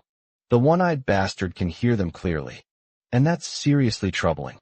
Chunbei then decides to grab some weapons before doing anything else. The fact that the one-eyed monster is here means the chase he had been giving this monster finally ends here now. He has a chance to kill that bastard once and for all. Suddenly, they hear commotion coming from outside. It seems the villagers have split into two groups. One side supports Monster Mama, since there's no evidence against her, while Baldy Bastard and a few other villagers want her dead. The latter group is convinced the only way they can live without worry is if Monster Mama is kicked out. Meanwhile, the others believe she's the only one providing them with food. So kicking her out is just plain ridiculous. Chun-Bai and the others step out of the hospital, seeing how the villagers are split into two groups. The scene stirs something profound in Yujung. It reminds her of an atmosphere she had experienced in the past. She remembers back in the day, when her own group had split into two factions. Some members wanted to ally with a cannibal tribe, thinking they could gain shelter and protection under their power. But Chun-Bai had been completely against the idea, calling it nothing short of suicide. The difference in opinions eventually led to full-blown chaos within their group. Now standing in the present, Yujung's hands tremble as she realizes how the past seems to be repeating itself. Suddenly young Ju steps between the angry mob, trying to reason with them, pleading that they are family, not enemies, but her words fall on deaf ears, as both opposing parties keep throwing insults and accusations at each other. While these stubborn fools exhaust themselves arguing, the yellow-eyed bastard watches the chaos unfold, thoroughly entertained to him. Their idea of family is laughable. He sees them as pathetic, insignificant creatures who blindly believe everything they see and constantly seek someone else to protect them. Then Baldy Bastard steps forward, pointing a finger at young Ju. He starts accusing her, saying she had promised to keep the village safe. So why wasn't she living up to her word? The others in the crowd share the same sentiment as Baldy Bastard, who goes so far as to grab the poor woman by the collar. He begins shouting at her, blaming everything on her failure to do her job. Young He, her worried daughter, quickly runs toward her mother to intervene. But that fatty bastard swings his thick arm and punches the poor girl hard.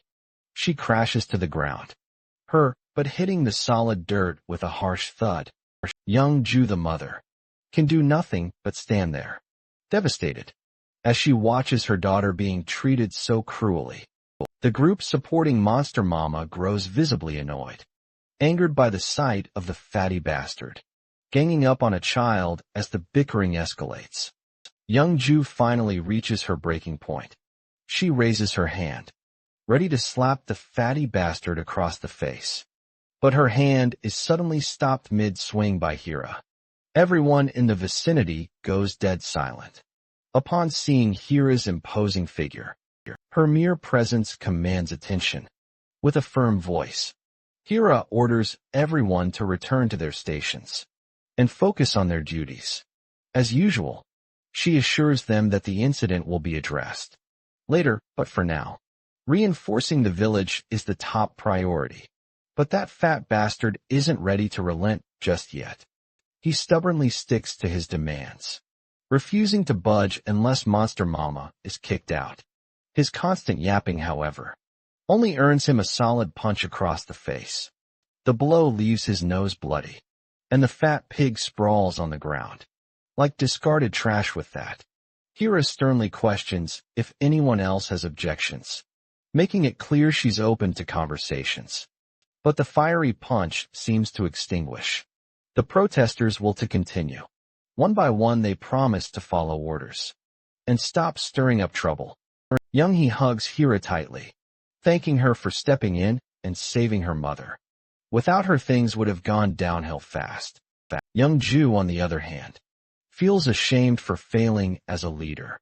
She blames herself for leading the villagers into the mess they're in now. But Hira quickly shuts down her gloomy thoughts, reminding her that there will come a time when she'll need to act wisely as a leader.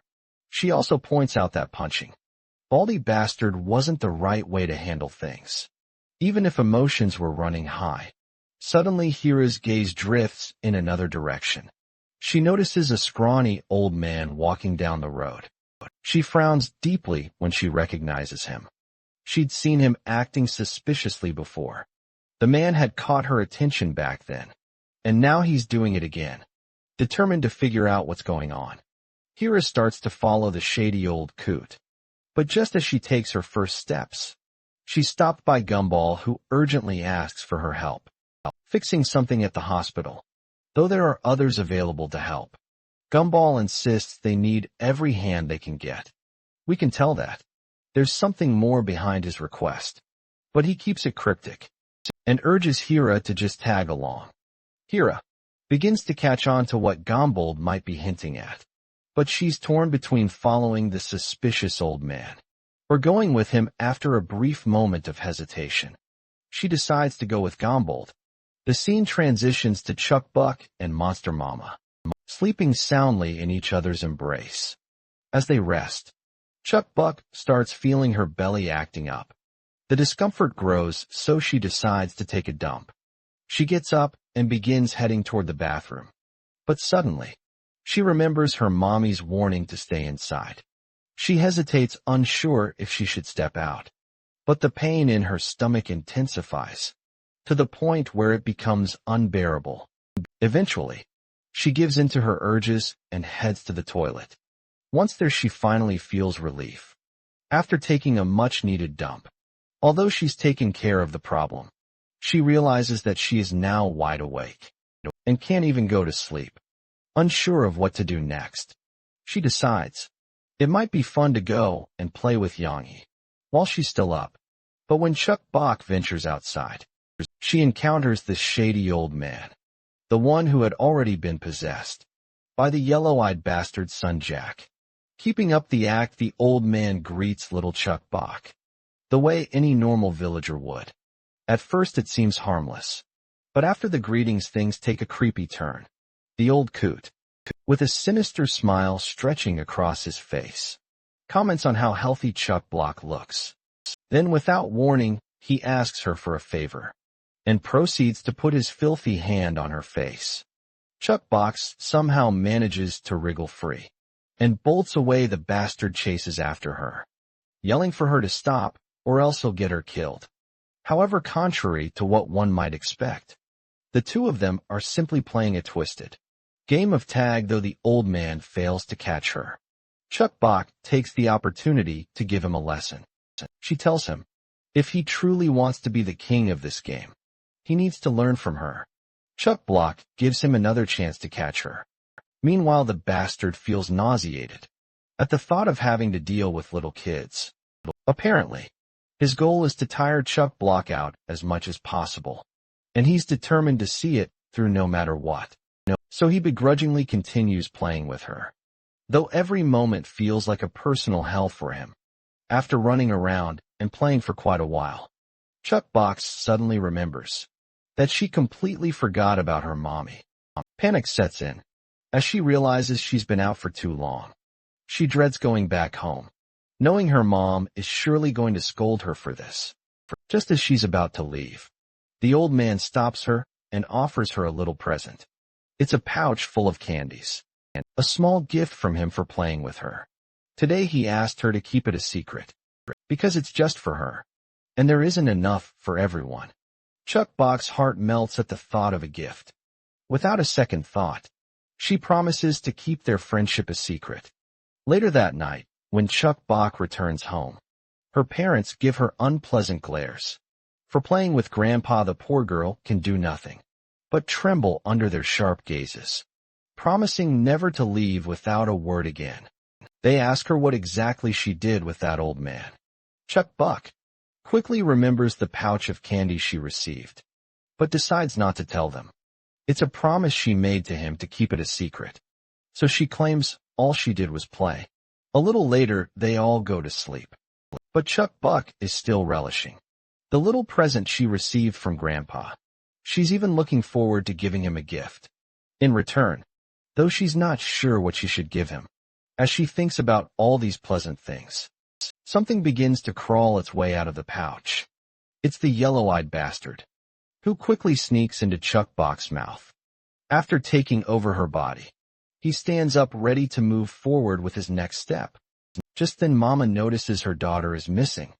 Once she wakes up, Gumdal does the same. They're devastated to see that their daughter is missing.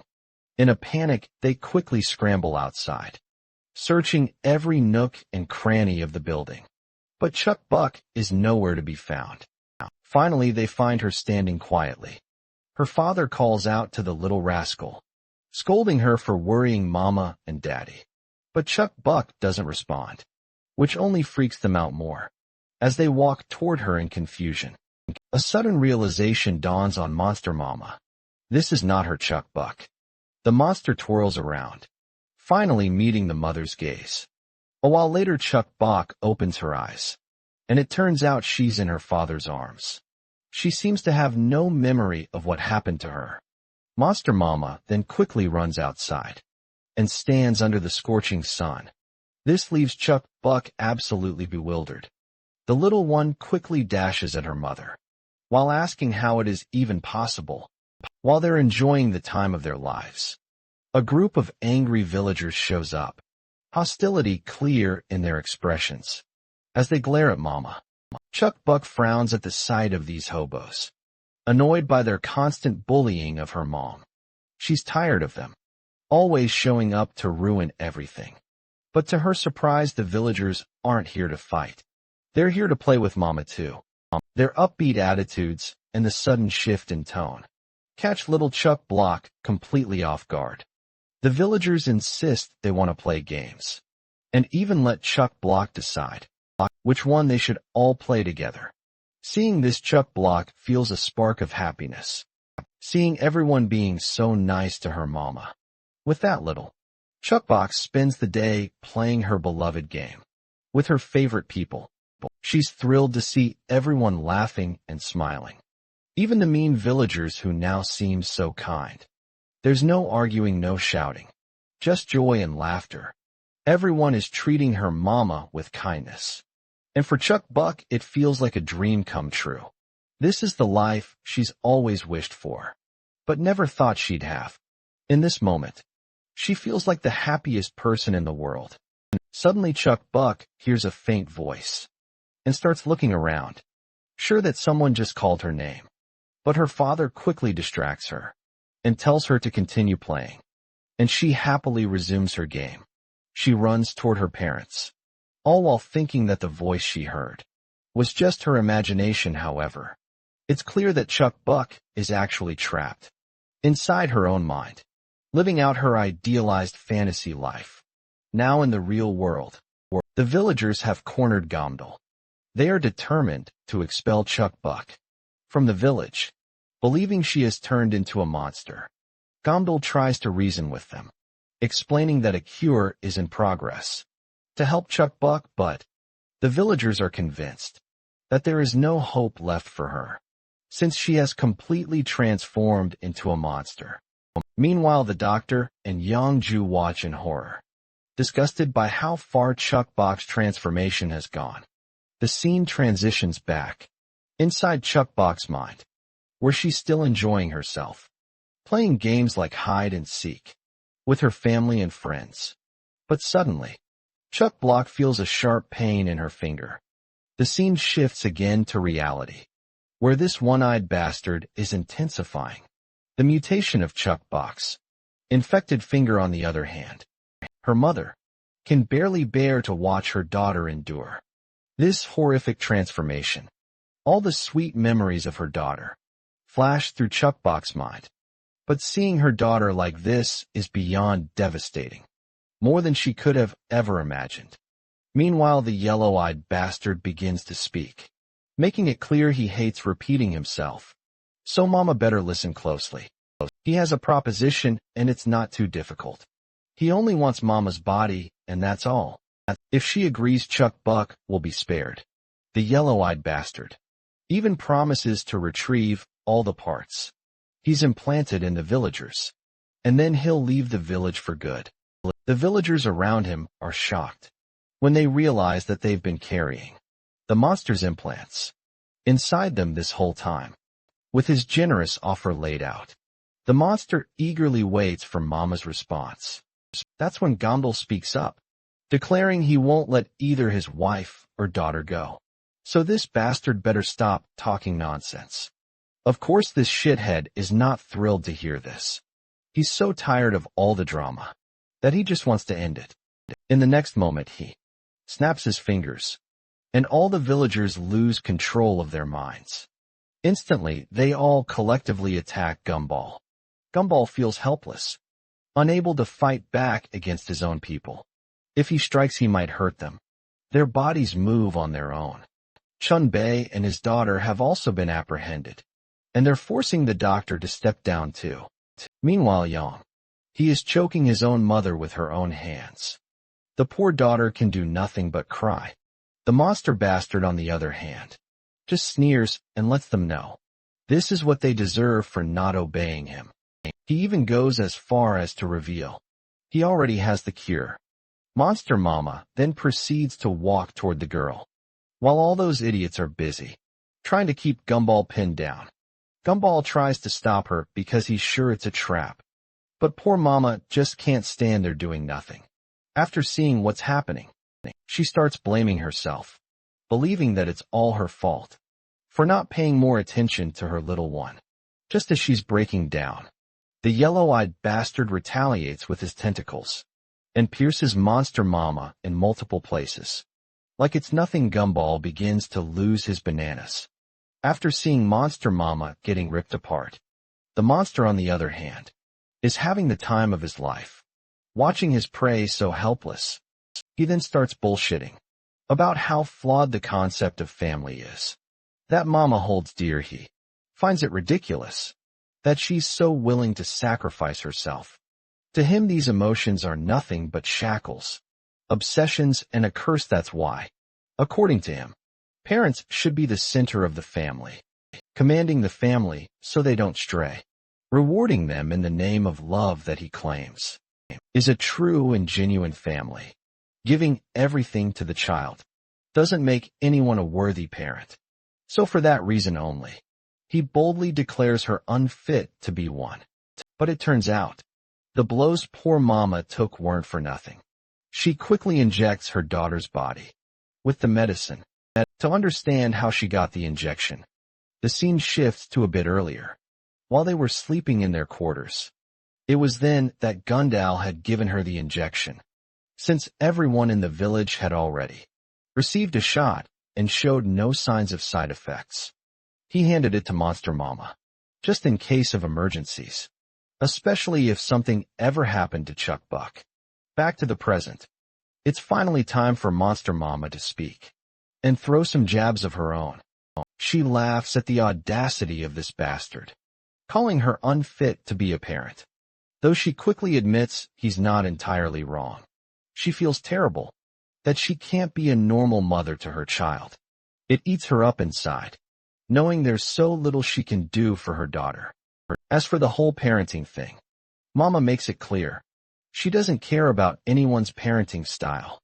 To her, a true parent is someone who, even in this horrible world, wishes their child happiness, no matter if they're a monster or not. She wishes for her daughter to be happy because to her, that's the essence of being a true parent. It's not a curse, it's a blessing. Even in this horrific world, even if she's a monster wishing her daughter happiness, that to her is what makes her a true parent. Suddenly the yellow-eyed bastard retracts his tentacles for some reason and quickly hops out of the building. The fact that the monster quickly distanced himself means that Chuck Buck must be fighting back against this bastard inside.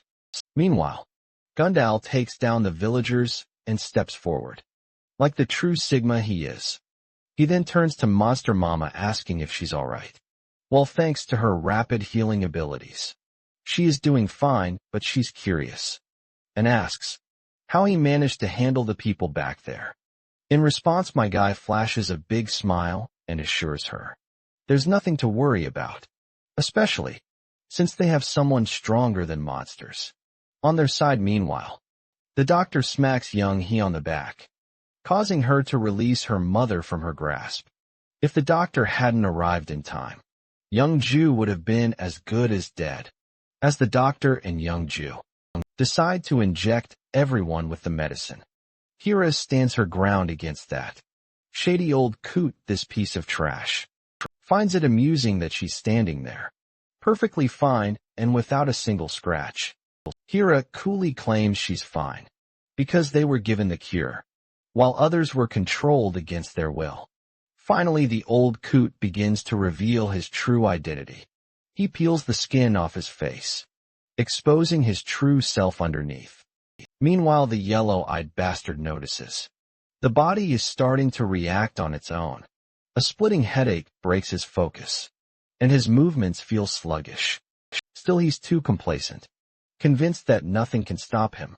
He's sure he'll develop a tolerance to these nuisances in time, but before he can act, both Gombold and Mama lunge at him with the agility of tigers. The bloody monster doesn't hold back either, launching his tentacles to counter. However, he struggles, because the child's consciousness is waking up. At the same time, Chuck Buck begins to remember everything. She recalls something crawling into her mouth. While she was sleeping after that, her body started feeling strange, and everything went blank. When she opened her eyes again, she found herself in what felt like a dream, a place where everyone was so happy, always playing with her and enjoying themselves. The biggest thing she notices is that her finger isn't purple anymore. By now she's sure these aren't her real mommy and daddy.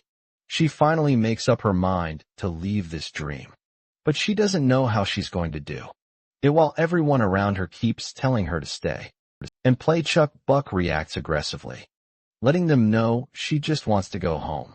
She asks them if they know how she can get back, but that fake, zesty-ass version of Gumball plasters a creepy smile across his face and tells her that if she leaves this place, she'll only become unhappy. He tries to remind her that there are too many people out there who hate her, and that she always has to put on fake smiles for them. If she goes back, her family will only suffer from taking care of her. They pile on, insisting that if she goes back, she'll just be a burden to her mother. They try to convince her that she's scared now, because she knows she's in trouble, that she's nothing but a problem for her family. Hearing all this manipulative bullshit starts to weigh on the poor girl. She doesn't fully understand all the psychological mumbo-jumbo they're throwing at her. But there's one thing she knows for sure. Her family loves her. That's the truth, and it's not a lie. With determination, she decides she's going back home, to her real family and everyone she loves. Finally, the fake monster mama relents, deciding to let her go, but before sending her back, she warns Chuck Block that she'll regret this decision. As Chuck Block begins to wake up in the present, the first thing she sees is her bruised and battered mother in front of her. The monster, on the other hand, keeps buttering Chuck Block up, warning her not to listen to her mother, or else she's going to regret it terribly. But seeing her mommy so brutally injured makes Chuck Block tense up, and tears start to fall from her eyes. She finally sees the harsh reality of everything, and it's devastating to think that mommy is hurt again. Because of her, it hits her like a thunderclap. Meanwhile, the one-eyed bastard senses the silence. His head clears, and he realizes that Chuck Block's consciousness is no longer weighing him down. With no hurdles in the way, the bastard decides to finally take them down. As this happens, the old coot finally peels off his disgusting mask, and as expected, it's Jack. He's currently locked in a fierce battle with Our Lady. At that very moment, Chunbai joins the fray, swinging his pickaxe with all his strength at this bastard. But it doesn't work. They engage in a fierce clash of blows, each side trying to overpower the other. But it's clear nothing is working, and both sides are starting to wear down. That's when Yujung decides to try shooting this bastard directly, but her shots are easily dodged, as if they're nothing more than an inconvenience.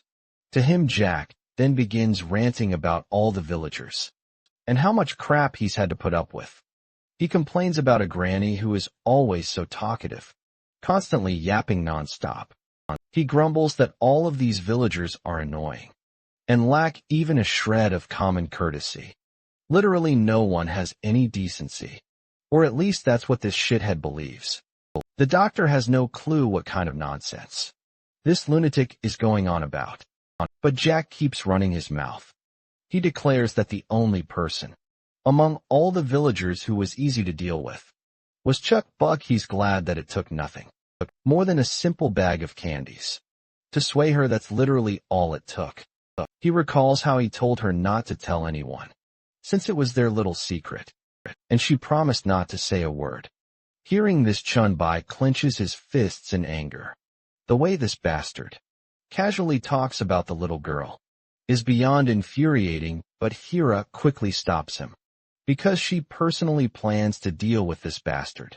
She's been curious about this shithead for quite a while now. She wants to know how many more like him are out there. Besides his father, of course. The bastard just gives her this creepy smile and tells her to find out for herself. Well, Hira has no objections to that. She's more than willing to figure it out on her own. In fact, after finding them all, she promises to personally kill every last one of them with her own hands. With that threat issued, she throws her dagger in an instant. The bastard doesn't even have time to react before it thrusts itself into his throat. The lady strides over to him without hesitation, pulling her dagger back out of his neck. The bastard turns violent and charges at her, but his aggressive move only earns him solid smacks across the face. The hard shell-like surface of his face begins to crack under that punch's pressure. She grabs his head, and just before smashing it like an egg, she asks him if he has anything to say, before she crushes it like a tomato. As soon as she takes that bastard down, the other villagers start to flinch, and suddenly these parasite-like things begin crawling out of their mouths. The doctor and the others are absolutely stunned, realizing that if they had been even a moment late in injecting the medicine, they'd be in deep trouble too. All these parasitic creatures slither outside, gathering around Chuck Block. It seems the monster has finally taken over her fragile mind. Now that he has the nutrients, the body, and everything else he needs, he is ready to claim the reward he's been waiting for. But just as his moment of triumph looms, someone slices through his tentacles and yanks Mama away, of course. It's Hira, and she looks absolutely furious, like a mad lad ready to take him down. After throwing Mama safely back, Hira takes her stance. The monster, on the other hand, seems amused. He's almost impressed, as though he appreciates her skill. But Hira doesn't waste time. She begins her slaughter spree, slicing through his tentacles like they're nothing more than vegetables. And yet, despite all this, it's not enough to wipe that smug, maniacal grin off the bastard's face. Out of the blue, Hira suddenly freezes. As the scene pans out, we see that she's taken a heavy blow right to her chest from that bastard. Gumball and Monster Mama lose it when they see this, while the one-eyed bastard smugly lets them know that, no matter what they do, it will all be in vain against him. He then questions Hira, asking why she's going this far to save a little girl, who's not even her family. He knows she's attached to Chuck Buck, but the obsession she has is on a whole other level. He continues to berate her, wondering how she's devoted her entire existence to one little girl. Though he won't blame her, he understands her emotions and feelings. Even a monster like this knows that, in a desolate world like this, hope is the only thing keeping people going, even if it means playing out this family drama. Surprisingly, Hira doesn't shy away from admitting he's right. You see, she had nothing. She was nothing more than an animal, consumed by destruction. She didn't care whether she lived or died, and she had no attachments to anyone. But it wasn't until Chuck Buck showed up that things started to change for Hira. Once Chuck Buck entered her life, everything shifted.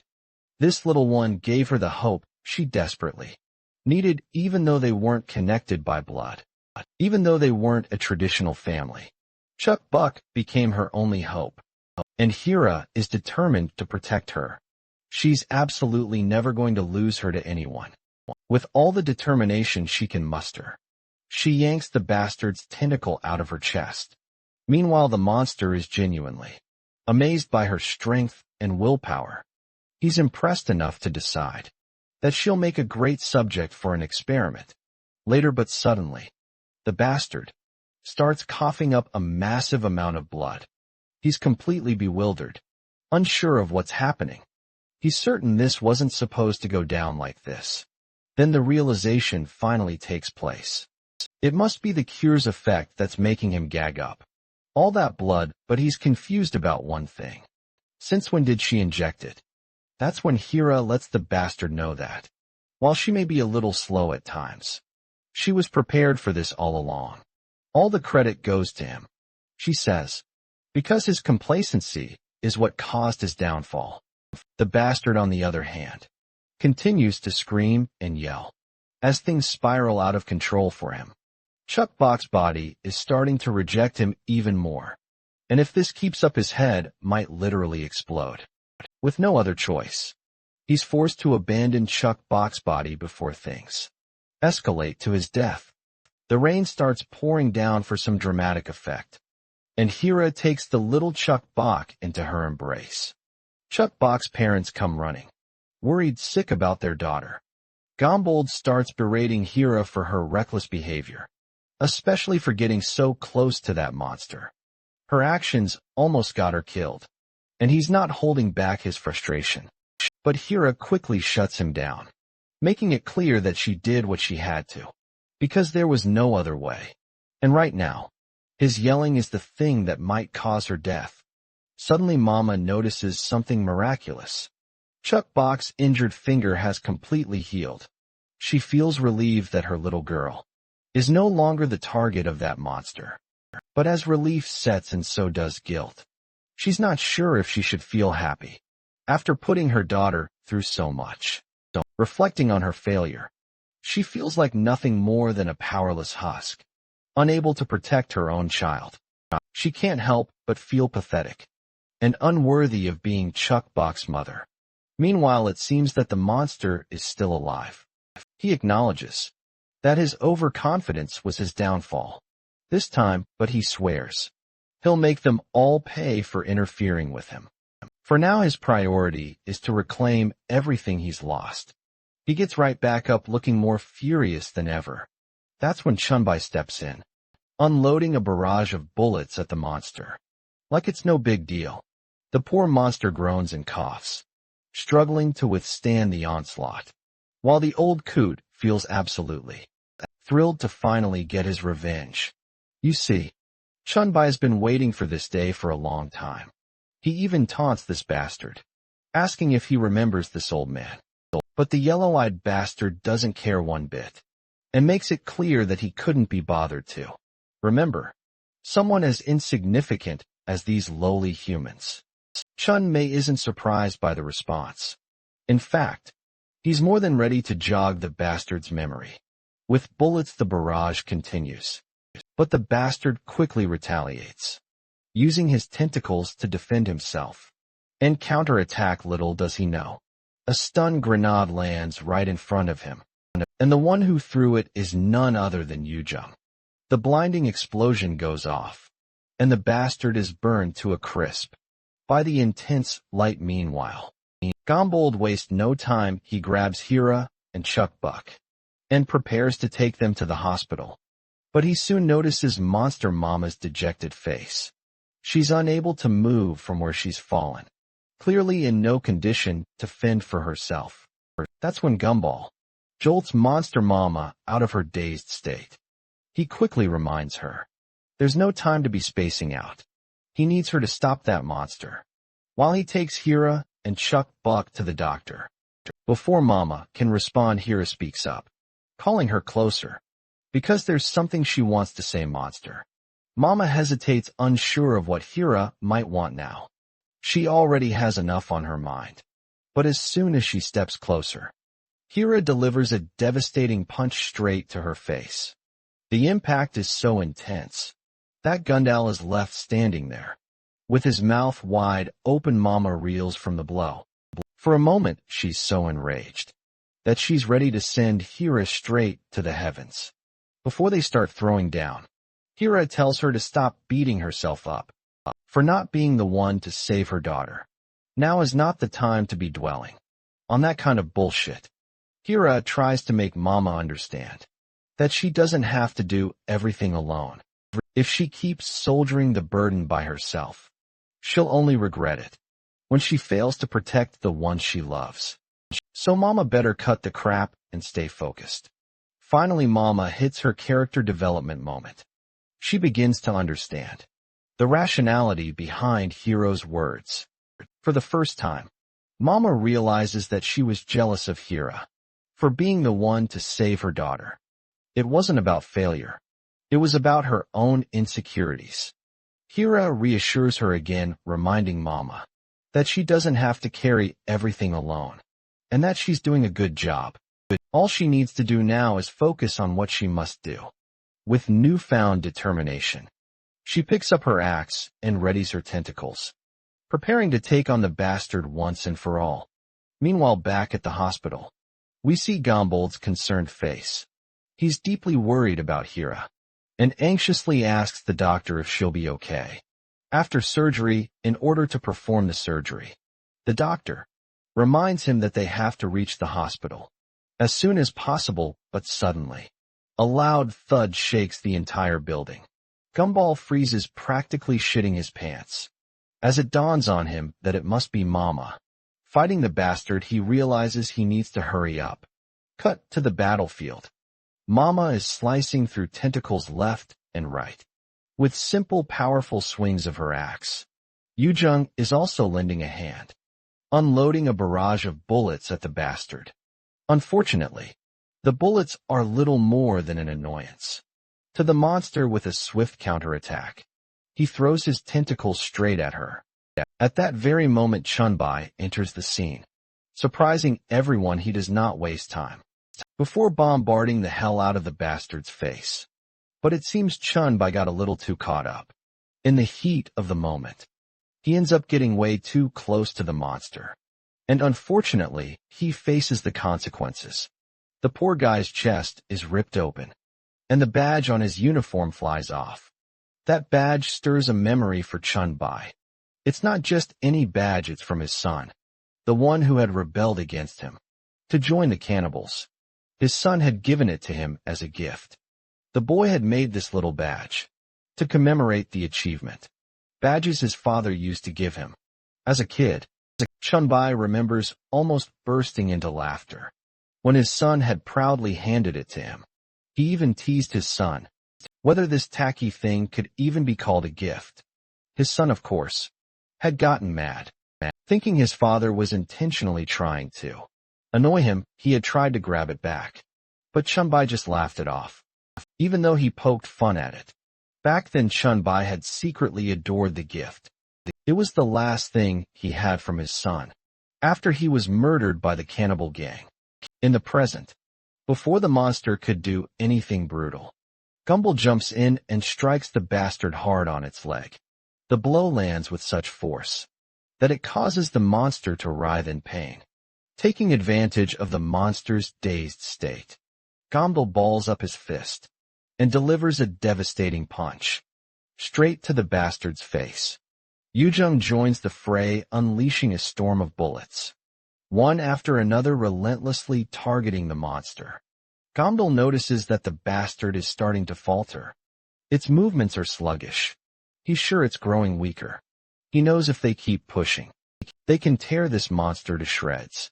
At the same time, Mama jumps into the fight as well, adding her strength to the effort. Her fierce attacks crush through the monster's defenses, ensuring nothing of this bastard will be left behind. The group realizes this is their golden opportunity to finish the monster for good, and none of them intend to let it slip away. But the monster grows increasingly agitated.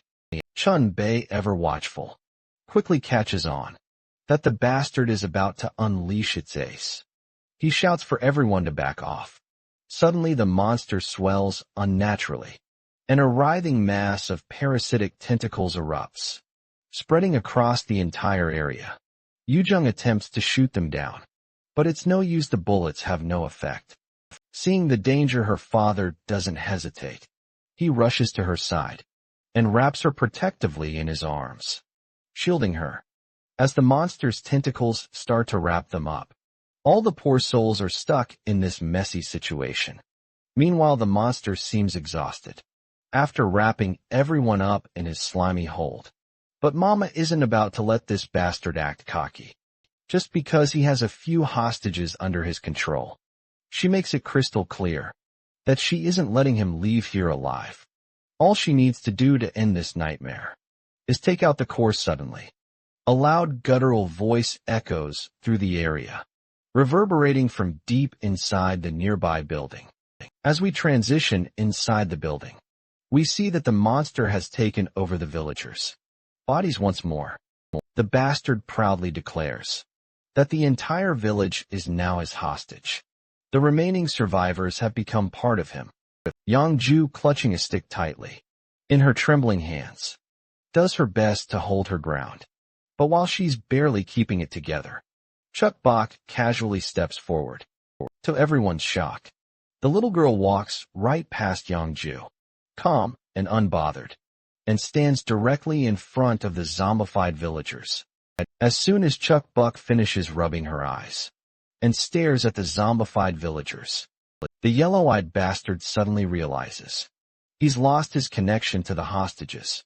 Meanwhile, the villagers start violently puking their guts out, and Chuck Buck is right there helping them through it. While the bastard is distracted, Monster Mama seizes the opportunity. She swings her weapon with precision and delivers a vicious cut to the monster. The grip the monster had on Gamdal and the others starts to loosen, allowing them some much-needed freedom.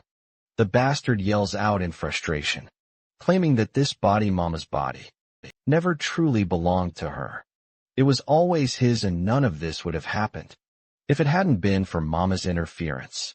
Well, of course, blaming others isn't enough to save this bastard from Mama's wrath. She stands right in front of him, like an imposing figure staring him down. That arrogant, filthy monster finally starts to lose his cool. He is not vibing with the fact that someone he sees is beneath his status is looking down on him. But Monster Mama doesn't waste time. She brings her axe crashing down, shutting this bastard's yapping for good. She makes sure to chop him into multiple pieces, leaving no room for doubt he's gone for good. That's when Chuck Bak steps outside and notices the rain has stopped, and on the ground lies the broken body of that yellow-eyed bastard.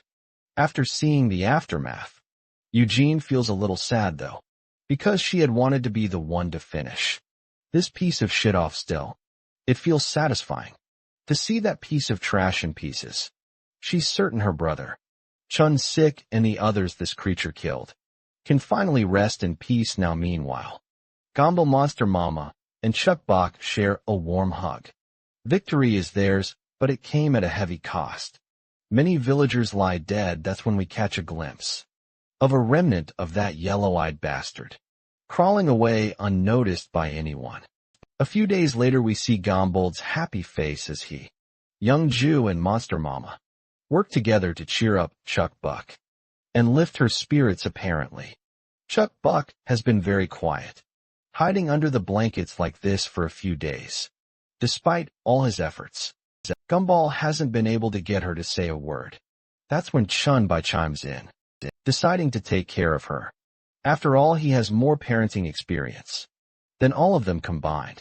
He confidently claims that once he talks to her, she'll be back to her usual self. But Gamdal and Yujung strongly oppose the idea. Gamdal, in particular, doesn't want Chun Bai lecturing Chuck Bak. He clearly remembers just how stubborn his senior can be. Sometimes even Yujung agrees, convinced that his so-called lecture will only worsen Chuck Bak's mood. At that moment, young Ju joins the room and expresses her desire to talk to Chuck Buck privately. As young Ju sits quietly in front of Chuck Buck, the little girl starts to fidget, nervous from the silence. Finally, young Ju gently pats her on the head and thanks her for saving her life. She continues expressing her gratitude because thanks to Chuck Buck, their village suffered far less damage. For that she is truly grateful. Yangju admits she doesn't know exactly how Chuck Buck managed it, but it's because of her that all the infected people were saved. Though Yang He's legs will need time to heal. She's doing fine, Yang. He is also looking forward to playing with Chuck Buck again later. But Chuck Buck still hasn't gotten over the recent events and can't imagine playing around so freely after causing such a mess. She blames herself, believing that everyone died because of her. Others left because they were scared of her. And worst of all, she even hurt her own family. She breaks down into tears, convinced that she's the real monster, who brings harm to everyone. She despises herself with every fiber of her being. Once again, Yang Ju gently pats her on the head and reassures her. She explains that a true monster is someone selfish, someone who only thinks of themselves. For that reason, Yang Ju firmly believes that Chuckby is far from being a monster. In fact, she believes that Chuckby is the sweetest, most caring girl she knows. She further thanks her again for saving young He and all the other villagers, which does not make her the monster, but rather she's the real hero. As young Ju speaks, she too becomes overwhelmed by everything that's happened and begins shedding tears. Seeing this woman cry like this hits Chuck Bok hard, and she breaks down too. She throws herself into young Ju's arms, hugging her as tightly as she can. After a heartfelt crying session, Chuck Buck finally calms down. Both of them had cried so much that their eyes were left swollen. Chuck Buck declares her wish to grow into a strong adult, someone who doesn't cry, someone who is brave and capable, someone who can protect her family.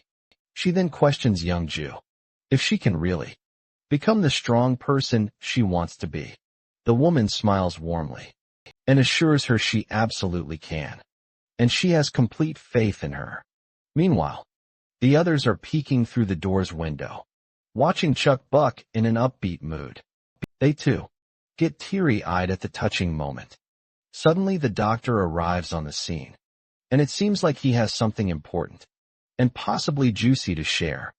Meanwhile, Yang Ju and Chuck Buck spend more time together. The little one finally starts to feel better. Her spirits lifted, she's incredibly thankful to Yang Ju for being there for her. Yang Ju is glad as well, feeling a sense of fulfillment in helping her. After all, they live together, and this is what family members do for each other. But Chuck Buck insists she isn't her daughter. To this, Yang Ju replies that family isn't just about blood. She firmly believes that they don't need to be related by blood to consider each other family. They can choose to be family with anyone they care about. Now back with the doctor. What he says next takes everyone by surprise. Apparently, he wants them to leave the village, and he's ready to beg for this to happen. Naturally, the group is stunned. They demand an explanation, because it doesn't sit right with them that he's asking them to leave so suddenly. Gundal in particular wants to know if they've done something wrong to cause this. The doctor admits they've done nothing wrong. Chumbai speaks up next, clearly frustrated. He makes it clear he's not in the mood for games, and threatens the doctor to stop beating around the bush and come clean already. The doctor hesitates, but finally speaks up. He announces that they need to leave the village in 3 days. While it might seem sudden, he insists he has good reasons for this. He explains that the cannibal tribe once ruled this village. They were the ones who took this territory and built it up. But over time, normal humans ended up living here. Essentially, he's saying this place has become a massive red flag. Sure, they were lucky enough to kill the tribe's leader, but there's bound to be a huge aftermath. The doctor reveals information they managed to extract from another monster, one named Jack. According to Jack, if anything happens to the father of the cannibal tribe, the rest of the monsters will swarm here in retaliation. He also believes that the tribe's leader wasn't just some brute. He was a cunning and calculating individual. It wouldn't be surprising if he had a backup plan. The doctor is certain that revenge will come, and the tribe's forces will strike back. Sooner or later, he is sure that the cannibal tribe won't rest until they've taken revenge and gotten Chuck Buck's mom's tentacle. He's also heard that they've been after Chunbai, and Yujung as well. If that's the case, staying together here is far too risky. However, Gamdal believes that splitting up would be even more dangerous. The doctor makes it clear that having Monster Mama and Chuck Bak here is the biggest risk of all. He acknowledges that the village was saved, but he won't let more innocent people suffer for it. Gombold has another concern. He's still unsure about Chuck Bak's condition, and besides, Hira hasn't recovered either. The doctor reassures them that he'll designate a place where they can meet, and he'll examine them in safety. He's willing to cooperate to this extent, but he insists they all leave the village. As the doctor continues pleading, his words start to weigh on Gamdo. Yujung too understands the doctor's concern. She's certain that staying here will only bring more trouble. The doctor thanks her for finally understanding, but that's when she raises another valid concern. She wants everyone in the village to move out. After risking their lives to protect the villagers, she can't just leave all these innocent people behind. Exposed to danger, though, she's furious at the idea of being discarded, like disposable glass after they've been used. And more importantly, she believes that Young Ju, the leader of the village, should be the one speaking up and making this decision. Yujung keeps throwing jabs, accusing Young Ju of being a cunning woman who's making others speak on her behalf, just to avoid any backlash.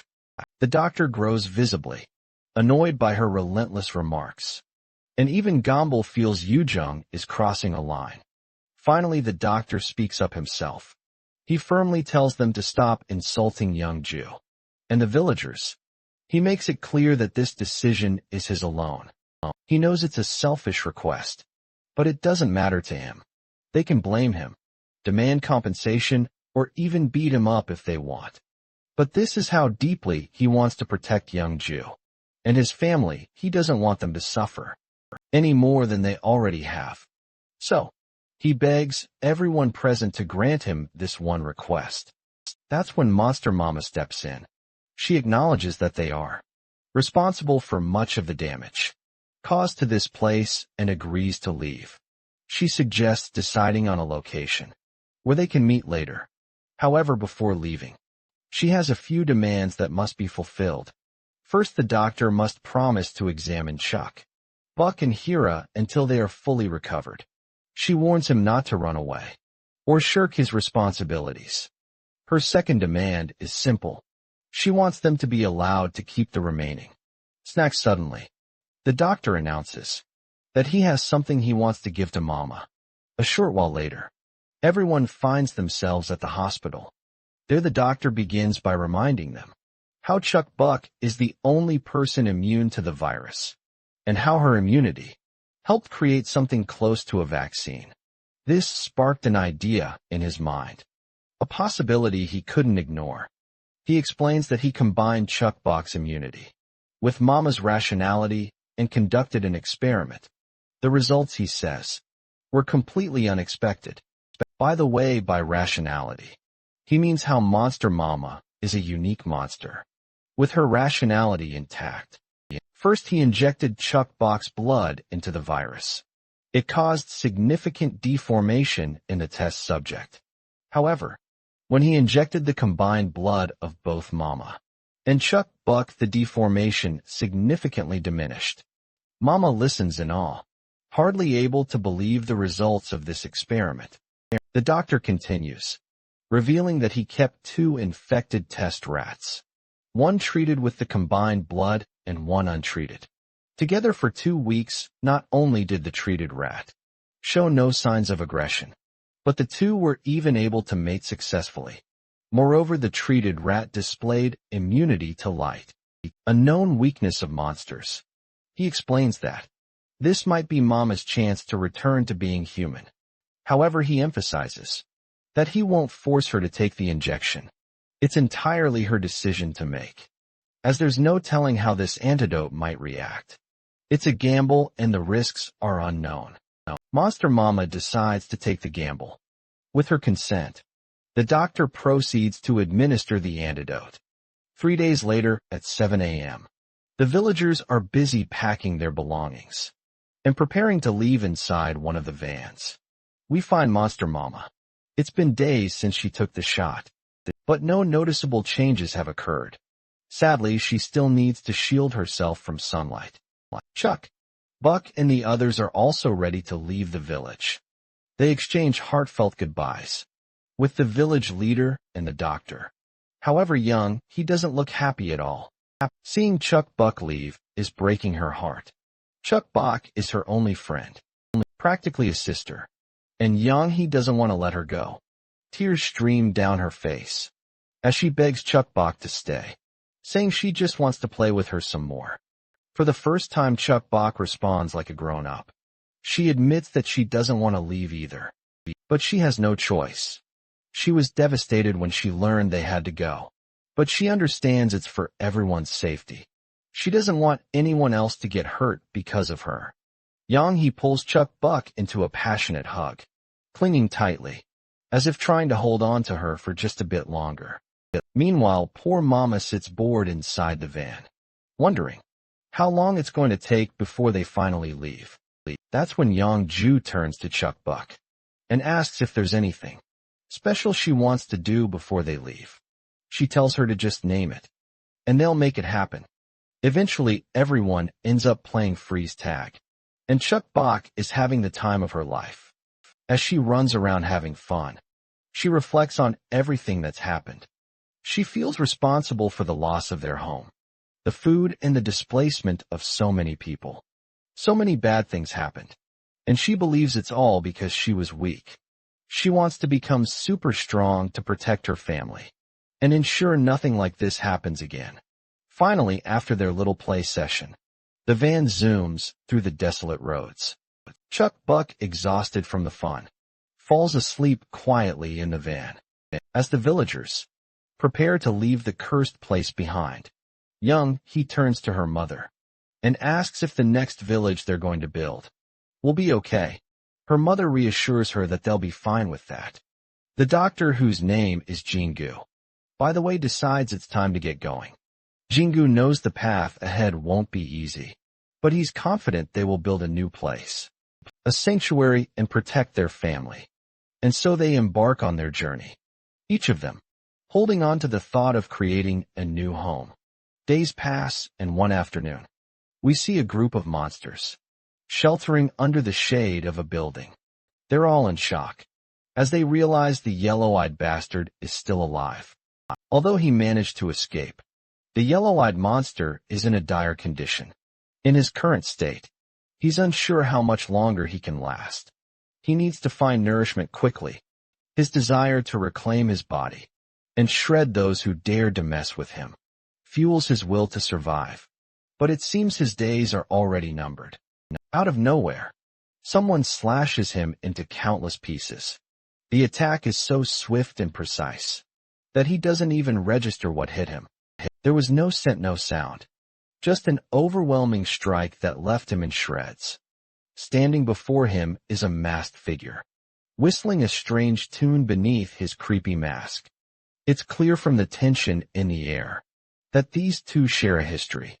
As night falls, the masked guy drags the mutilated monster into an old apartment building. Once inside, the yellow-eyed monster is struck by how ordinary the living room looks.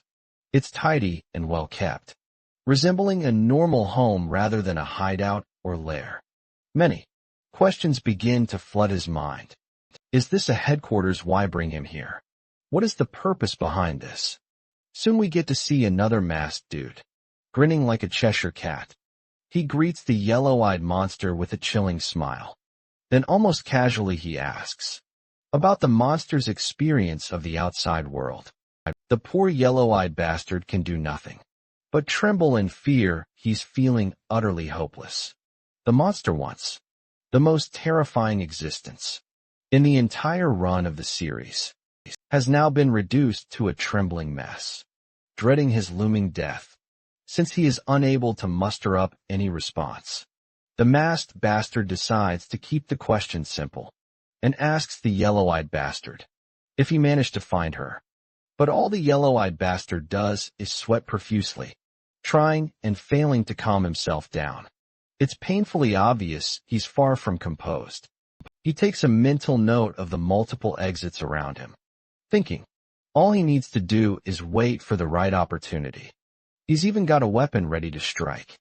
But he doesn't want to act recklessly. So he figures, giving up the information these bastards are asking for might lower their guard. But suddenly quickly realizes the harsh truth. He can't even move, let alone pull off anything shady. The masked gentleman sighs in disappointment, staring at the miserable excuse of a creature before him. Then he drops a bombshell. According to him, he's the one who created this yellow-eyed bastard from his own body and sent him to find her. The gentleman is clearly disappointed by the lack of response from this pathetic piece of shit. This gentleman does not like the fact that this tiny piece of shit was flaunting his creator's name and trying to act all-powerful. The yellow-eyed bastard somehow ends up inside the cup. Against his will, he does not seem to have any control over his body, as if it's following the commands of this masked man before him. Desperate and terrified, he starts begging his master to spare him, pleading for one more chance. But the gentleman doesn't budge. He points out that he's already given this parasite plenty of chances. As the master prepares to devour the pitiful creature, the bastard continues to beg, promising to spill every piece of information he's got. His pleas fall on deaf ears, and he gets eaten right away. After absorbing the yellow-eyed bastard, the master gains all of his memories, including every juicy detail the bastard had been withholding. Satisfied with this newly acquired information, the master takes a moment to revel in his accomplishment. The lackey then asks his master if he should call rest of the family. The master dismisses the idea with a calm assurance. There's no need for haste. They'll bide their time and take things slow. Finally, it seems, we're getting a good look at the real mastermind behind everything he's revealed to be the true father, the one all the other monsters refer to with reverence. At the moment, the father looks absolutely fascinated by the memories he absorbed. He's learned that Chuck Buck is a special child, blessed with immunity, and he's practically dying to meet her. The scene transitions to Chuck Buck's bewildered face as she notices something strange. Her mama has wet the entire bed in her sleep. Or so it seems. It quickly becomes clear that it's not Mama who caused the mess. Chuck Buck wet her mother with her own pee. But Chuck Buck casually strips off her wet pajamas and hops over to Gumball for some well-deserved rest. The next day, we see Chuck Buck come rushing into the room, determined to snatch candy back from Hira's hand. But Hira, a brute of a woman, isn't giving in so easily. Little Chuck Buck is getting more and more annoyed. She wants her candy back from Hira, but the struggle is real eventually. She ends up hitting her head in the process, which forces her to calm down. It turns out Hira isn't just messing with her. She's trying to train Chuck Buck. She's teaching her the art of staying calm and observing carefully before making a move. Hira explains that if Chuck Buck truly wants something, she must either trick or understand her opponent. That's the whole point of this training. With her lesson delivered, Hira decides to step out before restarting the training again. As Hira heads out, Yujung reminds her that it's almost dinner time. Hira reassures her that she will be back soon, after inhaling a cigarette or two. Once she's gone, Chunbai decides it's time to play with little Chuck Buck. He grabs the candy and tells her to start. Chuck Buck recalls what Hira had taught her. The old man, on the other hand, continues to push her buttons. Frustrated, Chuck Buck loses her temper and charges at the old man. Fists balled up, the old man laughs, amused by her spirit, but his complacency gets the better of him, and Chuck Buck manages to land a devastating punch that leaves him a bloody mess. She finally retrieves the candy, and the fact that she bested the old man fills her with joy. She's thrilled to have knocked down the dumb old man and gotten her candy back. Meanwhile, Hira sits on the stairs, cigarette in hand, reflecting on a recent incident. She recalls the brutal wounds she had sustained. Her ribs are shattered, and the surrounding organs have also been damaged. Though the doctor performed surgery and fixed most of the stuff, the real problem is her liver. The damage is too extensive, and the doctor couldn't treat it completely. There will be severe after effects, and it's a miracle that she's even alive right now. The doctor had told she'll experience severe fatigue, nausea, bloody stools, and possibly jaundice. Given her current state, the doctor strongly advised against any fighting or violent actions, warning that pushing herself could lead to death. This news devastated the brute of a woman who lives for nothing more than beating the hell out of her enemies. Currently, she's so frustrated by these thoughts that she can't even bring herself to puff on a cigarette. Nausea hits her every time she moves, and she realizes she can't even protect herself in this condition. Before things get worse, she decides she needs to make Chuckbox stronger so that she can fight for herself. Just then, Monster Mama walks through the corridor and sits beside Hira and hands her a sketchbook. While offering the book, Monster Mama seems oddly flustered, but eventually Hira takes it. Though she grabs the sketchbook, she's unsure of its meaning or purpose. When she opens it, the first note she reads is a thank you, written specifically for her. As she continues flipping through the pages, she reads everything Monster Mama has written. Mama starts off by admitting that she didn't like Hira. In fact, she hated how Hira suddenly appeared and insisted on protecting her daughter. Monster Mama always resented how Hira was so cautiously wary of her and her husband, but she felt a sense of relief having Hira around. Mama wasn't keen on prying into Hira's real reasons for helping, but she knew deep down that Hira cared about Chuck Buck from the heart. That thought stirred jealousy inside her. She thanked Hira once again for protecting her daughter and for helping her snap out of her regrets during those critical times. Now Monster Mama extends a hand of friendship, asking Hira to work together with her to save Chuck Buck. But Hira just throws the sketchbook back at her, calling all of it bull crap. Hira believes that instead of wasting time here, it would have been better to have spent it training Chuck Buck to become stronger. As for working together, Hira admits they have the same goal, so it's no surprise they'll work together. Monster Mama feels both embarrassed and annoyed.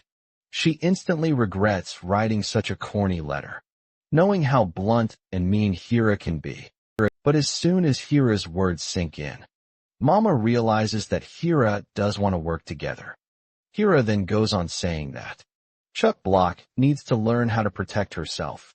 They can't keep her safe forever. Chuck Buck has already realized this, and that's why she's working so hard to get stronger. She wants to protect not just herself, but her parents as well. That's exactly why Hira is making the effort to teach Chuck Buck before another danger comes their way. Since they now share the same goal, Hira extends her hand to Monster Mama, who reciprocates the gesture. Monster Mama believes that even if they're not friends, they at least have to help each other. When things get tough, they may not be friends, but they can trust each other. We then peek into Hira's inner monologues and learn that the only reason she wants to protect Chuck Buck is because she doesn't want her to end up like her daughter who died needlessly. Meanwhile, Monster Mama begins to walk off. As she does, we notice that her mouth is bleeding, and she's clearly hurt later. She tries to expose herself to the sun outside, but the light quickly starts to burn her hand, forcing her to retract it with disappointment. It seems the potion didn't work at all. She had hoped for at least a little change. The only thing that's changed is the pain in her gums. By now she's starting to believe it's impossible to return to normal. As night begins to descend, Gumball climbs to the rooftop, where he finds Monster Mama, seemingly dejected and quietly sulking. Gumball tries to ask Monster Mama about the reason behind her sulking mood. Eventually, she opens up and explains her situation to him. Gumball finds it amusing that she's so upset, just because the antidote didn't work. She goes on explaining how she had been looking forward to it for so long. But after all this time, nothing. She knew it wasn't guaranteed, but she still really wanted to be human again. Gumball just laughs it off, telling her to let it all out. They then both reminisce about their past, sharing laughs and fun memories. Monster Mama recalls her dream of becoming human again, of walking in the clear sunlight, with her family, spending time together in the playground. Above all, what she wanted most was to turn on the lights in the house, something she never thought she'd be able to do again. Gumball, who is the beacon of light in her hopeless life, reassures her that while the antidote may have failed, he's sure a miracle will happen that will turn her back into her human form. If she does become human again, he promises to help her do all the things she's always dreamed of. Just then someone arrives on the rooftop, disturbing the couple's peaceful time together. It's Chuck Buck storming in angrily, because her father had promised to read her a fairy tale. She even made sure to make the bed and arrange everything perfectly, so there would be no delays. Without further ado, the big guy grabs his little daughter and begins to fulfill her command. Watching them, Monster Mama's heart warms, as she sees them getting along so well. Seeing them gives Monster Mama hope for the future. She's certain that, after everything they've been through, they'll one day find peace. Even if she can't become human again, all she wants is to have her family with her. Suddenly, her mind begins to cloud and her vision becomes hazy. Out of nowhere, blood starts leaking from her eyes and mouth, and she falls head first as she loses consciousness. A heavy silence fills her. It's so quiet and dark that it's terrifying, and she can't see anything. She begins to question herself, wondering if asking God to be a normal human was too much. All she wanted was to live a normal life, to have a bright home, and to take walks in the daylight. But it seems like no one is there to listen to her desperate pleas. Suddenly Chuck Buck wakes up. She notices that Monster Mama is gone, leaving only her remains, and blood staining the sheets in a dark red color. Everyone scrambles to find Monster Mama, but no one can find her on the floors below. That's when Gumball follows the trail of blood, leading to the top floor. When they reach the top, they find Monster Mama, standing there in the broad daylight, looking completely at ease, not struggling at all. Tears start flowing from her eyes involuntarily, as she greets her family with a soft good morning. Chuck Buck and Gumball rush to her, and hugs her as tightly as they can. With that, the first season finally comes to an end. The next season begins in the dead of winter. We find ourselves in the park, where Chuck Buck is doing her best to hide behind the swings. But eventually she's caught by her mother. The sudden appearance of her mother is so unexpected that Chuck Buck nearly jumps out of her skin. When she sees her there, half a year has already passed since Monster Mama was able to walk in the sunlight. Once again, thanks to the cure she received in Hope Village, she's gradually returning to her original self. Her transformation has also had a positive influence on those around her, especially Chuck Buck. Monster Mama can now go for walks in the mornings and exercise when the weather is nice. At first she was cautious and only exercised for about 10 minutes. But now she enjoys exercising for 40 minutes. She used to stay inside because of the sunlight, but now she can go outside whenever she wants. During the day, their family often goes on picnics and walks together, and they help her with her training a lot. Now they can eat together as well, and turn on the lights when they sleep. While Chuck Buck is extremely happy with her life now, there are still two things that bother her. The first is that sometimes it's very hard for Monster Mama to speak the words properly. Her pronunciation is simply awful. But thanks to Chuck Buck's hard work, her pronunciation has improved a lot. The second problem, and the biggest one, is that whenever Chuck Buck loses a training session, Monster Mama always gives her massive smooches, which are always off-putting for the little poor girl. Although her kisses stink like hell, they also motivate Chuck Buck to win next time, as this is the only way to get free from those sweet smooches. But at the end of the day, she loves her mother when she smiles. Like this for that reason alone. Chuck Buck is willing to endure these smooches, especially considering everything her mother has gone through for her. While everything seems like sunshine and roses for the family, let's not forget about poor Hira, who still hasn't recovered from her injuries. It seems like her time is nearing, while Chuck Buck is still enduring the torture of smooches. Hira barges into the scene. She seems particularly annoyed that Monster Mama isn't properly training the little one. She then directly addresses Chuck Buck and asks her if the training has been helpful. Chuck Buck has no clue how to answer in a way that won't upset either Hira or Mama, so all she can do is tremble. Eventually, both mothers erupt in an argument. Hira claims that Monster Mama's teaching methods aren't good enough, while Monster Mama defends herself, saying she's trying to teach Chuck Buck according to her mental age, something she can grasp fully. Pushing her to the limits won't be productive. But Hira still disagrees, insisting that this game-like approach Mama uses isn't the right way. Monster Mama, however, doesn't like how everything has to be so serious, and this is one of the reasons she kind of hates Hira. While Hira admires Mama's positive thinking, for a mother, she has to admit that Monster Mama is a bit naive. Just because Monster Mama can now freely walk outside doesn't mean the world is safe. Monster Mama then tells this brute woman to stop arguing, especially since it wouldn't be good for Hira to push herself too hard and risk further harm to her innards. Of course, Hira gets completely riled up after having her ego called out. Determined to prove she's just fine, she's more than ready to throw a few punches. Meanwhile, poor Chuck Buck is caught in the middle of these two brute ladies. They're bickering and unintentionally squeezing her in their heated argument, leaving her struggling and flustered. Eventually, Chuck Buck hits her limit.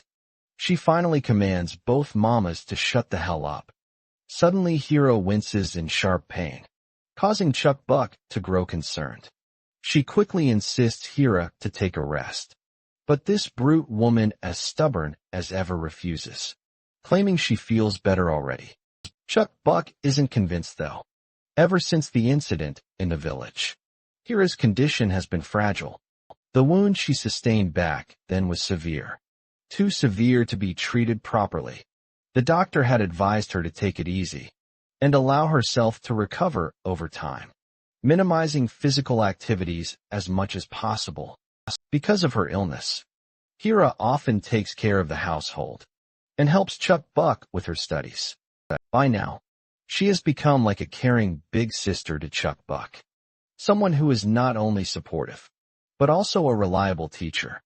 However, Hira has changed a little ever since that incident in the village. Since they left, she has been scolding Chuck Buck, even for the smallest mistakes. Poor Chuck Buck now tries her best not to make a single misstep, while under Hira's guidance, fearing her wrath. But what truly terrifies Chuck Buck is Hira's approach to training. It's as though Hira has become obsessive, pushing Chuck Buck to her absolute limits, without holding back in the slightest. Her intense behavior during these sessions is overwhelming at times. Hira's sharp and almost feral expressions frighten Chuck Buck so much that she can't hold back her tears, though the little girl also acknowledges that she has learned many valuable lessons from Hira. Still, the intensity of the training and Hira's unrelenting attitude make her the scariest teacher Chuck Buck has ever faced. After the full day hunting, they finally get back home to have some dinner. That's when Hira suddenly stops Chuck Buck and hands her a chocolate bar.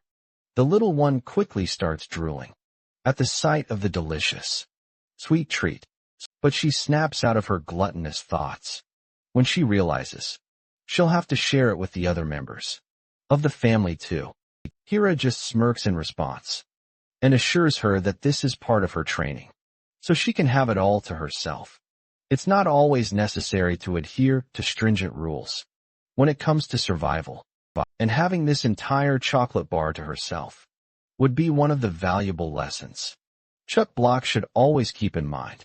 In that moment, Chuck Block realizes that, while Hira can be a scary teacher, she's also an irreplaceable person who genuinely loves her.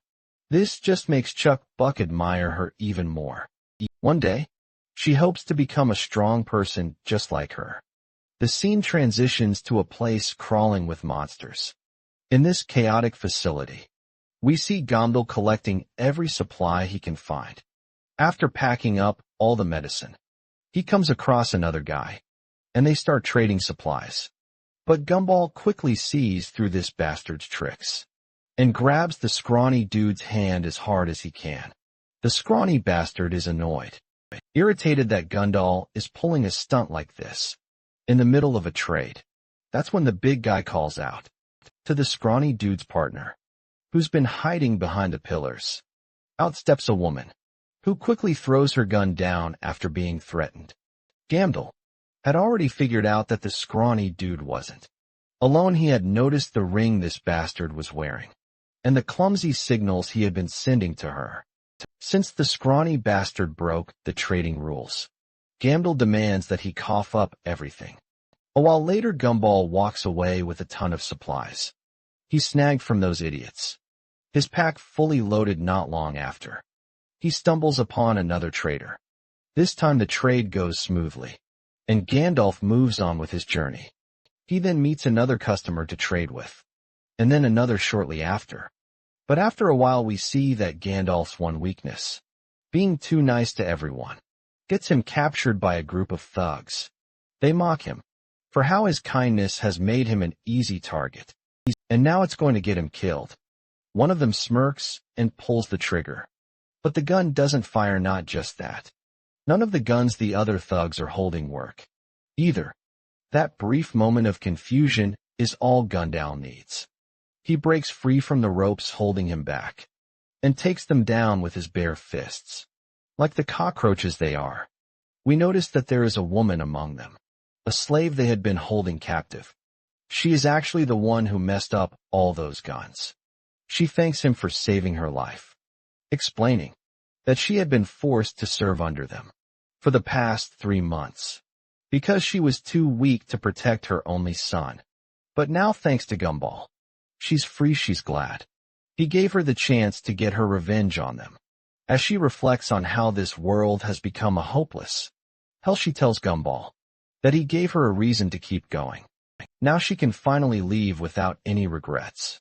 Later, Gumball returns home after a long, tiring day. He's visibly sulking, weighed down by everything that happened. But all his worries melt away as soon as his little girl and monster mama rush to hug him at the door.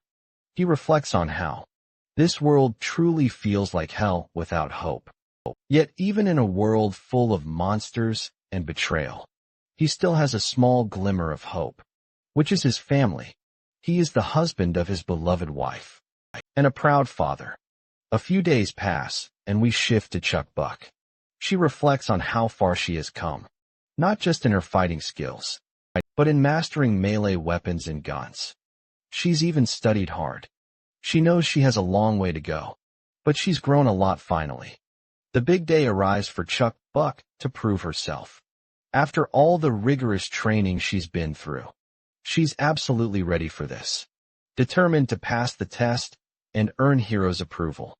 But just as the little one is fired up and eager to take the test, Hero breaks the news to her. There isn't going to be any test today. They decide to have dinner together. So Hero tells Chuck Buck to hand over the kitchen knife, since there are ingredients that need chopping. Of course, this sudden change of plans leaves Chuck Buck with a bewildered expression, since her parents will be late today. Hera also suggests she just go to bed early. Once Chuck Beak finally falls asleep, Hera quietly gets up and dresses herself neatly. Meanwhile, Gumdal and Monster Mama arrive at the apartment and immediately ask Hera about Chuck Beak's well-being. Hera assures them that she's sleeping like an angel, and that she made sure to feed her plenty beforehand. Gumball is still not sure if what they are about to do is the right thing for Chuck Buck. But Hira firmly reminds him that there's no room for emotions. This is all for her survival. Resolute, they decide to execute their plan before Chuck Buck wakes up. Yet Monster Mama still harbors doubt, unsure if this is truly the right course of action. Suddenly, in the stillness of the cold night, Chuck Buck wakes up. As Chuck Buck looks around, she finds herself completely bewildered. This wasn't the place she used to live. So how had she ended up in a shopping mall, filled with nasty monsters lurking about? That's when she notices a letter addressed to her. She quickly opens it and begins reading the contents. The letter explains that since Chuck Buck is reading this message, it means the test has already begun. Her only objective here is simple: escape this place alive. The letter informs her that she's in a department store, where there are plenty of supplies, and no obstacles to moving around. On the first floor at the center, there's a walkie-talkie. Her task is to reach the walkie-talkie, contact her parents, and she will pass the test. However, there's a catch. She can only get to the walkie-talkie if she survives the numerous monsters scattered around the mall. The letter ends with her parents encouraging her to do her best, stay alive, and apply everything she has been taught. Chuck Buck then realizes how Hira had lied to her about the test being canceled, only to throw her into this situation all alone. As Chuck Buck punches the ground, tears start streaming down her face. She just wants to go back home. But then she hears Hira's voice in her mind. The scene transitions into the past, where Hira tells her she needs to get used to her environment. You see, humans aren't designed to adapt to sudden changes easily. For example, how would you feel if you suddenly had to stay here alone? Chuck Buck admits that she'd be scared if it happened all of a sudden. Hira then assures her that once she adapts, she can use this place like it's her own home. And when that happens, she will be invincible. She can find a space to hide, a weapon to fight back, and if she adapts faster, this building she sees now can become her new home. One you'll protect. She finishes by stating that anywhere can be her new home if she makes it so. Back in the moment, Chuck Buck wipes her tears and pulls herself together. She decides to escape this place and then get her revenge on Hira. That brute of a woman isn't getting away with this. As Chuck Buck cautiously walks through the store, a sudden cleaver comes flying at her with terrifying speed. Luckily, it misses her by a hair's breadth. The sheer terror of the moment is so overwhelming that Chuck Buck ends up wetting herself. The one who threw that cleaver is a zombie, and this zombie definitely looks more hungry than anything. The poor girl trembles as she feels her pee trickling across the floor. As the monster looms over her, Chuck Buck makes a desperate run for it, but her clumsy steps cause her to fall flat. However, it turns out that this monster isn't a monster at all. It's Hira. Gomdal and Monster Mama get annoyed to see Hira has taken things a bit too far. She was supposed to frighten Chuck Buck, not actually threaten her life. But Hira remains unbothered and tells them to stop freaking out. All they need to do is just sit back and watch. The others wearing monster masks are also real humans, working directly under Hira's command. She reminds them that the test has officially begun, and they better do their job right. A bonus will be awarded if they perform well. With that, Hiro cuts the transmission. Meanwhile, Chuck Buck huddles in a quiet corner, shrinking in fear. Her pants are still wet, and all she wants right now is to get back home safely. The idea of getting the walkie-talkie from the horde of monsters seems like an impossible task to her. Her mind flashes back, and she remembers once again when Hira advised her that any place can become her home, as long as she adapts to its environment. The first step to making this place her home is to learn and use the environment around her. With that in mind, she steels her resolve and stands back up. Sulking in a quiet corner isn't going to help her in any way. First things first. She grabs some new pajamas and changes her clothes. Then she starts checking the random stuff scattered around the place, and eventually comes across an elastic rope. Along with the rope, she notices a few pebbles lying on the ground. Suddenly an idea strikes her like lightning. She knows exactly what she needs to do to deal with these monsters.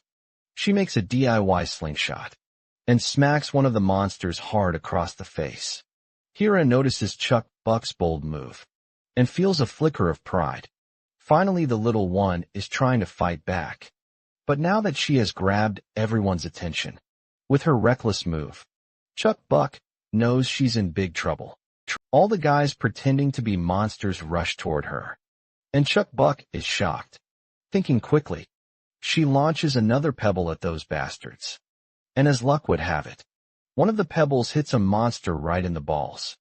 Hira is absolutely boggled out of her mind. She can't believe that Chuck Buck's tiny brain came up with the idea of using a slingshot. And now, she's actually trying to take down her enemies with it. Thing that Hira finds mind-blowing is that she never taught her this. To understand how Chuck Buck got this trick up her sleeve, we flash back to the past, where Chunbai patiently showed her how to make and use a slingshot back in the present. Chuck Buck feels grateful for her grandpa's lessons, and even a little proud. But then she realizes something alarming. There are no more pebbles left to throw. The fake monster seizes the opportunity and lunges at her, eager to take her down and claim the reward Hira had promised. But Chuck Buck pulls out an unexpected move. Her secret weapon, a powder of pain. After dusting the bastard's eyes, the little girl bolts as fast as she can. The monsters begin to chase her, but she's so fast that they end up tripping over their own feet before they can even get close. She knows these so-called monsters are much slower than her own mother and far weaker than Hira, so taking them down isn't that big of a deal for her. After navigating through countless hurdles, she finally gets within arm's reach of the walkie-talkie. But just as she's about to grab it, Hira snatches her up and throws her back. Chuck Buck skids across the ground and slams into a nearby pillar. Hira then walks toward Chuck Buck, hoping she still remembers the lessons she's taught her. Chuck Buck, on the other hand, struggles to get up as all the fake monsters swarm her. From every direction she starts to sob once again. But she's not ready to give up. Suddenly her eyes begin to glow with a yellow glint. All the monsters around her start to glow with the same eerie yellow light, as if Chuck Buck is controlling them. The monsters rush toward the building, where Chuck Buck is. Meanwhile, Chuck Buck is thinking that all she needs is that walkie-talkie, and no matter what, she's going to get it. It seems Chuck Buck is aware of the power she holds. She's confused as to why these few particular monsters aren't following her command. Even if these monsters are not moving, she decides to call for some help from the outside. In mere seconds, the ground starts rumbling, and more monsters begin swarming the entire place. They quickly make their way through the shut gates and flood into the building. No one has any clue why these monsters are here, or why there are so many of them.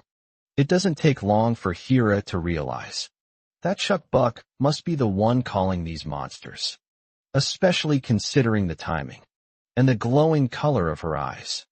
The fake monsters quickly pull out their guns.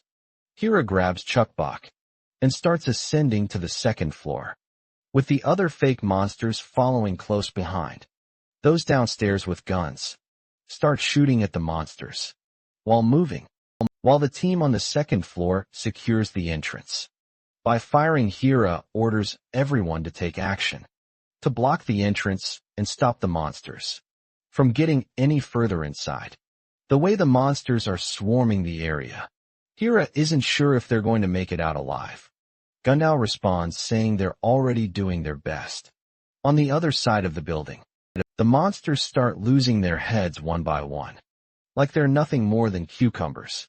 Some of them are even getting pierced by tentacles. The one wreaking all this havoc is none other than Monster Mama herself. The baddie is looking fierce and downright badass, slashing monsters left and right. She shouts out to assure them she'll reach the entrance in just a few minutes, while the fake monsters are doing their best to fend off the real ones. Hira suddenly gets hit by an excruciating pain. Taking advantage of the moment, one of the real monsters lunges at her and finally pins her down to the ground. In no time, all the fake monsters are apprehended by the real ones. The guys pretending to be monsters are absolutely sure they're as good as dead. Meanwhile, Hira sees something that leaves her completely shocked. A real monster hands Chuck Buck the walkie-talkie she had been trying so hard to fetch. We flash back to the past, where we learn that Chuck Buck had practiced this ability before. All she needs to do to control the monsters is concentrate and believe she can do it. She's glad she pulled this off. With this ability in her hands, she's confident that nothing can stop her from going home now. But then she starts to wonder why she can't control the monsters who initially attacked her. It looks like she's still oblivious to the fact that these guys aren't real, shaking off those thoughts. She focuses solely on controlling the monsters around her. A cute monster dog suddenly appears before her, ready to heed her command. The little girl sits down and gently pats the adorable dog, which is just as cute as her. But as she's patting the monster, her ability to control the creatures finally starts to wear off. The once cute puppy starts glaring at her. With its deadly eyes, Chuck Buck is absolutely terrified. And when the dog mutates into something even more horrifying, her fear skyrockets. All she can do is stand there trembling, while the monster grows massive and strong. The monster doesn't waste any time and charges at the poor little girl. But Hira quickly jumps in from her spot in order to push Chuck Buck out of the way. It's now a race against time. On one side, Hira is doing her best to reach little Chuck Buck, while on the other side, the monster is determined to grab her and shred her to pieces. All the pleasant memories start flashing in Chuck Buck's mind, and eventually, she cries out loud into her walkie-talkie, calling for Hira to save her. Thankfully, in the nick of time, Monster Mama attacks the bastard's claw, while Hira makes sure to rescue the little girl. Monster Mama finally assures her little one that rescue has arrived. After all, Chuck Buck finished her test by acquiring the walkie-talkie and calling them. Since her mother is super strong, there's no need for weak Hira to fight. Of course, this little bit of banter gets under Hira's skin. Right then, Gundao also arrives as well. Monster Mama glares at the bastard who tried to mess with her daughter. But the monster, on the other hand, doesn't look like a weakling. The hand that Mama cut off grows back, as if nothing happened, and the monster charges at them. However, Mama gives a glare so intense it could freeze hell itself. And that glare is enough to turn this rabid dog into a scared little kitten. It doesn't take long for the monster to turn tail and run away. Mama turns to her little Chuck box with a big smile on her face. It's finally time for them to go back home. But it looks like it's going to be a while before they can get Chuck box to talk to them later. Everyone pleads with her, explaining that it wasn't their intention at all, and it was all for her training. They promised they only wanted to check the results in a real setting. But Chuck Buck isn't ready to accept their excuses. As far as she's concerned, no parents would ever do this to their child. Well, both parents know she's right, so they don't have much room to argue back. Chuck Buck's still angry that they lied to her, declares that she's never going to listen to them again. Especially Hira, she now hates her even more, and doesn't want Hira anywhere near her home, let alone inside it. The back and forth continues. But Hira eventually breaks the bickering by snapping back. With a cold tone, she reminds Chuck Buck that she's supposed to adapt to the environment in order to survive. There will be no time for blaming others when she gets stuck in an unexpected situation like this in real life. Hira then questions why Chuck Buck even wants to be stronger in the first place. If she's still going to throw tantrums like a kid, Hira tells her that she's free to hide behind her mother, like a baby forever. Finally, the sobbing, crying Chuckbok steps out and runs straight toward Hira. She delivers a devastating punch to Hira. For all the crap she's put her through, Gumball tries to stop Chuckbok for her rude behavior, but Monster Mama stops him from intervening. Chuckbok keeps venting her frustration, with tiny punches one after another, all while verbally berating Hira. Eventually she exhausts herself, and admits that she missed Hira so much when she was in that dangerous situation. This remark puts a smile over Hira's face, and she quickly pulls Chuck back into a sweet hug. She apologizes for being so harsh, congratulates her for passing the test, and promises never to do something like this again. Chuckbok also admits that she doesn't hate Hira. She actually likes her a lot. Hira feels the same way about Chuckbok, and she doesn't hesitate to express it. After that wild test, Chuckbok retires for the night and falls asleep. Meanwhile, Gombold is concerned about what Hira had told him about Chuckbok. He's finding it hard to believe that Chuckbok was the one who summoned all those monsters. Monster Mama shares the same doubts, but she also believes there's no reason for Hira to lie. So the big guy decides to wait and hear it directly from Chuckbok. When she wakes up Mama, then inquires about the people they had hired to act as fake monsters. Gumball reveals the disastrous news that they all perished while trying to escape from those monsters. Mama is relieved that there were no witnesses who survived to see what actually happened. Gombold is caught off guard by her cold response, with little to no sympathy for the people who died. As he stares at her monster, Mama asks if something's wrong, to which Gombold quickly says no. Well, I'm not gonna lie. It's a pity that all those living, breathing grown men died, just so their one damn daughter could have a test. My respect for Mama has dropped. To think she didn't even show a little concern. It's hard to look at her the same way now anyhow. Gombold remembers that Hira's checkup day is coming soon, so they decide to take Chuckbok with them and get her checked out as well, since they don't have a car. It's going to take them a while to get there. Old man Chunbei took the car, and they said they would return before the checkup day. Speaking of Chunbei, the scene quickly transitions to the injured Yujung, driving the car, while trying to keep the bleeding to a minimum. Apparently, Chunbei has been caught by some mysterious monster, and she's rushing to get some help. The next day arrives, and our party packs up and begins their journey. Chuckbok seems unusually energetic today, walking ahead of everyone, as if she isn't tired at all from yesterday's fiasco. She is glad that now she has passed the test, one that they supposedly set up by lying to her. She feels entitled to do whatever she wants. She is going for all sorts of crazy fun today, and they will all have to adhere to her commands. Once they stop to take a rest for a while, Chuckbok makes the grown-up Hira act like a little child, of course. This tweaks the hell out of Hira, but she has no choice but to comply with Chuckbok's commands. She even throws deadly glares at Monster Mama for laughing at her. But Monster Mama has her own role to play, the role of a cat after having a lot of fun. Dawn is almost upon them, and they resume their journey once again. Suddenly, they hear the sound of a car nearby. As they turn around, they see a van coming toward them. Monster Mama is sure it must be Chunbei and Yujung. The car slams the brakes abruptly, and Yujung doesn't waste any time before starting to berate all of them, because she's been looking for them for a while now. Then she bursts into tears, claiming that her father is going to die if he doesn't get immediate help. Let's switch into a little past to get the full context of what happened to her father. It all started yesterday around 6 p.m. before sunset.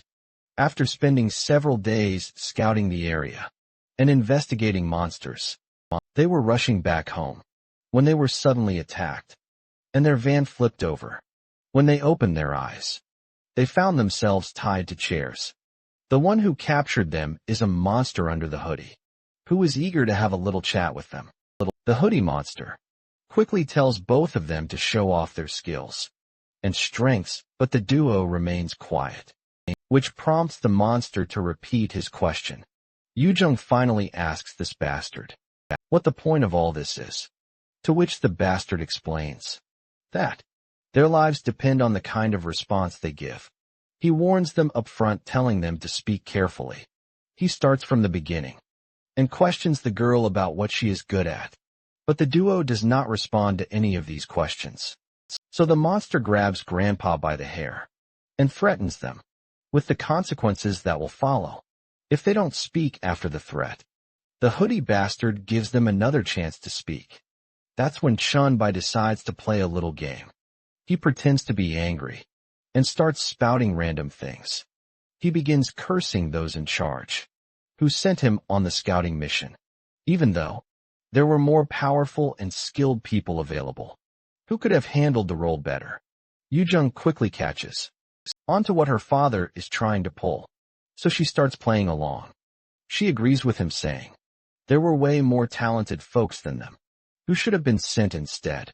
They mention how those guys had a dude who was great with an axe, and even a talented kid. Not to mention there was also a giant guy, super strong and apparently handsome too. After putting on this little charade, the old man turns to the hoodie monster and questions him, asking, wouldn't it make more sense to have people like that instead of an old man and this talentless kid? He adds that if the hoodie guy lets him go, he'll bring those skilled people here and hand some of them over.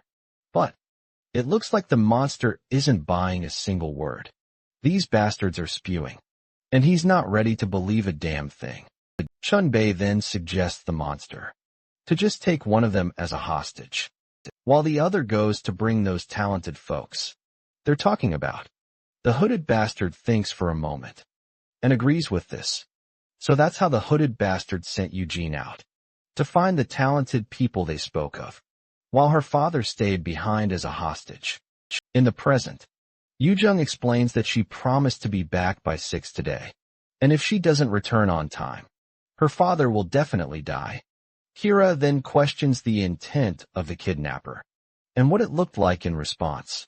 The girl explains that she didn't get a clear look because of the cloak, but it was a female monster about her height, and her feet were strange, each with 4 toes when she lifted the car.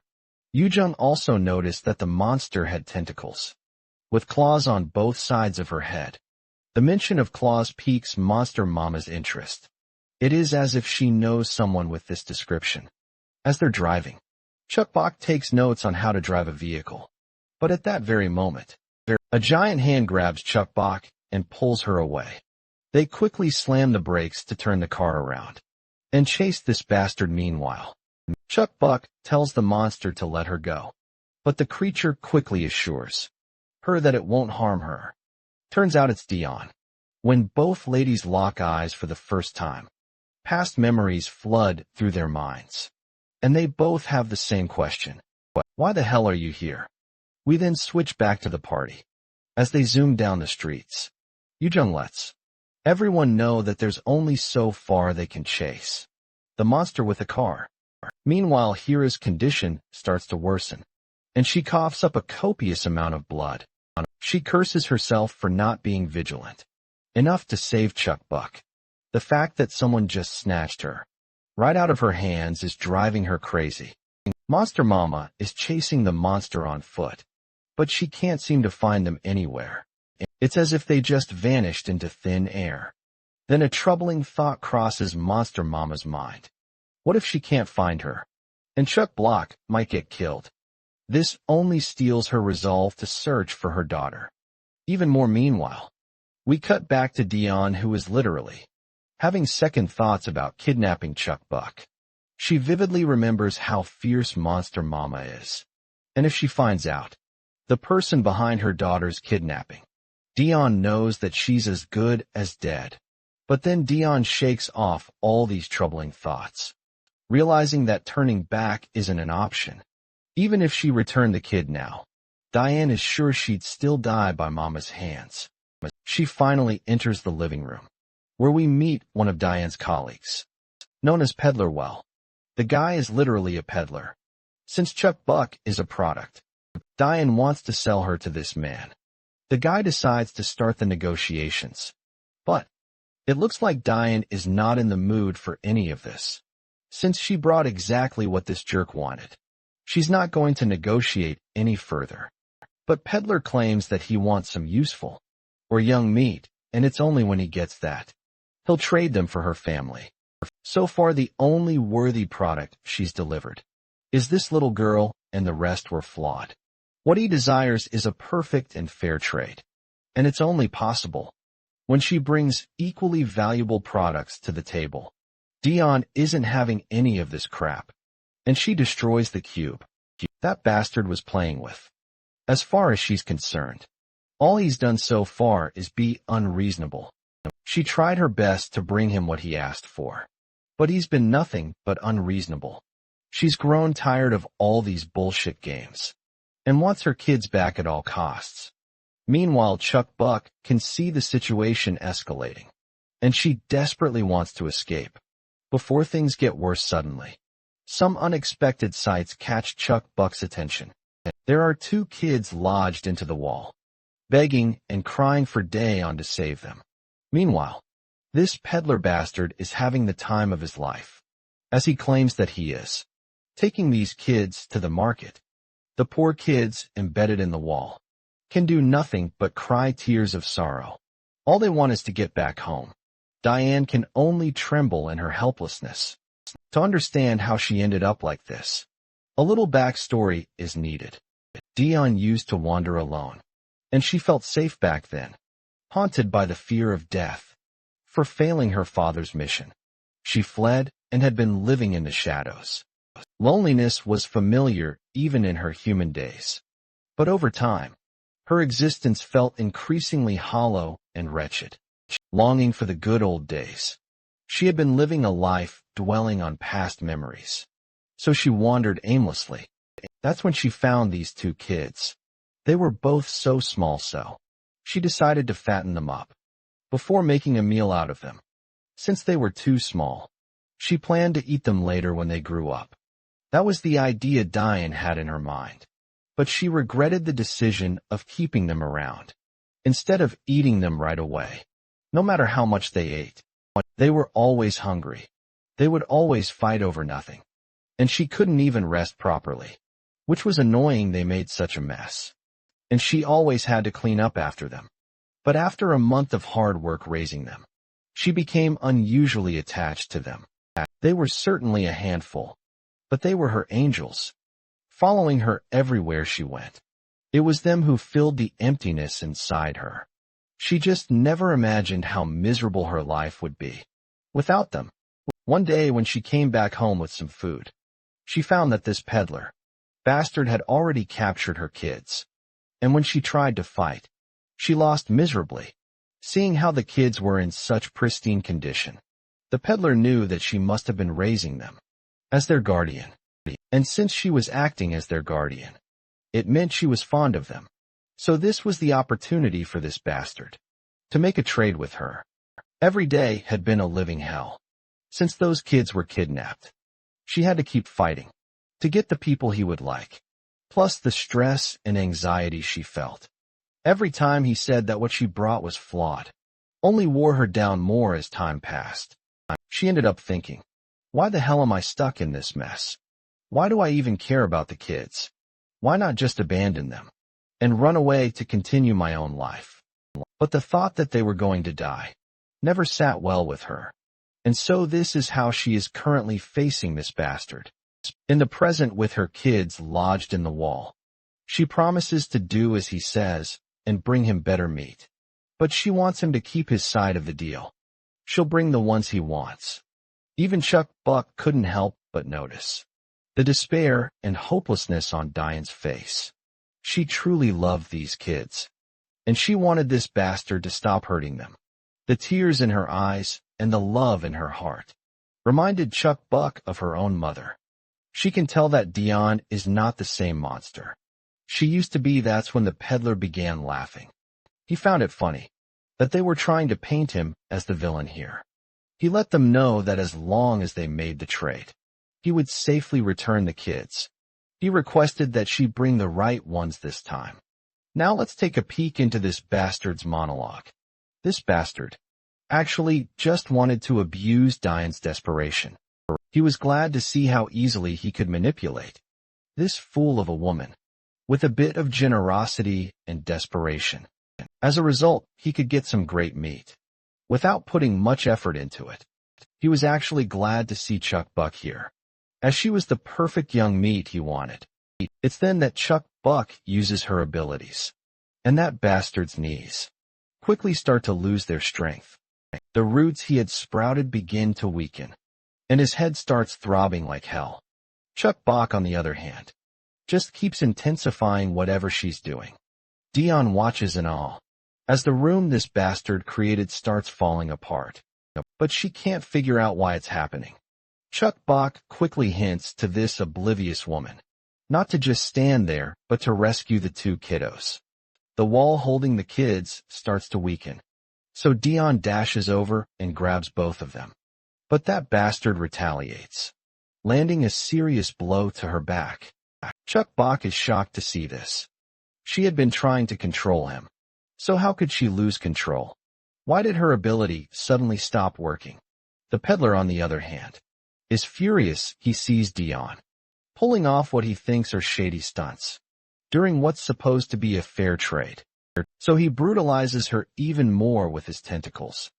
This is his idea of punishment for practicing violence during a trade. He keeps attacking her, ripping apart her tentacles. Poor Diane can feel her strength fading fast. She feels utterly pathetic, blaming herself. If only she had abandoned those kids, she wouldn't be going through this torture. The kids, on the other hand, are sobbing and crying for her. But that's exactly why Diane has grown fond of them. These kids truly love her. They've suffered more than she has, yet they were still waiting for her to save them. All this time, it's then that she finally speaks up, her voice shaky but determined, which instantly eases the worried kids. She assures them that the bad times are over now, and that they'll be all right from here on out. No more pain, no more suffering, despite the agony she feels from having her tentacles torn apart. She promises herself and them that no matter what, she will save them. But the bastard, meanwhile, is not done. He launches his tentacles once again, but before they reach Dayon, he finds his head gets drilled with a bullet, and standing behind the trigger is none other than little Chuck Buck. But one bullet isn't enough to take this bastard down. He's still alive, and he's surprised to see a little girl carrying a gun. That's not a toy for kids to play with, but this monster seems more than happy to play with her, if that's what she wants. When he finally turns toward Chuck Buck, the little girl's face goes absolutely pale. She gets a good look at this shithead, a nasty creature with a massive brain and eyes embedded inside it. What really strikes her is the unsettling detail. The monster has one blue eye and one yellow. The scene briefly flashes back to the past, where Chuck Buck's mom had handed her the gun. Monster Mama had made it clear that this wasn't a toy. She told Chuck Buck firmly to only use it when absolutely necessary.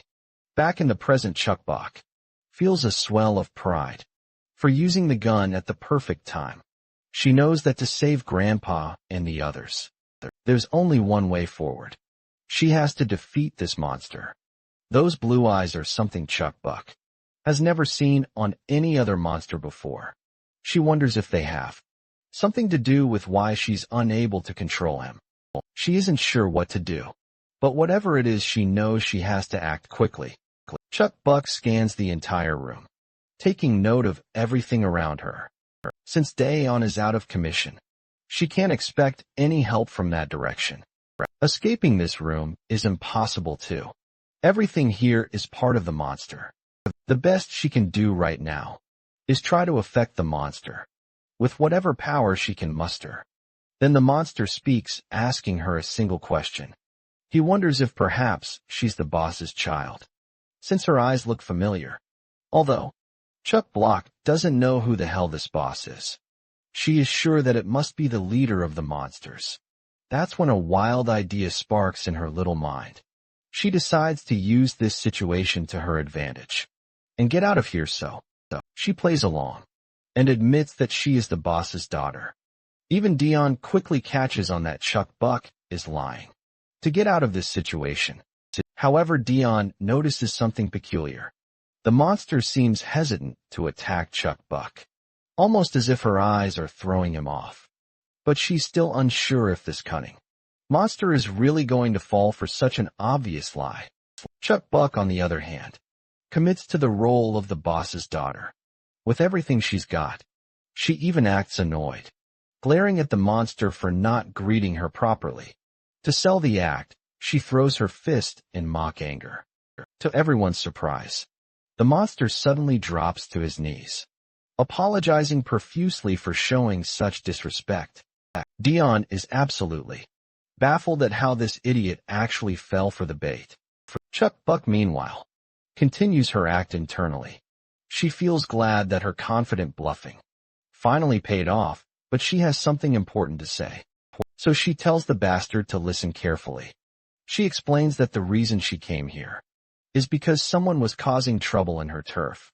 She's displeased, no furious, to find that he set up shop in her domain without permission. The peddler quickly apologizes for his antics. Chuck Buck, keeping up her commanding act, gives him a chance to redeem himself. She orders him to hand over the captives and all the other meat to her. If he doesn't comply, she warns that she'll report everything to the boss. Every shady thing he's been pulling lately. With that, she dismisses him. But before leaving, the peddler hesitates and asks if he can pose a few questions of his own. Chuck Buck grants him permission, and he promptly asks why she would bother to come here, and why she would mask her identity as the boss's daughter to this. Chuck Buck confidently replies that she wanted to gauge the natural response of monsters, as how they would react, while they don't know her true identity. The peddler follows up with another question, asking what she plans to do with the 2 kids she rescued.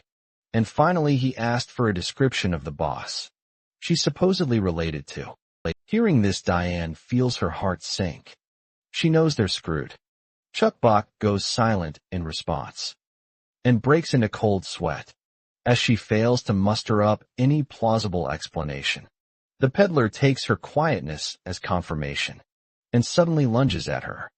But little Chuck Buck ducks just in time. Like a true Sigma lady, she whips out her gun and unleashes a barrage of bullets at him. The peddler only laughs, amused by her adorable, yet futile attempt to maintain her act.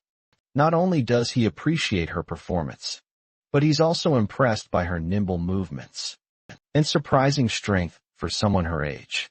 He finally admitted he was just playing along to confirm if she was truly the boss's child. Now, though, he's certain that she's not related to the boss. In any way, he's about to get the meat he's been craving. And it's someone with the boss's eyes. Today must be his lucky day, and he's determined to make the most of it. He quickly overpowers her and pins her down. He keeps yapping and mocking the little girl, then starts examining her eyes. While he is busy peering into her eyes, the door creaks open and Chunbai sneaks up behind him and thrusts the sharp object he's been holding straight into the bastard's chest. The scene shifts to Hira, who's struggling with her injuries, but stubbornly insists on going to rescue Chuck. Buck Gumball does his best to convince her to rest, but this determined lady won't back down and insists on getting her axe back. Even though she's injured, it's impossible for her to just sit and wait. Yujung tries to calm her, saying they need to trust Monster Mama, as it's the only thing they can do for now. But Hira believes they've been waiting too long, which means Monster Mama still hasn't been able to find Chuck Box. The fact that Chuck Box slipped right through her hands is eating her alive. She blames herself, thinking it's all her fault for being so clumsy and unaware of her surroundings. She yells one last time, demanding they hand over her axe. But Yujung snaps her out of her clouded thoughts, telling her to trust the process and wait. Suddenly they hear a gunshot nearby, and even Monster Mama roaming outside takes note of it. Her mind flashes back to the moment she handed her little girl that gun, making her even more certain it must be her daughter. Back in the thick of it, Chunbai has turned the tables on this bloody bastard. But this monster is too confident for his own good, and this stab is nothing more than a tickle to him. The old man, however, tells the ugly bastard to shut his mouth and warns him, if he values his life, he'd better let everyone leave quietly. Eventually the monster agrees to this demand. Peddler still ends up staring down the barrel of the gun. The old man states that he needs answers to a few questions before they leave, but the ugly bastard snaps back, saying this wasn't part of the deal. They had agreed he'd let them go safely if they left him alone. The old man simply tells him to cooperate now, that they're asking nicely, because he might not get another chance to speak. Still the monster whines that all they're doing now is bullying him. The kid sitting quietly in the corner can't help but notice the hypocrisy dripping from this bastard's words. He has no right to complain about bullying when he's the biggest bully of all. Ignoring the irony, Dan cuts to the chase and questions him about this market he mentioned, asking what kind of trades happen there. The peddler just shrugs and says it's a market. Quite literally, Diane's patience snaps as she threatens him to cut the crap and get to the point finally. The monster caves and admits that at this market, young meats are sold at a premium. He explains that these kids are not only rare and delicious, but they're also highly sought after as pets. Upon hearing this, Dion grows furious to learn that this bastard had no intention of returning the kids to her. The old man then questions this bastard about his differently colored eyes. The peddler admits it's a special seal he received from his boss. It's like an honor badge for those who qualify and are held in high regard in their master's eyes. The higher the grade, the stronger the adaptability, and the more powers you can use. But unfortunately, he's in this mess because he hasn't had the seal for long, so he was not able to utilize its full potential. The old man presses the barrel of the gun against this bastard's head and asks about the fuss over Chuck Buck being the boss's daughter. He sternly demands to know if the boss he speaks of is a yellow-eyed tentacle monster. Under the gun's gaze, the peddler reluctantly admits it, even though he clearly doesn't want to. He adds that he doesn't know what the boss looks like now, because the boss changes forms frequently. But Chun-Bi is sure they've already killed that yellow-eyed bastard, and he saw that happening right before his own eyes. The peddler finally reveals that the one they killed was just an imposter. According to what he knows, that imposter created the cannibal tribe and was active for a while, but eventually, the real boss caught him and dealt with him. Diane is bewildered to learn that her father, she always held in high regard, was just an imposter. The old man grits his teeth, realizing this isn't the end of these bastards. He had almost believed this place was finally safe for his daughter, Yujung, to live, but it looks like he was wrong. With all that said, the peddler stands up from his seat, having already shared most of what he knows. He also somehow managed to grab Chuck Buck with one of his tentacles, leaving Chun-Bi in a tough spot, even with a gun in hand. Eventually, the peddler walks off on his own path, leaving the kids and the others behind. While waiting for the others to arrive, Chun-Bi wants Chuck Bak to promise him something. But before we can find out what this old man's promise is, the chapter ends. The morning arrives, and Monster Mama finally locates the apartment where her little girl is staying. Chun-Mei happily shows the eager mother the way, and she is finally able to see her little girl there. Although Monster Mama gets a moment of peace, seeing her little one safe and asleep, she also notices Dion sitting there, and that sight instantly unsettles her. Monster Mama starts to get aggressive, her presence terrifying Dion, as it's clear Monster Mama is ready to end her once and for all, but Chunbai quickly steps in to calm her down, trying to reassure her that Dayan is on friendly terms. He takes a moment to explain everything to her. Later we see everyone having dinner, though all they have is rice. Meanwhile Yu Young looks dejected, unable to eat anything, since learning that the yellow-eyed monster they killed with so much effort turned out to be just an imposter. She had thought their revenge was complete, but after discovering the truth, she can't help but feel empty. Still something doesn't add up.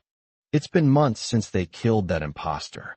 So, why haven't the real big shots come to finish them off? Gumball suggests it might be because those guys don't need to come just yet. They probably already know where we are. Maybe they're just waiting for the right time. But Yujung isn't convinced. Why would they need to wait? Especially since they've got all the power they need to. This Gondal shares his theory. They might be waiting for Chuck Bak to fully develop her powers. He recalls how recently she discovered her unique abilities, like her immunity to the monster virus, which alone makes her a prime target.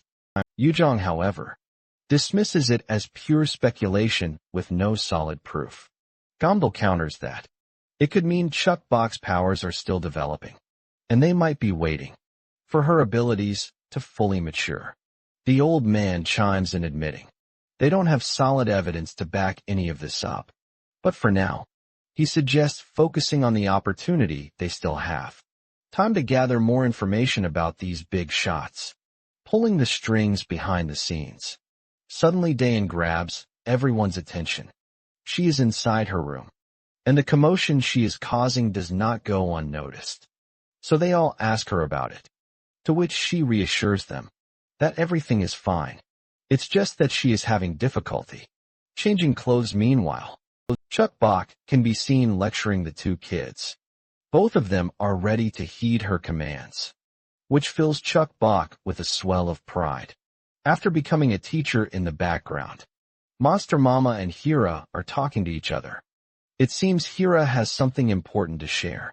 She begins the conversation by apologizing, and the unexpected apology coming from Hira shocks Monster Mama to her core. Hira continues to express her apologies, and admitting it was her fault that Chugba got kidnapped. She believes that it wouldn't have happened if she had been more careful. This time they had Chunbei to save her. But she dreads the thought that if Chuck Buck had been left alone, she might not even be alive right now. She promises that it won't happen again, and next time she'll protect Chuck Buck with her life. Monster Mama is intrigued by the unusually deep affection Hira shows toward her daughter, and can't help but ask why she's going to such lengths for Chuck Buck, and what makes her so earnest about her. In response, Hira reveals that Chuck Bak saved her. She explains how her whole life had been consumed by revenge. But it was Chuck Bak who showed her the light and opened her eyes so for her. Chuck Buck is everything, she's her hope, and all Hira wants is to continue protecting her. Monster Mama feels a bit embarrassed when she admits that she needs Hira's help too, and tells her to heal up faster. Hira, in her usual teasing manner, jabs at how Monster Mama is always ready to kill her. But now she's telling her to heal. She finds it ironic, but she also feels happy hearing this, and thanks Monster Mama for her concern. Suddenly something happens to Hira, and she collapses to the ground, leaving Chuckbox standing there in shock. The scene shifts to the peddler, who bows his head in respect before his senior. The masked dude we have seen before. Known as Bigfoot, this is the same hooded bastard who had slashed the one-eyed monster into multiple pieces. Bigfoot questions the peddler about the meat he was supposed to bring. The peddler points upward towards the ceiling, and when we look up we see a bunch of humans, fattened like balloons and coalescing with each other. The peddler explains that, while it only took a few days to fatten them up, retrieving them became tricky, because the fodder clung to each other, due to their survival instincts. Still, the peddler assures Bigfoot that the quality and value are supreme. and the taste will exceed expectations. They can be sold at a premium price tag with ease. He then pulls out a small bottle containing tiny pills and claims that these will help solve their food problem. Bigfoot is pleased with the report and decides to leave. But before he goes, the peddler reveals that he has seen a girl with yellow eyes. This makes Bigfoot falter, and he stops to inquire more about it. The peddler explains that he recently encountered her while collecting, and he even makes a replica of her, using his own flesh in order to show it to Bigfoot. Bigfoot, now genuinely intrigued, decides to have a full conversation about it. The scene transitions to this club, where a group of men in black are torturing a few people. Among these bullies is a guy wearing a purple cap, who's here to act as a client. He wants to hire these people. He's heard that this group does their job well, and they're known as Pitbull. The leader of the gang questions the purple hat guy, demanding he cough up the details of the mission.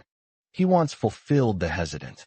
Purple cap guy quickly rummages through his bag, and that's when a piece of paper falls out.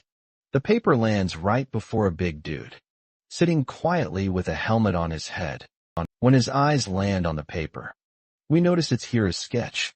The gang leader quickly orders the helmet guy to pick up the paper and hand it over, but the helmet guy is shocked when he sees Hira's picture, causing him to momentarily lose touch with reality. One of the lackeys decides to hit the helmet guy, since he isn't handing the paper back, but the helmet guy just kills him with a single punch. His left hand looks mutated, and just one punch from it is enough to knock the lackey out cold. The boss, who was all cocky just moments ago, begins to cower after seeing one of his men get smoked by a single punch. He quickly orders his goons to take the helmet guy down, promising them everything he has to offer. If they succeed, all of the idiots rush toward the helmet guy. But as expected, they're all taken down with just a few punches. Some are killed in the process, while others decide to retreat. The helmet guy then turns to the purple cap guy, the one who had Hira's photo. He reminds the cap guy that these bastards would have killed him and taken everything from him, but he's still willing to help with whatever the guy needs. The poor guy is struggling with the grip the helmeted bastard has on his throat, barely mustering the courage to ask who he is. The helmeted guy finally introduces himself as the real Pitbull. Then it's his turn to ask. He brings up Hira's sketch and questions where she is right now. At that moment, the scene transitions to Hira, struggling with her injuries. As she coughs up a large amount of blood, it seems like she's having a seizure, and her condition has seriously gotten worse. Gamble is right there, trying to help her with everything he's got. Meanwhile, Monster Mama and Chuck Buck are on the rooftop, since Chuck Buck can't bear to watch Hira in such pain. A while later, we see all three of them sitting in the room. Their faces dejected. Hira's injuries are beyond repair, and it's only a miracle that she's still alive. But her body is at its limit from all the bleeding and pain, and there's no way to treat her here. So it's time for them to prepare for the inevitable. Monster Mama reminds them that Dr. Jean Su will be here by tomorrow, which might give Hira a chance to survive. But Gumball breaks down the harsh truth. Hira doesn't have the luxury of time. He recalls how Dr. Jean Su did his best to treat her in a terrible environment. And even if she stays alive, he doesn't think there's much that can be done for her. At this point, although Chunbai hates to admit it, he believes it would be better to end Hira's misery by killing her now, whether they let her suffer until she dies or give her a painless way out. It's up to them. Meanwhile, Chuck Bach is trying to lift Hira's spirits by doing all sorts of comical antics. But poor Hira is in too bad condition to respond to any of this. All she can do is moan in pain. Despite this, Chuck Buck doesn't lose her spirit. She continues to remain upbeat and says all sorts of hopeful things. At some point, though, Chuck Box starts to realize that Hira is beyond repair. That's when we notice a box lying near Hira. Hira tells the little one to open the box, And when Chuckbox does, she finds 2 axes inside. Hira tells Chuckbox that the axes are a little gift for her. She shares that she had planned to give them to Chuckbox once she had grown up a little more. But since she doesn't have many days left, she wants her to use them to protect herself. While Hira continues speaking as if she's about to die, Chuckbuck begins to fall into despair. She finally hits her breaking point and lashes out at Hira, with tears streaming down her face. Adorable, Chuckbuck clings to Hira with a passionate hug, begging her not to leave her behind like this, because she loves her so much. Hira reflects on how she had been so determined to take care of Chuckbuck in front of Monster Mama, but now she feels like she has ended up as a burden. That's when Monster Mama enters the room and tells Chuckbuck to step out for a moment, because she needs to speak to Hira alone. Chuckbuck reluctantly agrees, giving her mom the space she wants.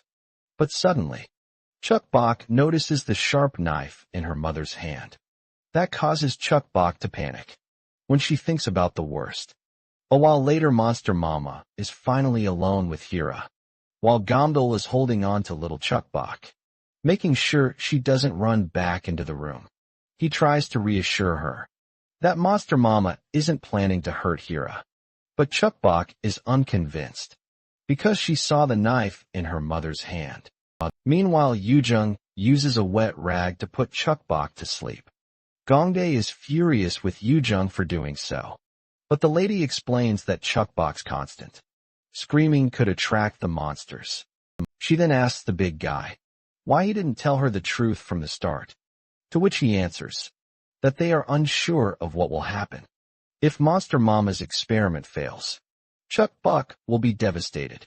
Chunbei then steps in, warning them to brace for the worst, even preparing a gun in case of emergency.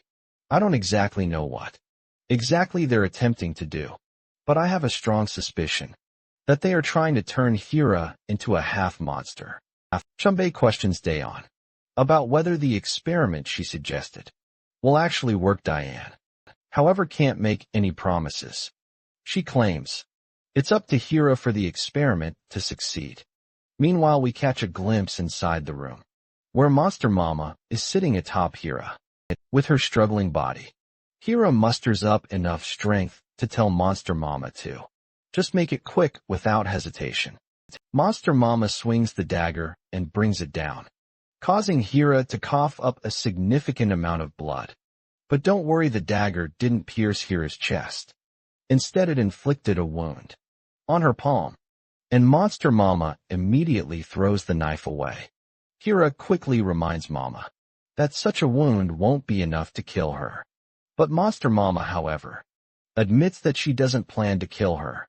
She'd rather turn Hira into a monster like her than see her die. She reveals that Dion had told her of a way to create monsters with consciousness. To do this, all Monster Mama needs to do is infect Hira's wound with her own blood or saliva. The Monster Mama explains that since becoming a monster, she's never eaten human flesh, so she warns Hira that after tasting her blood, she might lose control and want to devour her. However, she promises to keep her urges suppressed, but Hira quickly protests against the idea. But Monster Mama has already made up her mind. She reminds Hira of the promise she made to save Chuckbuck no matter what. Monster Mama expresses her disappointment that Hira is now trying to back out of her decision and is unwilling to become a monster.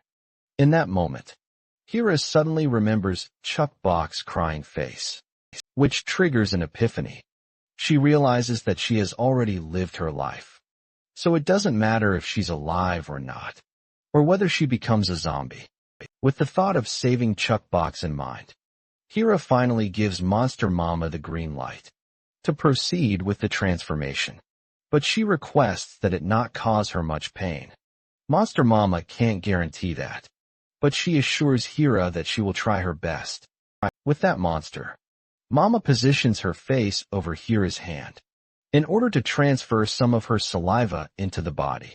We shift back to the guy who had Hira's photo. He suddenly opens his eyes, disoriented and unsure of where he is or why. He's lying in a bed. The last thing he remembers is that the pit bull guy had choked him until he lost consciousness. When he looks up, he notices several people staring at him. Panicking, he shouts at the top of his lungs, demanding to know where he is and what he's doing there. At that moment, the pit bull guy rushes in, grabs the poor guy by his jacket, and drags him to another room to interrogate him about Hira. Once inside the private room, Pitbull starts grilling the guy, asking how he knows Hira, and demanding every juicy detail he might have. The poor guy begins sweating out of fear, and has no choice but to comply and explain everything. Though he's been in many dangerous situations before, nothing compares to the chilling aura this monster gives off, one that leaves an unsettling feeling he can't shake. Finally, the guy speaks up, revealing that he's also been searching for the people in the photos. He explains why he wants to find Hira and her crew. Not long ago, Hira's group had hired him to impersonate monsters. But then a girl in their group used some strange power that summoned real monsters, leading to the loss of his entire family. Now he's out for revenge. The man requests Pitbull's help in capturing Hira and her companions so he can seek his revenge. He promises that if Pitbull helps him, he will reveal the secret location of a liquor warehouse and a food warehouse he knows of. However, in exchange, all he wants is to capture Hira and her group. But Pitbull isn't interested in the information. The boy offers all he cares about is Hira, and he specifically wants to know about her. The boy apologizes, while admitting that he doesn't know where she is. Pitbull realizes that he hasn't gotten any leads on Hira, something he had been eagerly anticipating. Still, he agrees to take the boy's request, but with a different reward in mind. The reward Pitbull wants is Hira herself, and nothing else. The boy gathers his courage and asks why Pitbull wants Hira for himself, and what his intentions are. The bearded bastard goes silent for a moment, but he eventually decides to explain. He begins by telling that Hira is a woman he loves, so much so that he wants to kill her. He explains that he likes her because she is strong, strict, and yet sweet at the same time. She's the strongest person he's ever known. In fact, an unbeatable woman. As he speaks of Hira, the scene transitions to Monster Mama, struggling against Hira, who has now transformed into an absolute powerhouse of a monster, back to this bearded bastard, Myung-hoon, who explains to the boy that he wants to make Hira his pet to tame her like a dog, one that cannot survive without him. He eagerly anticipates seeing her and desperately wants to know where she is. Just then, the scene introduces Dr. Jin Soo after a long time, who is here to have a little chat with Myung-hoon. But before we continue further, here is the little backstory about how the doctor ended up having this brute in their group. The doctor narrates how they had survived in the village, enduring the sacrifices of others, fighting among themselves due to mutual suspicion, and living in what felt like a cursed hell. It was in these desperate times that he developed a wish, a desperate desire to live a normal life. Maybe it was that desperation that guided them, leading them to finally find the home they had longed for after so much searching. Once they found their new home, they established rules to prevent repeating the mistakes of the past, working tirelessly to ensure the peace and safety they needed. There were many rules, but rule number 1 was the most important. Never speak about Chuckbox Group. This rule, above all, was for the sake of the villagers' safety, just so they don't attract any unwanted attention. So because of this rule, everyone remained silent and adhered to it. After the rules were set, everything began to fall into place. Although it had been tough at first, with conflicts and struggles, the village was built, and they moved closer to the normal life the doctor had always dreamed of. But that normal life was shattered when Myung-hoon appeared while looking for Hira.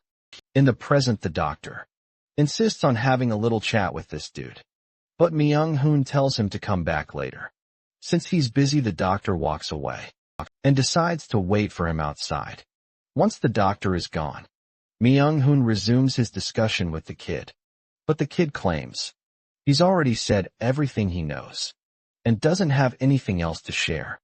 That's when Myung-hoon grabs the poor guy by the head, forcing him to think harder, because he's sure he knows something about those guys. The bastard even starts hurting the poor kid by squeezing his face wound. At one point he goes absolutely crazy, putting as much pressure as he can on the poor guy's head. But then the doctor finally bursts into the room. Before this brute can crush the kid's head completely, the bastard ignores everything the doctor says, and instead punches him so hard that the doctor crashes into the wall behind him. This piece of shit is annoyed that the doctor has interrupted him again. The kid, on the other hand, bursts into tears, trembling, apologizing, and admitting he really doesn't have anything more to tell. Yeonju shows up and tells the bastard to stop with his violence. The doctor quickly warns her to leave the room, because this guy is dangerous. Myung-hoon, on the other hand, sighs in disappointment and asks the two of them to just leave the room, since he wants to talk to the kid alone. The poor kid continues tearing up, clearly desperate to get out. Myung-hoon, however, keeps trying to convince everyone that this kid is the key to everything, and that they should just let him interrogate him. He promises to send the kid away once he's done, so for now he insists they leave him alone. Neither the doctor nor Yeonju knows how to handle this brute. Yeonju, however, takes the initiative to remind Myung-hoon of the village rules. She points out rule number 5, which clearly states that any outsider entering the village must be interviewed by the leader. Not only is Myung-hoon ignoring the rule, but he's also threatening the poor kid with unbelievable violence. Yeonju wants to stick to the rules as always, but this bastard refuses to back down, and instead tells her to leave. But Yeonju, being the leader, can't stand this bearded brute disrupting the law and order in her village. She firmly tells him to stop whatever he's doing. Still, the bastard sticks to his guns and even threatens her in return. But the lady also makes it clear that she is done tolerating, and this is his last chance he has got. Right at that moment, the bastard goes aggressive and tries to attack the woman. But the doctor quickly steps in and saves the poor lady, just in the nick of time, by taking the hit head-on with his hand. The bastard, on the other hand, issues a threat once again, warning them to leave while they still have a chance, or they'll end up as good as dead. With that, he decides to continue his conversation with the kid. But as usual, the kid has no answers for the questions this big guy keeps asking. That's when Yeonju speaks up again. She knows he has been working hard for this village, and understands that everyone is living a comfortable and secure life. Because of him, a life free from the fear of monsters. All thanks to the pit bulls he created. However, she reminds him that what he's doing doesn't actually suit him. To drive her point home, she even stabs the bastard right in the back, though the stab does nothing more than tickle him. Yeonju makes it clear that if he so much as touches her family again, she will never forgive him. The way Yeonju stares at him reminds him of Hira, who has the same menacing look. Finally, this much is enough to humble the bastard, and he promises to never cross the line again. He explains that he had never imagined she would actually go so far as to stab him, but Yeonju already knew he would heal in no time. Internally, she apologizes to Myung-hoon, knowing he's desperate to meet Hira, however. But Yeonju does not want him to see Hira right now, as she is in a critical condition. That's when Myung-hoon notices a photo of Chuk Bok in Yeonju's hand. He quickly asks her why she's holding on to it, but Yeonju tries to brush off any suspicion. She explains that the picture was just lying on the floor. Trying to stay calm, Yeonju cleverly changes the subject, reminding everyone that it's almost lunchtime, and they should head to the cafeteria. With that, she begins to walk away. But of course Myung-hoon has already caught on. He's certain she knows something about the child in the photo, and he demands that she spill all the juicy details. She's hiding the scene transitions to Chuck Buck, who is sitting near a restrained Hira, who has turned into a monster. Although Hira is awake, she doesn't seem to be in her senses. Chuck Buck gently assures her that she won't be left alone, and tells her to relax. Meanwhile, Dion is feeling very concerned that the plan she proposed has completely flopped. All they wanted was to save Hira's life, but instead, she ended up turning into a ridiculous monster that could barely be restrained. Gamdal has also gotten seriously injured in the process of restraining Hira. Still, Gamdal holds on to hope. Even though Hira has turned into an overpowered monster, he believes there are still two possible ways to fix things. First, they can talk to Dr. Jin-soo. Today, Gamdal is confident that Jin-soo might have a way to make Hira better, just like he helped Chuckbeak's mother. It's quite miraculous that having Chuckbeak around is more than enough to keep Hira in check. In other words, if Hira's behavior is being influenced by her feelings, then there's still hope to save her. But Yoojung doesn't share Gamdal's optimistic thinking. She thinks it's all just a load of nonsense. She points out the destruction and the fight they had to go through just to restrain Hira. When Gamdal asks why she's suddenly so upset, Yoojung explains that he might end up dead if he keeps doing this. She wants him to think rationally and stop risking his life recklessly. She already knew the consequences of following this plan, which is why she was always against the idea. Yoojung had known from the start that this would happen, and felt they should have just let Hira die. Even now, she believes there's still a chance to eliminate Hira and end this once and for all. But Gamdal reminds her that they were ready to face the consequences. From the very beginning, he isn't backing down, and is just glad that things aren't worse than they already are. Yoojung pushes back, pointing out that this wasn't even his decision. It was Monster Mama's call, so he doesn't have to suffer because of someone else's miscalculated step.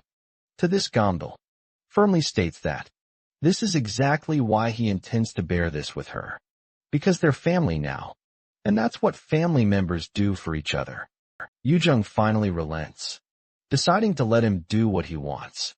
However, she warns him not to get reckless, as it might cost him his life.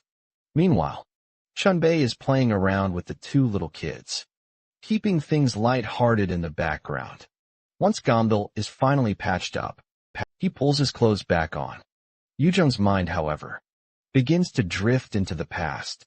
She can't help but think about how, if Gamdal were part of her family, she would have never let him get hurt. In the first place, she feels annoyed with Monster Mama for not bothering to show up when her husband needed her the most. Meanwhile, Gamdal is also thinking about his wife. But unlike Yoojung's bitter thoughts, Gamdal is sure that Monster Mama must be devastated right now because of their failed experiment. As a supportive husband, he decides to go up to the rooftop and be there for her during her darkest time. When he gets there, he calls out for her, only to be completely shocked by what he sees. Contrary to his expectations, Monster Mama isn't stressed at all. She's having the time of her life, surrounded by snacks and junk food, happily indulging in a rather grumpy mood. Gumball questions her, asking what in the world she's doing. Monster Mama casually burps and states the obvious. She was hungry, so she's eating. This wasn't the response Gamdal was expecting, and it leaves him feeling a bit down. Seeing his reaction, Monster Mama starts to panic. Embarrassed, she quickly reminds him that she's still human, and humans need to eat too. Gamdal perks up in happiness at his wife's antics. He laughs, admitting that he was expecting her to feel down, since things hadn't gone as planned. Switching gears, Gamdal points out that the car is ready, and she should go see Dr. Jin-soo with Chun-bai. But before leaving, Gumball then scoops his little wife into his big hands, giving her a warm hug with genuine care. He wishes her to be careful out there. With that, she leaves, Afterward, Gumball notices something peculiar. Despite the snacks being everywhere, it seems like she barely ate anything. Meanwhile, as Monster Mama heads out, her mind begins to drift back to the recent events. She recalls the excitement she felt when she tasted Hira's blood and when Gumball hugged her earlier. She couldn't ignore the overwhelming hunger stirring within her, the hunger to devour her own husband. She knows that if this keeps happening, she might turn back into her monstrous form. Chunbai and Monster Mama finally embark on their journey in the car. As the car zooms along, Monster Mama's mouth is still drooling, and her cravings for something to eat are growing stronger. She remembers how much better she felt after having a little of Hira's blood. Lately, though, she can barely control her appetite, but she knows she has no choice but to endure it as much as she can. Suddenly her thoughts are interrupted when Chunbai slams on the brakes.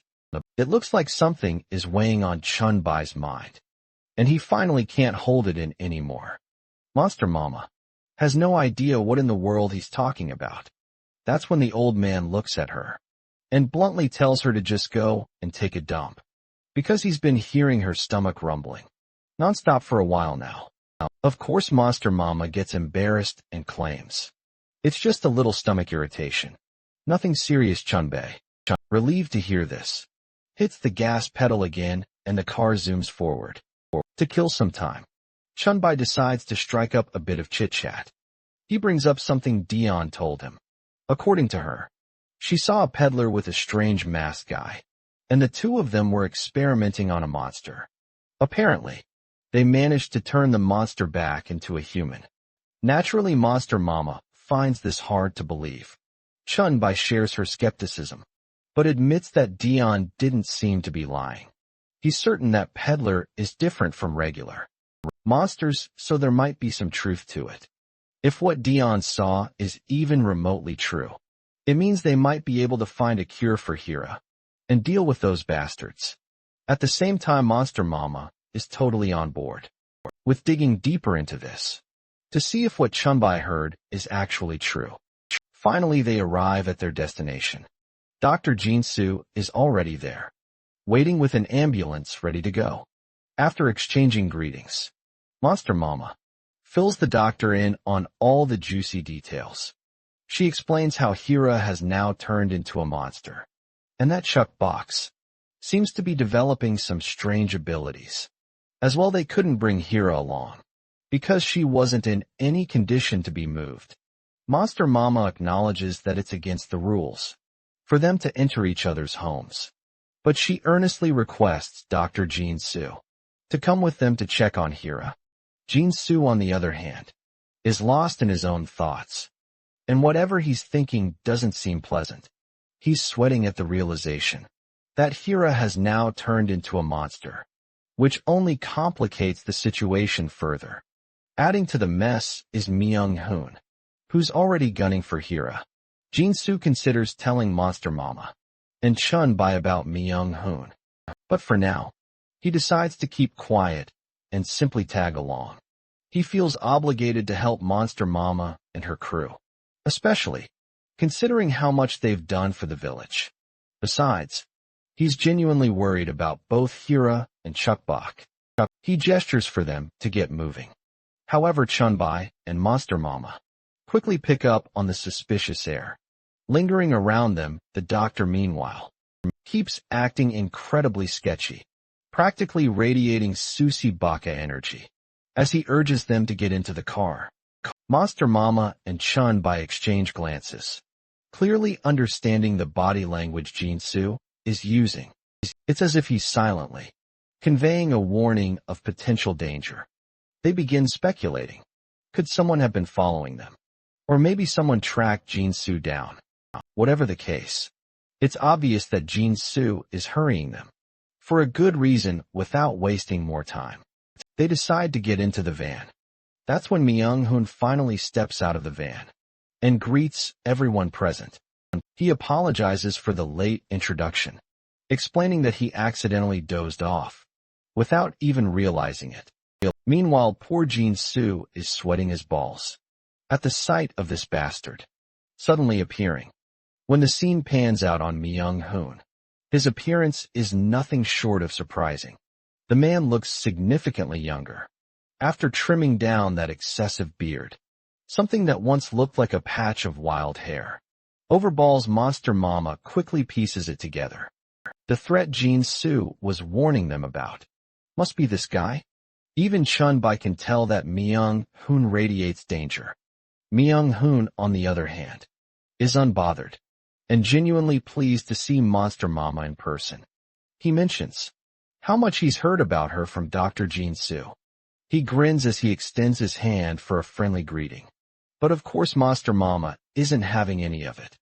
She radiates a menacing aura, making it clear this guy should move his hand far away from her. And fast the scene transitions to the rest of Chuck Buck's family. Here Gondal, Hira, and Dayan are doing their best to keep Hira restrained. That's when Chuck Buck and the two kids jump into the fray to lend a hand. Chuck Buck's ace up her sleeve is simple but effective. She shows Hira her love. This heartfelt technique always seems to work, and this time is no exception.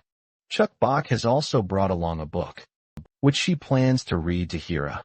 Her soothing presence begins to calm Hira down, allowing Gundal and Dayan to finally take a much-needed moment to catch their breath. Now that Hira is under control seriously, everyone is beyond relieved that the kids are around, because without them keeping Hira in check would have been an absolute nightmare. But Dion is starting to worry. The kids will eventually need to sleep, and when that happens, things could spiral out of control. Gondal, however, delivers some grim news. There's nothing they can do to help Hira until the doctor arrives frustrated. Dayan suggests they just tie Hira up and leave her there for now. But Yoojung is unsure if it's right to treat a family member like this, even in such dire circumstances. Eventually, she decides to step outside for some fresh air, hoping to clear her head. Meanwhile, Diane is feeling the exhaustion creeping in. All she wants is a well-deserved nap. After being awake all this time, restraining Hira, but as she turns around, she notices something unsettling. Gamdal is nowhere to be seen. Gamdal actually steps outside to keep Yoojung company, since she seems really dejected with all the crap that's been going on lately. But Yoojung waves him off, as she doesn't need his company. The big guy, however, keeps walking toward her, telling her she might catch a cold and should head back inside. Yoojung only gets annoyed by his persistence and sternly tells him not to come any closer. But the big guy remains undeterred and suggests she at least take his jacket, promising to leave her alone if she does. She keeps insisting he leave her alone, but Gombold refuses to go anywhere without figuring out what's bothering her so much. Finally she snaps, admitting that she is absolutely fed up with all the shit going on. She's frustrated beyond belief. They're already being targeted by too many monsters, and now their home is destroyed too. As if that wasn't bad enough, Hira hasn't recovered and has become a dead weight, dragging everyone down on top of it all. They've got 3 kids to look after now. Yoojung doesn't even know where to begin. She blames everything on Monster Mama for causing all this chaos, and Hira is just making everything worse. And then there's Chuck Buck and her strange powers, just the icing on the messed up cake. Her father is getting older by the day, struggling to protect them all, and now they've got another monster and her kids to deal with too. All of this shit is just weighing on her mind, like there's no end to her problems. But above everything else, she's frustrated with herself for not doing anything in this whole situation, even though the fear of losing her family again eats away at her. She knows Gumball is just trying to protect his family, but it bothers her that he's throwing his life away.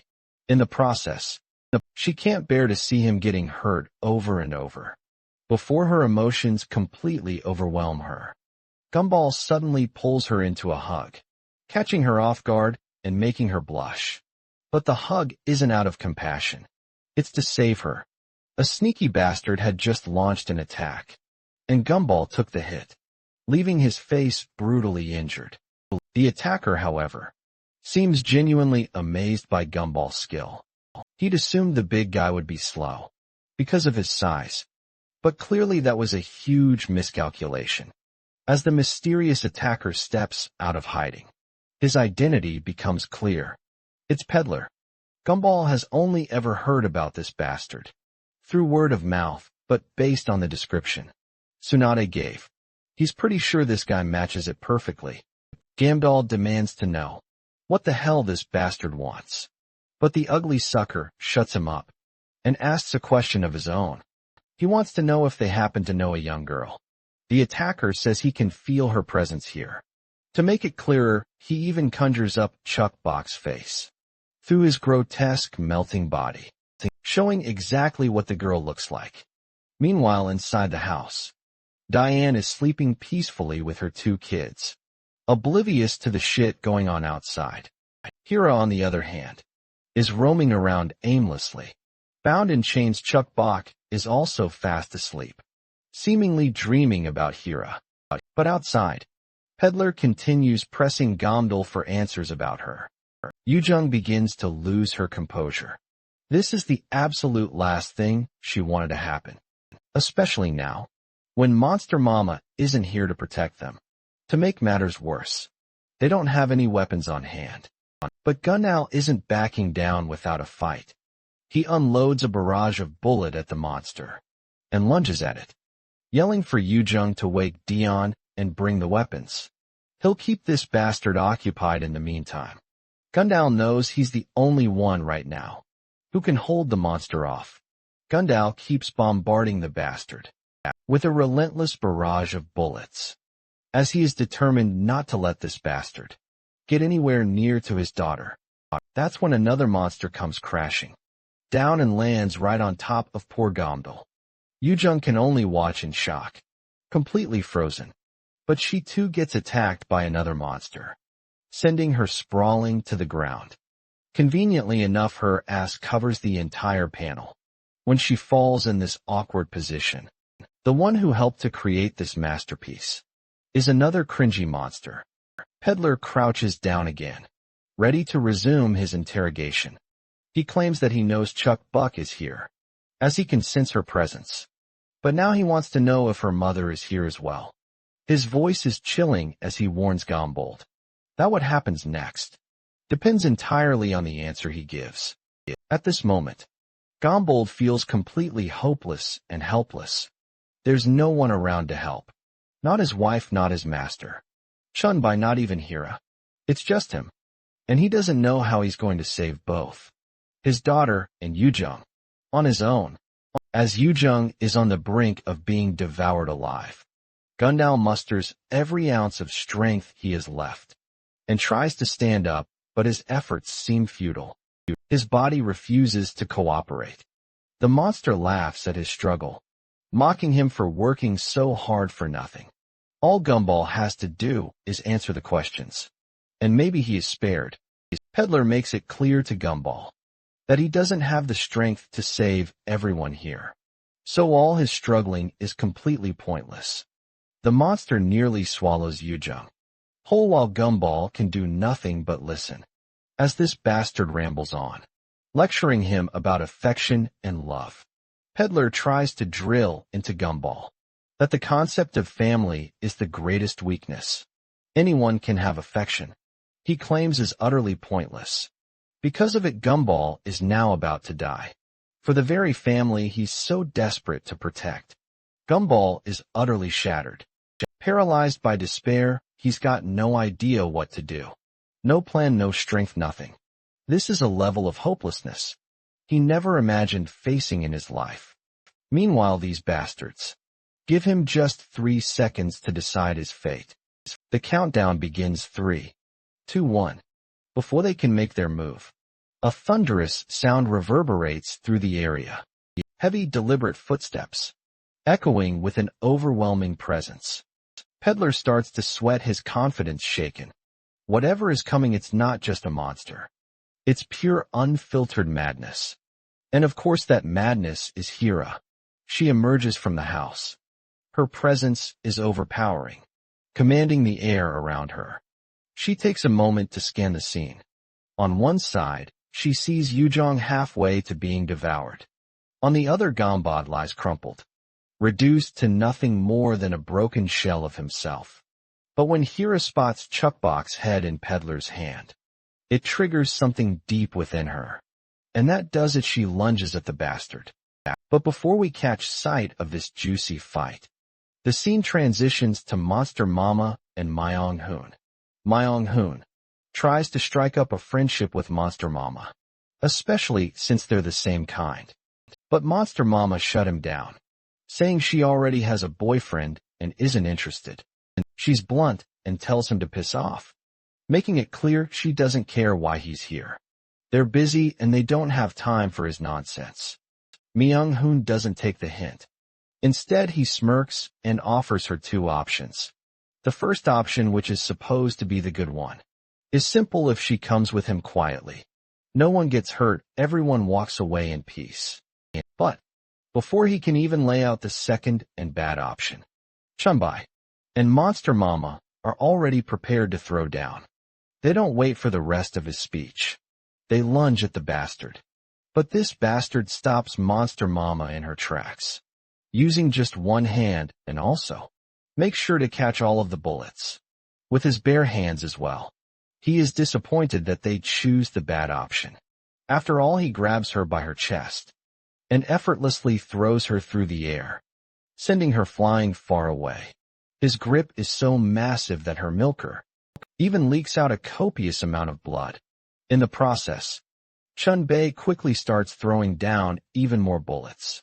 But the bastard once again just grabs those bullets and throws them back at Chunbei, leaving the poor old man injured. Chunbei knows this bastard is no ordinary man, but he never expected someone with reflexes sharp enough to catch bullets. Guess this bastard really is a true monster.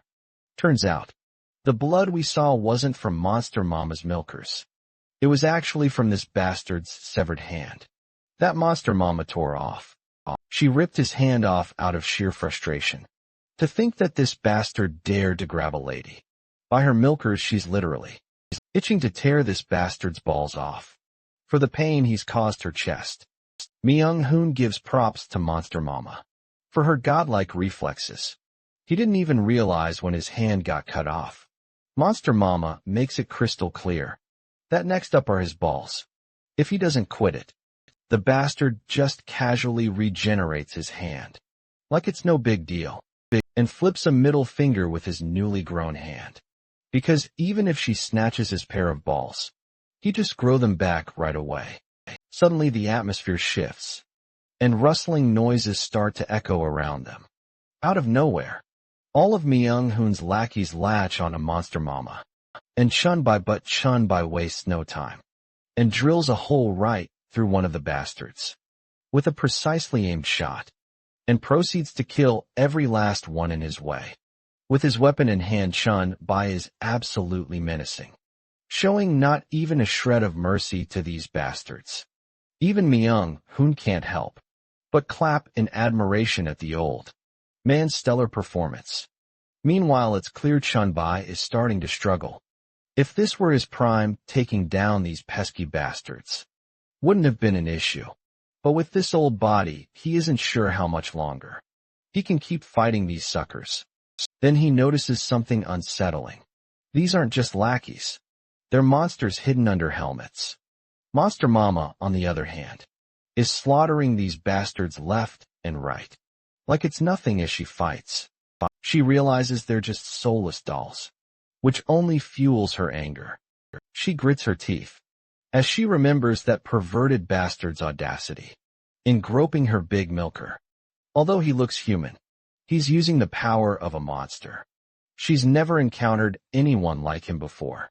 If that bastard can wield the power of a monster while still being human, there might be a possibility he knows how to cure Hira. Out of the blue, another helmeted doll appears riding a heavy bike. And it's not just him.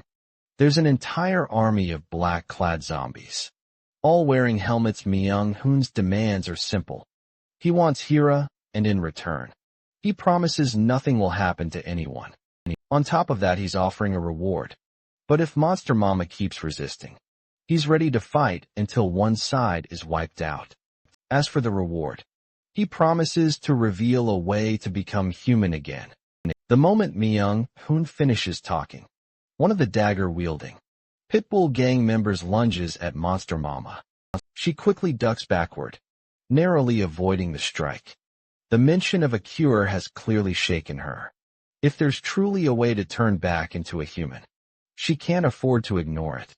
Looking at the monsters attacking her, it doesn't seem like Myung-hoon is bluffing. If what that bastard says is true, then there's still a chance for her and Hira to return to their human forms. The scene shifts back to Gomdal and the others. They're bloodied and battered after the relentless assault from the monsters. But those monsters aren't in great shape either. It's clear Hira isn't showing them any mercy. She looks absolutely monstrous. Her form jacked and imposing. Even her axe looks like some sort of horrifying mutated weapon. These guys are as good as dead. Now back to the Pitbull gang. Chunbai is ready to face these soulless bastards all night if he has to. Even he finds it absurd that there might actually be a way to become human. Again, the gang's vice president tries to reason with him, telling Chunbai to just surrender, as it'll be less painful that way. But Chunbai isn't about to listen to a word this bastard says with his finger resting on the trigger. Chunbai prepares to fire, but he suddenly stops mid-action. As soon as the vice president mentions one specific word, market, the word jolts Chunbai's memory, instantly reminding him of the peddler guy. The vice president explains that in the market lie the answers to all the daunting questions Chunbai has been grappling with. However, he warns that going there is extremely dangerous. Chunbai then demands this bastard to cough up more information about this so-called market, but the vice president isn't about to give up all the juicy details. For free, he wants something in return, before spilling any more secrets. Amid the conversation, the vice president can't help but acknowledge how impressed he is. Despite his old age, Chunbai managed to take down plenty of guys single-handedly. Then, the vice president casually tosses something into his mouth. After chewing them up, he spits them onto the ground. To Chunbai's horror, what he spat out begins to grow and transform into monstrous creatures. It almost looks like an advanced version of those little Orbeez you add water to and watch them become massive. Meanwhile, Monster Mama is locked in a fierce battle with the dagger-wielding, snot-dangling monster lady. The snot lady is fast, and when she swings her blade, it's only mere centimeters away from Monster Mama's neck. But Monster Mama quickly slaps the piece of shit across the face. However, just as she does, Monster Mama feels dazed. She starts to lose her balance and falls backward, landing hard on the ground, with her back hitting the dirt. Ever since the start of the fight, Monster Mama has felt her senses dulling. She's not sure what's happening, but it might be the strange smell the dagger-wielding girl is exuding. It's messing with her senses. Everything around her has turned white, her vision completely gone. Her ears have become more sensitive to compensate, picking up even the faintest sounds. She can't move as freely as she wants. Despite all the madness she senses, those sneaky bastards trying to close in on her. She doesn't waste a second, cutting through multiple enemies like they're vegetables, using the noise to her advantage. Along with her faint memory of the surroundings, she begins to adapt. Once she is done dealing with these guys, she plans to capture Myung-hoon in order to make him cough up the formula to turn back into human. But suddenly, a new threat emerges for her. That familiar, hairy monster starts messing with her mind. The creature taunts her, reminding her that the only reason she's still alive is because of her powers. It tells her that if she turns back into a human, There's no way she'll survive in this harsh and unforgiving world. The hairy monster assures Monster Mama not to feel scared or nervous, claiming she just came to say hello. She advises Mama to pay closer attention to her surroundings. As soon as Monster Mama opens her eyes, we see the dagger-wielding bitch standing right behind her. Eventually, both Chunbai and Monster Mama are dealt with effortlessly by the gang. By the way, the guy I was calling the vice president is known as Jong Hyun, and that double dagger-wielding snotty lady is Ju Young Chue. The two seem pleased, as the time has finally come to reunite with Hira, their creator, their master, their family. With that, all these bastards start marching behind their leader, Myung-hoon, who's ready to claim his bride. The scene transitions to a flashback of a conversation between Bigfoot and the peddler. In the flashback, the peddler boasts about his excellent physical perception. He explains that no matter where his body parts are, he can sense them. Because of this, he can easily track Chuck Buck. Of course, those detached parts will rot in a few days, but he promises to find her before that happens. He requests his senior for a chance to prove himself by tracking her down to make the job easier. He also requests two of Bigfoot's employees to serve as bodyguards.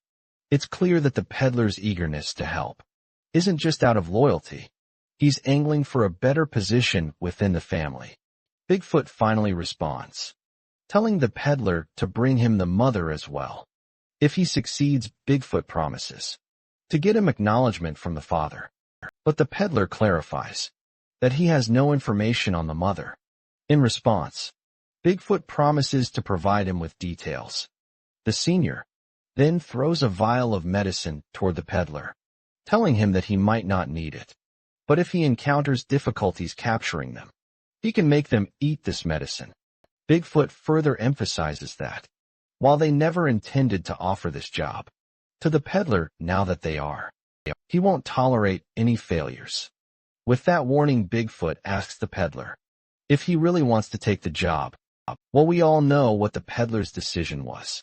In the present, the very peddler is regretting his decision to take on this job. He had no idea that there was a little monster residing there, and now he has no clue how he's going to handle her. He's literally losing his mind, because returning empty-handed isn't an option.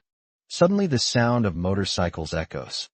It's obviously those bastards riding their Hayabuses. Before we continue, let's take a quick glimpse into Myung-hoon's past.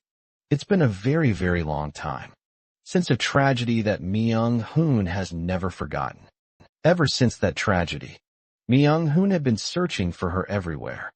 There were moments when he wanted to give up and die, but he didn't, just so he could meet her again someday. You see, he simply can't live without her. And now, the moment he's been waiting for is finally here. He's going to see Hiro again. He's determined to stick to the plan. After meeting her, he'll ask her to come back with him. Ideally, she'll accept. But knowing Hira, she'll likely decline. If she does, he's prepared to follow their rules. The one who wins the fight becomes the owner of the other. Myung-hoon is confident with all the power he's gained. There's no way she can defeat him. The loser will become the winner's dog. That's the rule of the pit bulls. Once Hira becomes part of his family again, the next step will be crucial. He plans to treat her well, slowly rebuilding their relationship.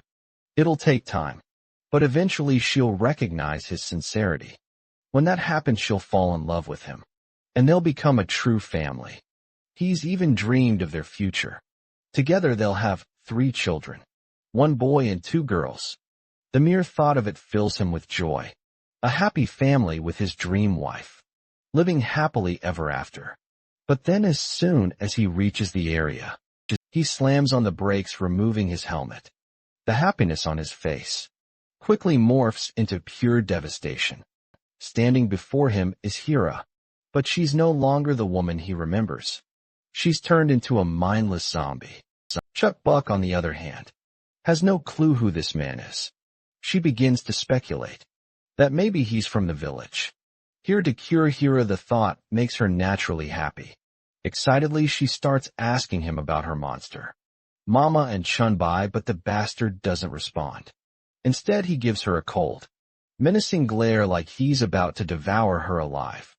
Sensing the hostility, Chuck Bok quickly pulls out her gun and points it at him. The man demands that she cough up all the juicy details about what happened to Hira. He's sure she wasn't bitten by any monster, so he wants to know why she looks like this. Chuck Bok, startled but honest, explains that Hira was sick, so her mother did this to her. They were told she could be fixed, so they've been waiting here for a solution. Upon learning that this was Monster Mama's doing, the man reveals that he already has her mother, and promises to punish her for what she did to Hira. Hearing this, Chuck Bok grows concerned and asks him what exactly he did to her mother and grandpa. Before the bastard can do anything, to little Chuck Bok, his head is suddenly severed by Hira. But instead of dying, the man quickly moves, grabs his head, and rejoins it to his body. He thanks his luck that he's still breathing, because for a moment he thought he was as good as dead. The murderous intent radiating from Hira is overwhelming. It's the kind of fear that comes with the very real threat of death. Chuck Bok also pulls up her revolver and threatens the bastard, telling him to run away. Meanwhile, Myung-hoon recognizes Hira, but is utterly devastated by what she's become. Even Young-hyun and Ji-young-choi are bewildered at the sight of Hira in her current form. Hira then trudges towards the group of guys, who seem to pose a threat to little Chuck Bok. Myung-hoon quickly tells his lackeys to stay back, because things are about to get serious. He understands that everyone is overwhelmed seeing Hira like this, but he calmly instructs them to stay behind and watch. Silently, he then begins walking toward Hira. As he walks, he tries to remind her of the day they fought each other, a day when she defeated him, even though he had been the one to start the fight. Despite losing, he kept challenging her because he wanted to best her, and now he's ready to do the same again. In truth, he had been hoping to meet her again on a better day. He wanted to show his family and ask her to return with them, to reunite with her loved ones. But if she refuses to come back willingly, he's prepared to take her by force.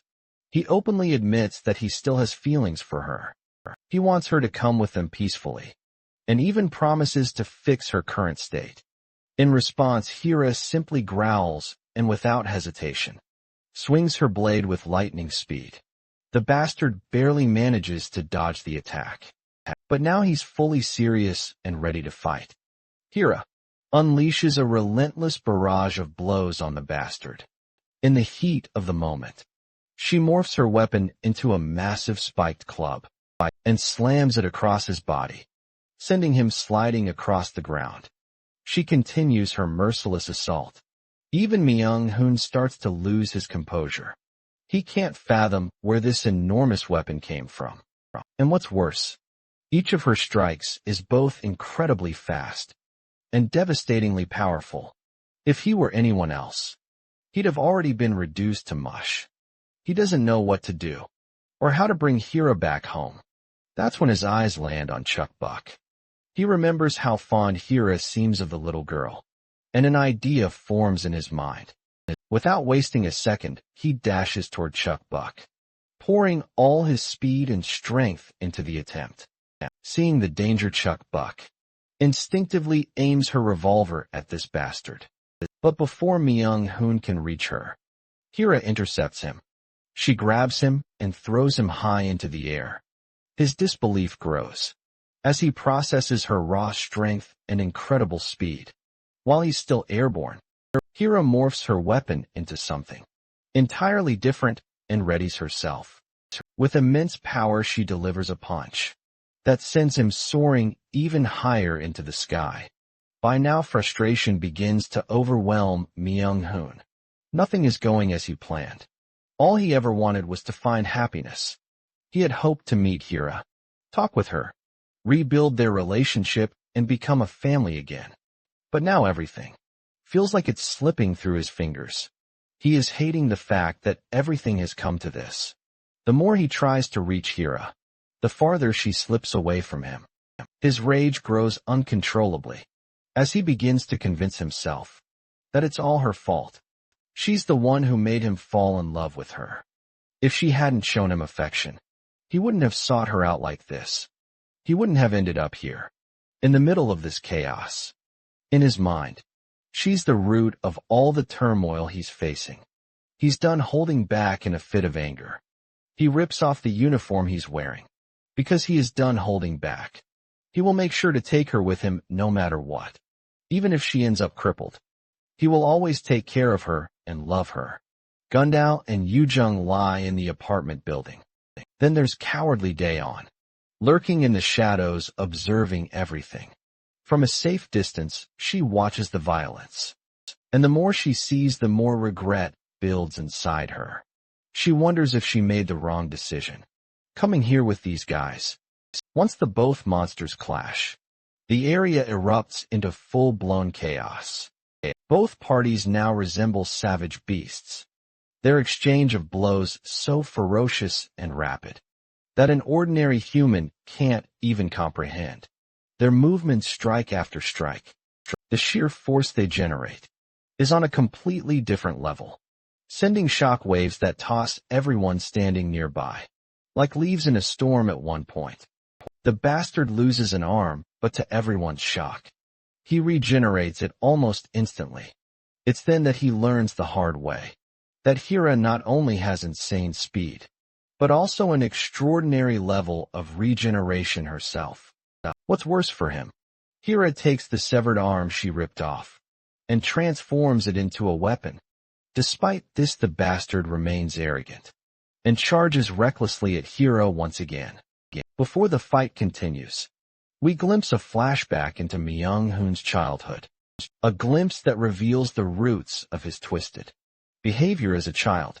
Myung-hoon loved pretending to be a giant. Whenever he had free time, he played imaginary games, where he envisioned himself as an enormous, unstoppable force towering over everything, destroying anything in his way. To him, becoming a giant symbolized escape, freedom from the pain that haunted him. That pain came from his violent and abusive father. Myung-hoon would tremble in his father's presence, his body and mind scarred by the constant beatings for not scoring the highest marks in school. The insults thrown at him by his father echoed endlessly in his mind, breaking his spirit over time. And his mother was no better. Cold and callous, she blamed Myung-hoon for everything that went wrong in the household, reinforcing the idea that he was worthless. For years he endured their cruelty, and in his heart the dream of becoming a giant grew, a way to rise above the torment and prove his worth to the world. When Myung-hoon reflected on his childhood, he learned that while his mother was cold and distant, it was still better than the torment inflicted by his father. His father had a terrifying precision when it came to punishment, always hitting where it hurt the most. So much so that Myung-hoon often wished to pass out, just to escape the pain in his young eyes. His father was nothing less than a giant, a looming, unshakable terror. Myung-hoon felt helpless, unable to resist, and each day dragged on in despair, making him believe that escape was impossible. But then a miracle happened. It was entirely unexpected. One night, as usual, his father was drunk and causing a scene. Overcome with fear, Myung-hoon pushed him away. He didn't mean to do any real harm, but his father stumbled and hit his head on the table. Blood began to pool around him. Up until that moment, his father had been the source of his greatest fear, someone he couldn't even bring himself to look in the eye. But now, as he saw his once mighty father lying there, weak and dying, the man seemed so small and pathetic. That was the moment Myung-hoon realized something profound. He could be a giant too. Watching his father, the embodiment of his nightmares, crumble before him was a revelation. It felt empowering, a moment of awe. To see the figure of his terror brought so low. Everything changed after that day. His mother left him at the orphanage, abandoning him entirely for a while. He clung to the hope that she might come back for him someday, but as time passed, it became clear that it was just a futile dream.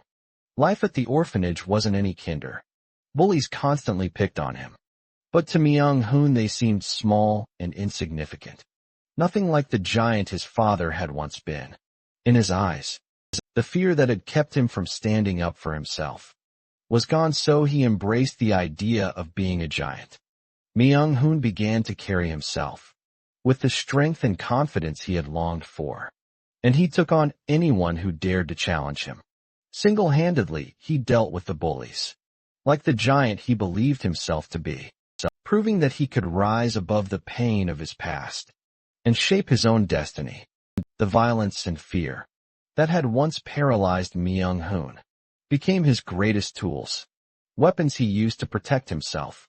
Slowly but surely he was becoming the giant he had always dreamed of being. At one point he even became a bully of bullies, someone who terrorized those who thrived on the suffering of others.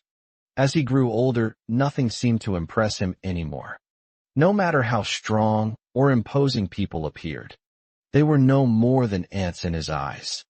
Through countless fights, both victories and losses, he mastered the art of survival and eventually learned how to take lives with cold, efficient precision as an unstoppable giant. In his own mind, he feared nothing.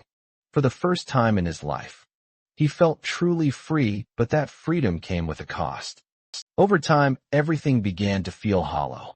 The thrill of overpowering others dulled, and his victories became monotonous. Life lost its meaning, and Myung-hoon sank into a void of boredom, an emptiness with no one and nothing to challenge him. He lacked the motivation to do anything at all. And then life threw him a curveball. Out of nowhere, he faced something he could never have imagined. A real monster, a literal giant. Its sudden appearance shocked him, rendering him speechless. But for the first time in years, he felt truly alive. It was as if his life had just begun. When the monster crisis broke out, Myung-hoon found new meaning. This chaotic and unpredictable world reignited his passion for life. If he disliked someone, he'd kill them. If he wanted something, he'd take it. He lived exactly as he pleased. The lawless life dominated by the biggest giant. For a while he loved this new world. It was thrilling, full of challenges and surprises. But as time passed, even that excitement waned. The thrill didn't last. No matter how much he toyed with the ants beneath him, or basked in the cheers of his minions, it all became stale. It was then that Hira entered his life. She arrived at his pitbull gang, driven by rumors that defeating its boss would earn her the title of king. Myung-hoon couldn't have anticipated how much she would shake up his stagnant world, so he was ready to throw down with her. Meanwhile, Hira was also absolutely ready to prove her worth. And that moment stuck with Myung-hoon vividly. As you can imagine, he lost miserably, and she became the first giant he had ever met. His own men were utterly bamboozled, thinking that her victory was just a fluke. They demanded a rematch, sure, that they could set things right. But Myung-hoon knew better. He understood that his defeat wasn't just a coincidence. He could tell in an instant that Hira was something else entirely, far beyond anyone he had ever faced. Most monsters wouldn't even stand a chance against her. As humiliating as the defeat was, it was just as exciting for Myung-hoon. Finally, he had found someone worthy of being considered his rival. It felt just as thrilling as when the monster crisis first began. He hadn't been defeated like this in years, and he realized this was exactly what he needed. He began to entertain the idea that, if he could keep her around as the boss, things might finally get interesting again. However, Hira never intended to stay. She had no plans to become part of his gang. That realization hit Myung-hoon hard. The anger boiled up inside him, and in a fit of rage, he barged into the room where Hira was staying. It was the worst possible timing. She was in the middle of changing her clothes. Hira punched him across the face for invading her privacy later as they both sat down. Myung-hoon tried to convince her to stay, but Hira made it clear that the only reason she challenged him, in the first place, was because she needed a place to rest for the night, not because she wanted to join his gang or stick around. Besides, she believed it would be better to leave the gang, as they were continuing their lives, without her interference. But Myung-hoon kept insisting she stay, promising that he would protect her if she did. That remark made Hira laugh out loud. The idea of a self-proclaimed loser like him wanting to protect her was nothing short of ridiculous. She brushed it off firmly, stating that she didn't need his protection. All she wanted was to live her life on her own terms, walking her own path. Then Myung-hoon's eyes shifted to her luggage. In that moment, Hira's expression changed drastically, from amusement to a visage of sheer menace. It was as if she didn't want him to look at his luggage, as if there was something important she was hiding. His curiosity piqued. Myung-hoon questioned why she was carrying such luggage around. Hira did not beat around the bush anymore, and asked him what he was after. Well, Myung-hoon laid down two conditions. First, he wanted her to remain their boss, and fight with him whenever he called for it. If she agreed to these terms, he would keep his word, promising to offer her protection, and make sure she would be well taken care of. It was, in his view, a very good offer, but Hira wasn't so easily swayed. She wanted to know his true agenda, before considering his options. What was his real reason for wanting her to stay? Myung-hoon's response was blunt and straightforward. The only thing he hoped to gain from this arrangement was the presence of a mighty giant, like her by his side. Eventually, Hira calms down, as she realizes this bastard is both gutsy and a little crazy. She decides to stay, especially since she doesn't have anywhere else to go. This decision makes Myung-hoon happier than he ever thought possible. But then Hira sets one condition. Out pops a little girl from her luggage bag, and Hira demands Myung-hoon promised to protect this little girl, no matter what. In response, Myung-hoon quickly drops to his knees and pledges his loyalty like a devoted dog, vowing to follow her every command. Hira quickly adds another rule. She wants him to act like a proper human in front of the little girl, and to choose his words more carefully. Later, Myung-hoon introduces Hira and the little girl to his crew of pit bulls, declaring that from this point on, Hira will be their new leader. Naturally, this doesn't sit well with the gang. None of the members want her as their boss. They even start protesting, making it crystal clear they have no intention of serving under a woman, let alone a girl. That's when Hira steps in. She acknowledges their frustration, admitting it's understandable that they'd hate the idea of being bossed around by a woman. But then she lays down a bold challenge. Anyone with doubts about her strength can face her directly, impressed by her sheer guts. The gang members quickly warm up to her. Myung-hoon remains convinced that having Hira as their leader is the best decision for everyone. At first, everyone hated Hira, but they had no choice but to follow her. However, after a series of good results under her leadership, the complaint stopped. She was strict and terrifying, but also considerate and caring like an older sister. Before they even realized it, Hira, who was once an outsider, had become part of their family. A lot of things changed since then, except for one person from Myung-hoon. It was all fun and games. He constantly sparred with Hira, but every time he was the one who ended up defeated. Still, he didn't mind. But over time, something began to shift inside him. One day, he took things too far. He beat up a non-hostile family so severely it shocked everyone. He didn't stop there. He kept demanding they hand over all their belongings, treating them like enemies. When Hira found out, she didn't hold back. She punched him so hard across the face that he skidded several feet backward.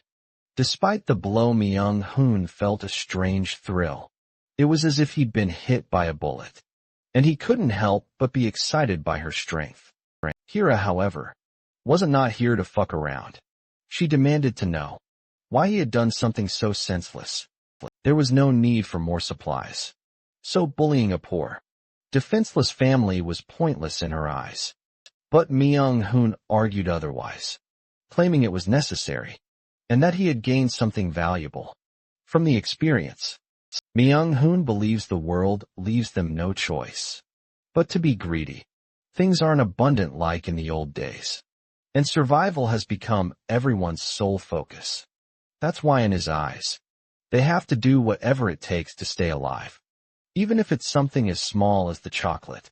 Hira listens and can understand his point, but she warns him that if he goes too far, he'll only end up making more enemies. However, Myung-hoon insists. He had a solid reason for his actions.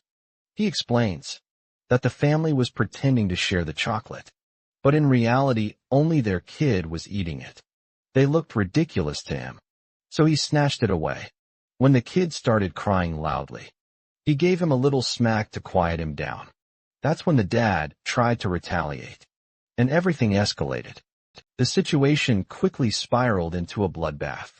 The mom was crying, the kid was freaking out, and all of it happened over a small piece of chocolate. Myung-hoon finds it hilarious as he recalls the scene. But in that moment, Hira begins to understand what's really going on with him. Without hesitation, she bluntly asks if he was jealous of that family. Those words hit Myung-hoon like a punch to the gut. He can't deny it, it's the cold, hard truth. The realization is too much. And a while later, he finds himself sprawled on the ground, battered and bruised. Hira is the one who beat him to a pulp, sending her message loud and clear. She actually doesn't care what Myung-hoon's issues are, or what he chooses to do. However, she makes one thing crystal clear. If he ever lays a finger on her daughter or herself, he will be as good as dead. To emphasize her point, she throws him a dog collar and tells him to put it on. After all, as a dog in her eyes, she doesn't want him biting his own family.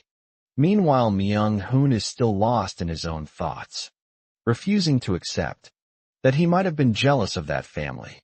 At that moment, he goes unconscious, but a slap from the little girl brings him back to reality. He is actually in the infirmary. He questions the reason behind the slap, and she calmly explains that it's a pain medicine she invented. It works by replacing one pain with another, making you forget the original discomfort. Still confused, Myung-hoon sits up, and the little girl offers him more of the medicine. Without thinking too much, he starts munching on it. But as soon as he realizes he's eating a suppository, he spits it out. The little girl asks why he spit it out, and he reminds her about the difference between a mouth and a butthole. Then he notices the bandages on his chest, asking her about them, since he doesn't remember being hit there. With innocent honesty, the girl explains that she put them there to help him, since he was hurt. He then eventually asks her about her mother. A while later, he finds himself following her outside, where he finally reunites with Hira. As they sit down to catch up, their conversation is laced with light banter. At one particular moment, as they discuss recent events, Myung-hoon lays it out plainly. All he cares about is himself. What he wants is to be entertained and satisfied, even if it means being the last person standing. His words earn him a hard punch to the head from Hira. She chastises him for his selfish thinking, saying she's heard enough of his beliefs and shit about giants and all that nonsense. She reminds him that survival isn't just about himself. No matter what happens, there will come a time when he'll need someone who genuinely cares about him. She expresses her hope that one day he'll experience the joy of laughing and chatting with someone, the comfort of companionship. And if he still ends up alone, she promises to stay by his side until the very end. She urges him to take a chance, to try getting along with others. She's confident he'll fit in just fine if he gives it a shot. But Myung-hoon brushes off her words, walking away to him. Everything she said is nonsense. As he walks alone, he grits his teeth, reflecting on her words. He tells himself being alone is fine, that he doesn't need anyone. Why should he bother trying to get along with the grunts? Yet no matter how tough he tries to act, her words weigh heavily on his mind. For a brief moment, he wonders if perhaps she's right after all. While Myung-hoon couldn't fully agree with what Hira had said, her unfamiliar words were enough to stir something deep inside him. Getting along with others had never been his thing. He always found even his gang members nosy, clumsy, and full of unnecessary worries. The way they kept approaching him, trying to connect, had always felt bothersome. But now thinking back, he realized that because of these guys, he had never truly felt alone. Perhaps that's when he began feeling something for Hira, and their time together became something he cherished. One day their group was ambushed by an opposing gang. The attack was brutal, and many of Myung-hoon's closest family members were killed. The weight of it crushed him. It was all his fault as chaos reigned outside. With gang members being butchered, Myung-hoon made a desperate decision. He would go out, rescue whoever was left, and kill every single bastard responsible for harming his family. But a few of his remaining gang members remind him of the danger outside. They were already overwhelmed, dealing with the opposing gang here, and there was no way they could spare the resources or manpower to rescue others. That's when Hira stepped in. She believed there was still hope. She reasoned that the enemy might be holding the others hostage, instead of killing them outright. And if they acted quickly, there was a chance to save them. She assured everyone it wouldn't take long. Myung-hoon insisted on going with her to take his revenge, but Hira refused to let him join. She understood his desperation, but someone had to stay behind to lead and protect the base, especially since there was always the risk of another attack. After much resistance, Myung-hoon had to give up on his demands. Soa, Hira's daughter, also wants to protect everyone and insists on tagging along with her mother. While Hira appreciates her courage, she knows this is a mission for adults only. She gently instructs Soa to stay behind and assures her that it won't take long, promising she'll return quickly. However, once Hira leaves, the situation takes a turn for the worse. The opposing gang's weapons were smeared with monster blood, which caused the remaining gang members to turn into mindless zombies. Myung-hoon is faced with the painful reality. Every monster he's forced to kill has once been a friend or family member. It's a brutal task, slaughtering those he once cared about. But he knows he has no choice but to cut down the very people who brought him happiness. After finally putting an end to the chaos and killing everyone who had turned, Myung-hoon decides to bury his fallen friends. But just as he's about to check on his surviving comrades, the worst news arrives. His remaining gang members come running toward him, holding little Soa. The poor girl has been bitten by Joe, who turned into a zombie and attacked her. Myung-hoon watches in horror as Soa struggles. And then Jae-ho steps into view, the very one who bit her. Once Hira is notified of what happened at the base, she rushes back only to find chaos. The place is a massacre, with the bodies of their comrades scattered across the ground. And in the center of it all is her dying daughter Soa, cradled in the arms of Yong-hyun. Meanwhile, Myung-hoon is being crushed under the weight of Jae-ho's body, struggling to escape the horror of it all. Seeing her little girl in such a battered state sends Hira into a blind fury. The rage she feels for the monster who caused this is unimaginable, and it's clear that Joe's fate would be a brutal one. Now in the present, Myung-hoon is completely beaten up. After an intense fight with Hira, he's battered and exhausted. While Hira, though tired, isn't nearly as badly off as he is. After getting patched up, Myung-hoon decides he's ready for another round. This time he's certain he'll finish it quickly. All they have to do is sit back and watch. As he takes her down, Hira is a bit exhausted, but she's not backing down. She stands her ground. They exchange blows, unleashing a relentless barrage of punches. Just as it seems like Myung-hoon is about to gain the upper hand, Hira's hand morphs into a giant weapon, and she grabs his head with terrifying strength. Myung-hoon finds himself frozen for a moment, as if someone has hijacked his mind, and he's forced to endure the brutal blow Hira delivers. Hira crushes Myung-hoon, as if he were nothing more than a fragile tomato. But Myung-hoon retaliates with a flurry of punches. Aimed at her, it's then that he finally realizes what has hijacked his mind. It's Chuck-Buck, of course. He flicks a small piece of debris. That hits Chuck-Buck on the forehead, causing her to bleed and stumble. The sight of this seems to break something within Hira. She throws a brutal punch at Myung-hoon. But this time, the force behind her blow is noticeably weaker. He can sense that Hira is running out of energy, and it's becoming clear that she's nearing her limits. Time is now on his side, and he knows that he's close to achieving his dream. He believes that he will finally become part of her family, the way he's always wanted. He's convinced that he'll be the one to offer her the company she needs during her loneliest times, and he's determined to heal her. Meanwhile, Hira clings to Chuck-Buck, while she repeatedly pronounces the name of her daughter Soe.